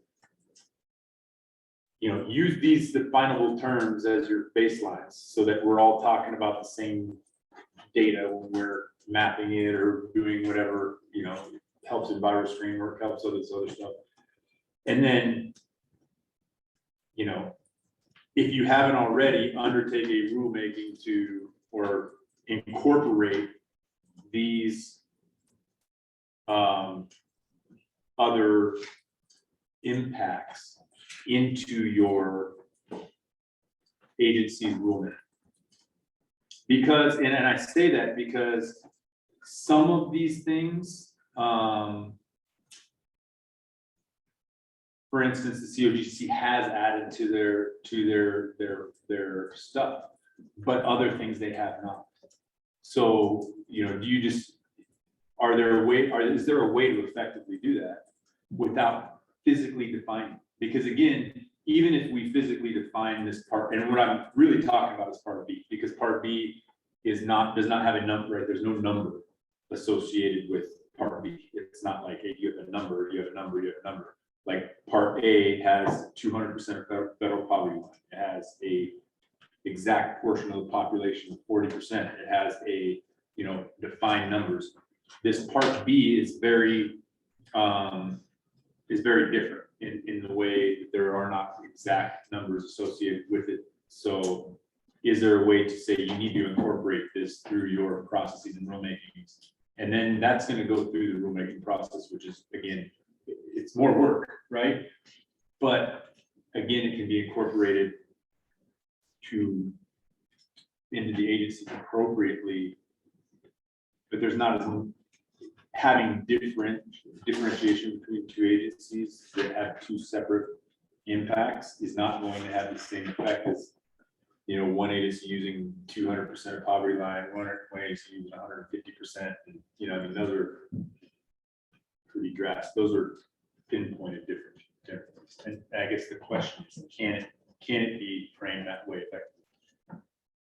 In response, I think in my committee chair planning, I actually asked those questions about vulnerable population and things, and about putting actual definitions into whatever recommendations would go in, because like legally, you want to have those definitions. So I asked for that. Tyson, I'm so sorry. I'm not sure I like totally understood your Yeah, I know. comments. If you Yeah. could give like a 2-sentence summary, so I know what to put in our notes. So part AA of the definition, I believe, has defined terms. And that could be recommended as a statewide use. Part B is not a defined term, meaning, let's use your example, vulnerable populations, okay? The Air Quality Control Commission will need to be looking at vulnerable populations for asthma, for airborne particulates, for age, for all of those things. Well, But- vulnerable is like a defined term for like pregnant, like elders, pre-existing conditions, like that's the definition. I asked them about this because it's like a public health term. Okay, I So think- they would be comparing air to that, or if it was water, it would be for the. but air compares, They're vulnerable. air compares to that differently, right? So how you incorporate air is different than how you're gonna incorporate water. Now, you're saying there's a thing, so yeah, what you're saying is you need to agency, whatever agency that is, incorporate vulnerable populations into your rules. And they will Yes. undergo rulemaking to incorporate those into their rules. But for us to say, here's the definition, and here's how you're gonna use that definition is tougher, I guess, in that sense, because there's, well, you're saying there is. There is a definition, it's a There- public health definition. I guess And what is that I'm the hearing same as is the federal David- definition? Yeah, Is it's that the same. It's same all the way the across the same. board? Okay, well then that's the exception, I guess. Because these other ones do not have a across the board definition. And that's what I'm talking about, is how do we get these incorporated effectively without there being an across the board definition?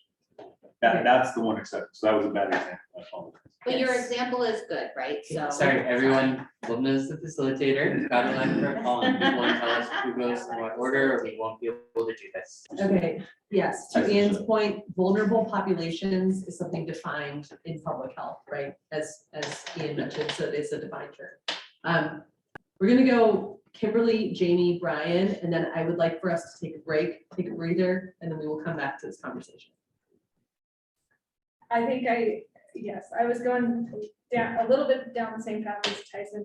I want to be a little bit more definite, I think, in the way that I'm thinking about this and looking at this from the definition itself standpoint. I think that the definition as we create it needs to be specific numbers that you can actually pull, and you can incorporate that data into EnviroScreen or however it is that we're going to have people look at something to say this is a disproportionately impacted community. I would go so far as to say I also wouldn't support, although it's not part of this recommendation, different agencies putting in rules that have some discretion, because discretion, agencies like to put discretion in, very negative sense. But because it confuses everybody. When there's discretion between one agency and another and they use different discretionary measures, neither the community or the regulated entities understand when they're coming in where that discretion is going to be used. So I would say the definition itself needs to be clear and definable in terms of how you can actually pull data to put in EnviroScreen or however it is that we're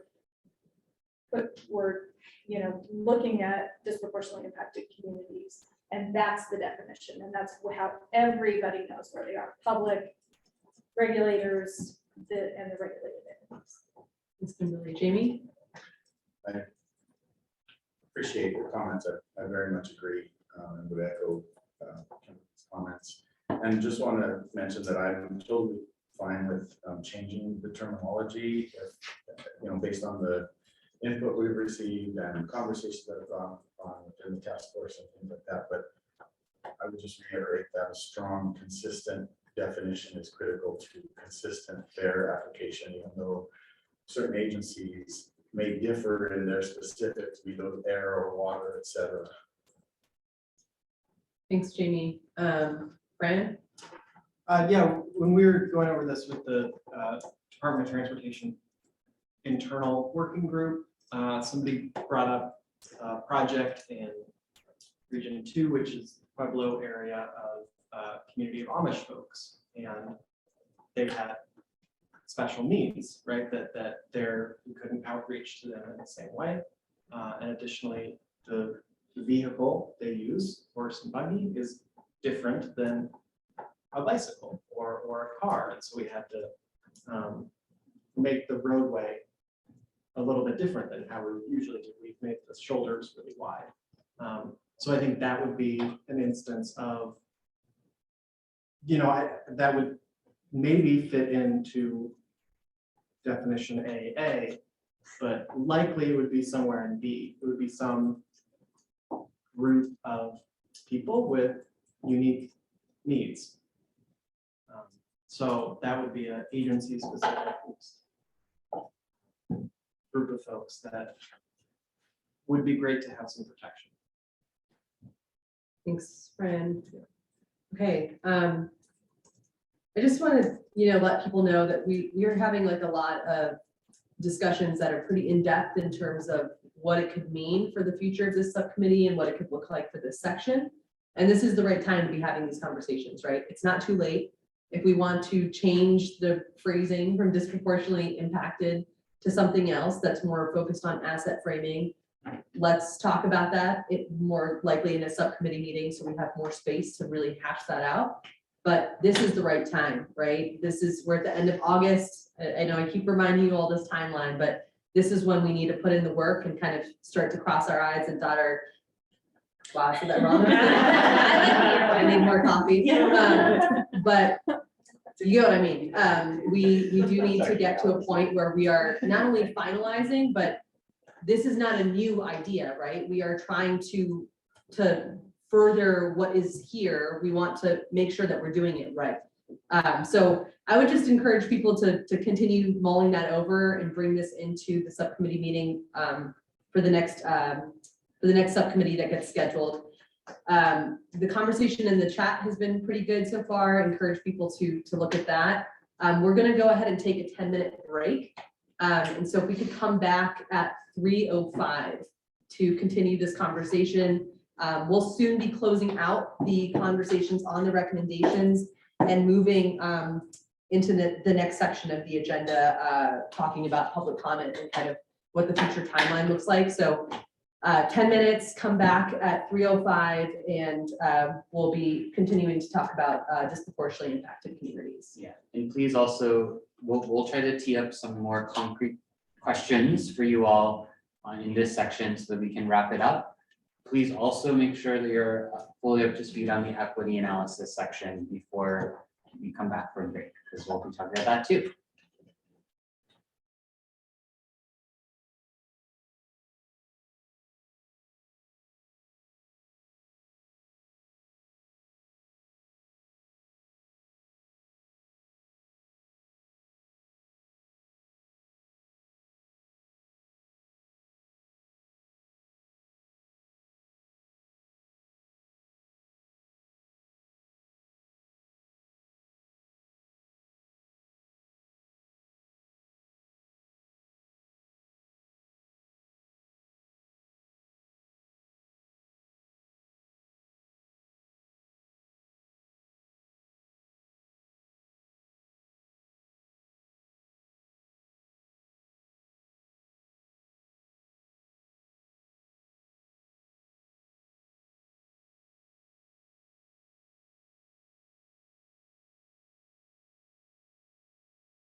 Or in the word.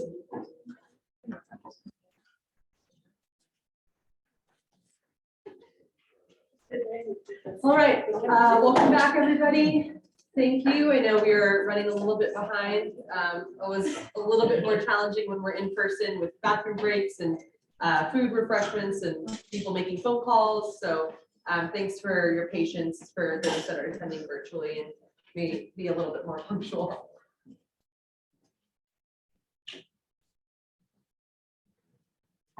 All right, so we are now going to go through a series of straw polls. So let's get back in our seats, please, task force members. So we have actually, in the document that we are live editing, which I'm sure you've all noticed is in the public drives, the public can follow along with us easily. We've actually done some little changes because it seems like the options we had presented in this draft are no longer really the relevant options. So I'm just called up, I'm gonna zoom back into our 150 Zoom so everyone can read it.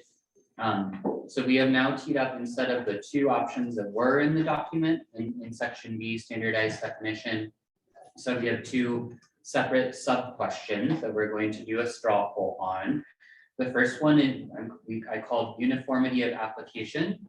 So this gets to what we were talking about of whether I'm gonna call it the Jaime Kimberly idea of there should be a single standardized definition, so just one definition, but how that definition is applied can vary between agencies, right? So one definition, how agencies apply it can still vary. So the other option is that there should sort of be uniform application of the definition. So one definition, if you abstain, it means you don't like either option, but one definition that is sort of consistently applied in the same context. So all agencies would do outreach the same way in areas that meet the definition. So Natalie, are we ready for our straw poll on that first question? And does anyone have is everyone clear on what they're voting on with that first question? Which option is that? Option one,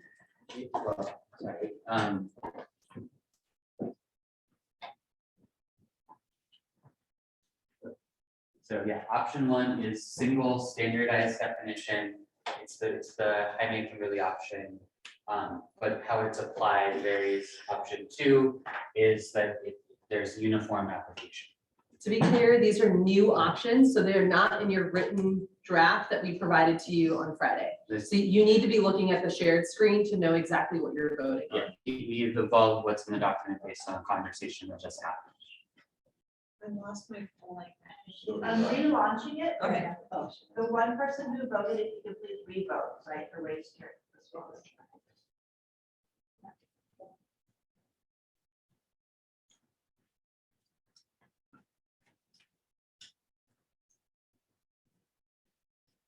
Sorry, Brian. Oh, it's okay. Last time we were voting, but I think, is it our part that should be back? Okay, I think we just have one, maybe two task force members that still need to vote. Ian's not. No, Ian left, so. Yeah, he's taking. He's taking a phone call. Okay, I think we're good then. We have 15 votes. So we have 10 for option one, 3 for option two, 2 for abstain. So seems like there's probably some general consensus, but more work to do around what I'm gonna call option one, the Jaime Kimberly uniform one definition. Agencies have some are going to, but will apply it differently in different contexts. So then this is maybe like hopefully still a relevant question, but then so that's sort of like how uniform the definition is. Sorry, how uniform the application is. A separate question is the definition itself. So within that definition, should there just be one definition that has like a long list of factors? So race, income, housing cost burden, linguistic isolation, cumulative impact / environmental score, history of exclusion. Or should there be a menu of different factors that different agencies consider in different applications. So I think those are another two sort of set of questions that we've been discussing, which may or may not overlap perfectly on the last question, but we want to kind of see where people are at so we can inform future subcommittee discussions. So any clarifications needed on this second question of the uniformity of the definition? You'll there. And again, you need to be looking at the shared screen to see exactly which options you're voting on. And this is the uniformity of the definition. Ready to the poll. Yes, please, Natalie, let's do the poll.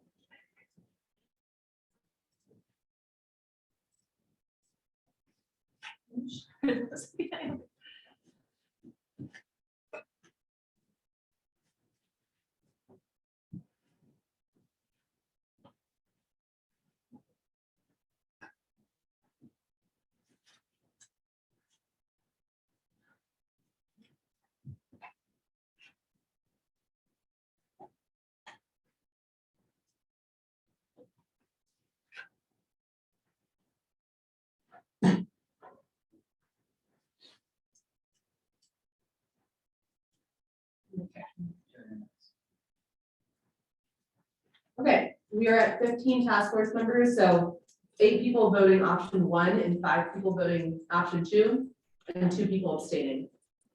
I mean, that. All right, okay, well, that's helpful. So that's probably, I don't want to call that a consensus because it's pretty spread, but it tells us where we need to continue the discussion during the next subcommittee. So that's really helpful. Okay, we have 2 more polls for you all. Now, it's really good that we had that kind of big framing conversation. So there are a lot of big questions still at issue here, but there are also some narrower questions still at issue. So I'm going to scroll down to this section E, outstanding questions. There were sort of 3 big questions that the subcommittee had not necessarily been able to resolve yet. And also they were raised by a lot of public commenters, both in writing, and with the housing cost burden prong, also really a lot of folks who came out and gave oral or verbal public comment here last night in Grand Junction. So I want to go to that housing cost burden question next. This was, we really spent a lot of the subcommittee meeting earlier this week talking about this question. We have kind of developed some data viewing tools. It's really a challenging part of the definition. I think where most of the subcommittee members were at the end of the discussion was sort of favoring leaving it in, but understanding that there could be flexibility in different types of agency decisions under the definition that would allow appropriate tailoring for the decision. So again, so which I think seems to be where the subcommittee, where the full task force was a few moments ago, of having a standardized definition, but agencies applying the definition in different contexts differently. But I do just want to still raise, one second, Tyson. So I do still want to raise the question for you all today of, in that single standardized definition, should housing cost burden remain part of the definition? So I do want to just take a vote of the full, or straw poll of the full task force on that question now, so that we can kind of get a broader sense, given that there wasn't a clear direction from that subcommittee. So Tyson, go ahead. No, I just wanted to clarify because I thought where we left the subcommittee was that if we left housing cost burden in, it would be somehow reformulated to exclude the people we were worried about being in that definition. So it wouldn't actually be up to the agencies to make that definition. It would be something that we would define as a subcommittee. So Yeah.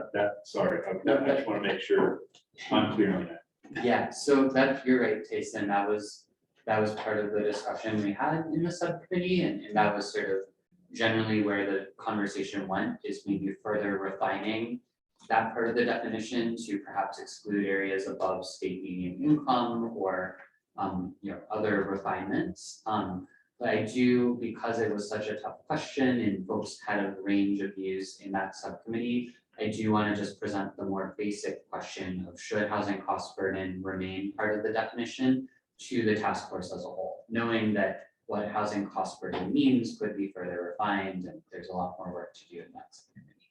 So this straw poll is just, should that be one component of the definition? Does that make sense? Okay. Is everyone clear on what they're voting on?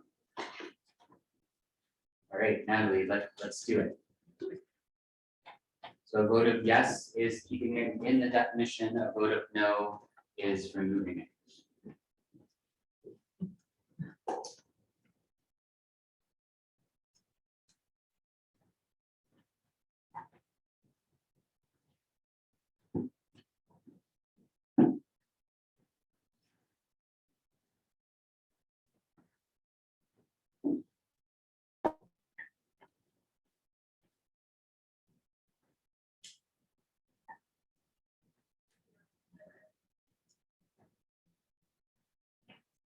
Okay, we'll give it a few more seconds. I think we need one more task force member to participate.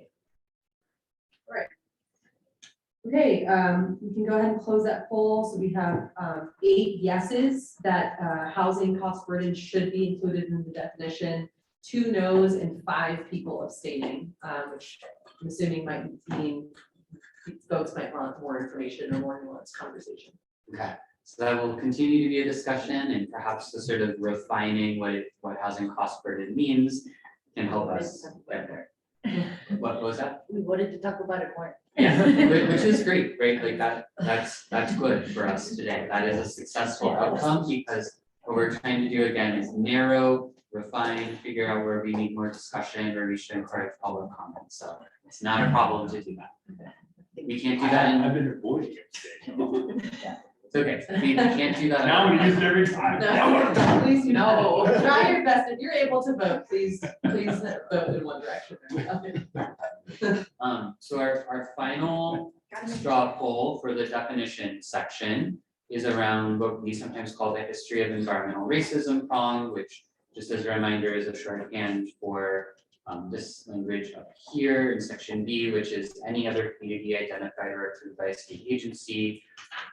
Sorry, I just read that really fast, not modeling the best practice for interpreters. So if the community has a history of environmental racism perpetuated through redlining, anti-Indigenous, anti-immigrant, anti-Hispanic, or anti-Black laws.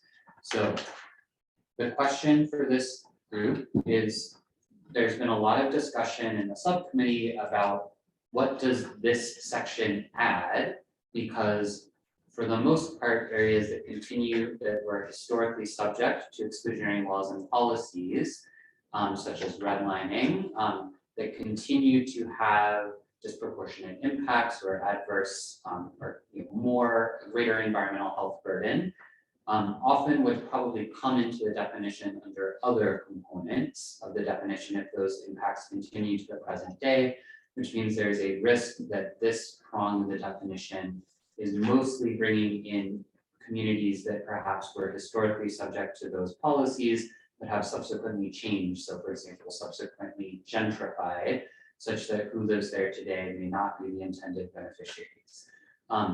So we've had a lot of really robust discussion there, and we did, I think, reach a pretty clear consensus at the subcommittee meeting on Monday of continuing to include this prong within the definition.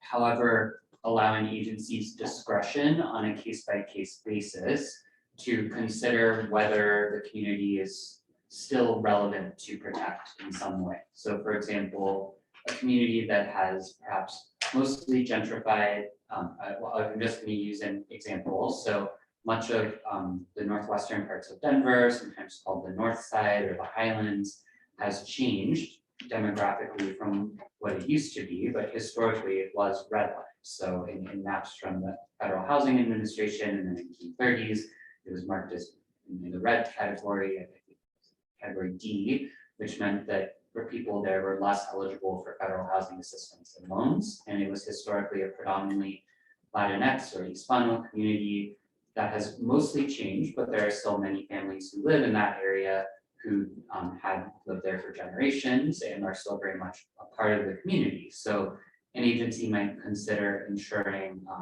bilingual messaging or a specific types of outreach that would be most relevant to that community in one context, but perhaps just because a nonprofit organization is located there today shouldn't necessarily make it eligible for grant funding, because we know there are generally more resources sort of available in that community. So just a hypothetical of what this might be, right, in terms of that agency discretion. So that was kind of where the subcommittee got, was keeping this prong in the definition, but allowing agencies flexibility to kind of consider present day circumstances and individual implementation. So that said, because this has been such an ongoing and challenging conversation, just like we did for housing cost burden, we do want to ask the full task force a yes/no question of, do you think the history of environmental racism prong should stay in the definition, right? So knowing that there's still more discussions to happen, it does stay in within the subcommittee of what does that mean? We do want to just ask the full task force the yes/no question. So is everyone ready to vote, or are there kind of questions to clarify what you're voting on? Okay. Natalie, let's get our poll.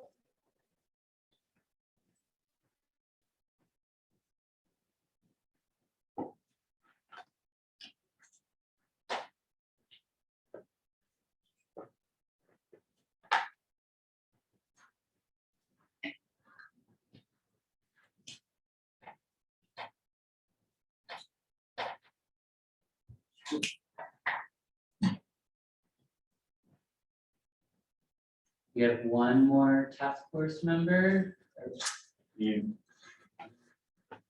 Okay, we're good. There's something said. Okay, so the final vote is 9 yes, 2 no, 4 abstain. So that's also maybe one that keeps needing some more discussion, not quite a uniform answer, but general favor of leaving it in. So that's consistent with where the subcommittee was at, and can have some more discussion, but probably on the assumption that this prong stays in. So that's great. And that is, I believe, the end of the questions we feel like we needed to kind of go over as a whole group with this subcommittee. There are definitely some key outstanding things to figure out. Lots of extra questions that we need more work on. So we'll definitely be having another subcommittee meeting for the subcommittee. Natalie, go ahead. Did you want to pull on the wording changes? No, let's skip that. Okay.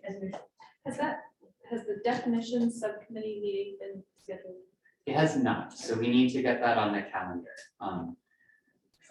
And I will confess as a facilitator that between my schedule and Ian's schedule, we have not managed to have as many of that subcommittee as the others. So it makes sense that we're a little behind. We're at meeting, we just had our 5th meeting of that subcommittee. Most of the others are at meeting 6. So we'll definitely get that on the calendar for September. Sorry, for those who are on the Zoom, we need to change the curtains in the room, so just. Yeah, there's a big glare. Okay, great. So with that, any closing thoughts before we move on to equity analysis?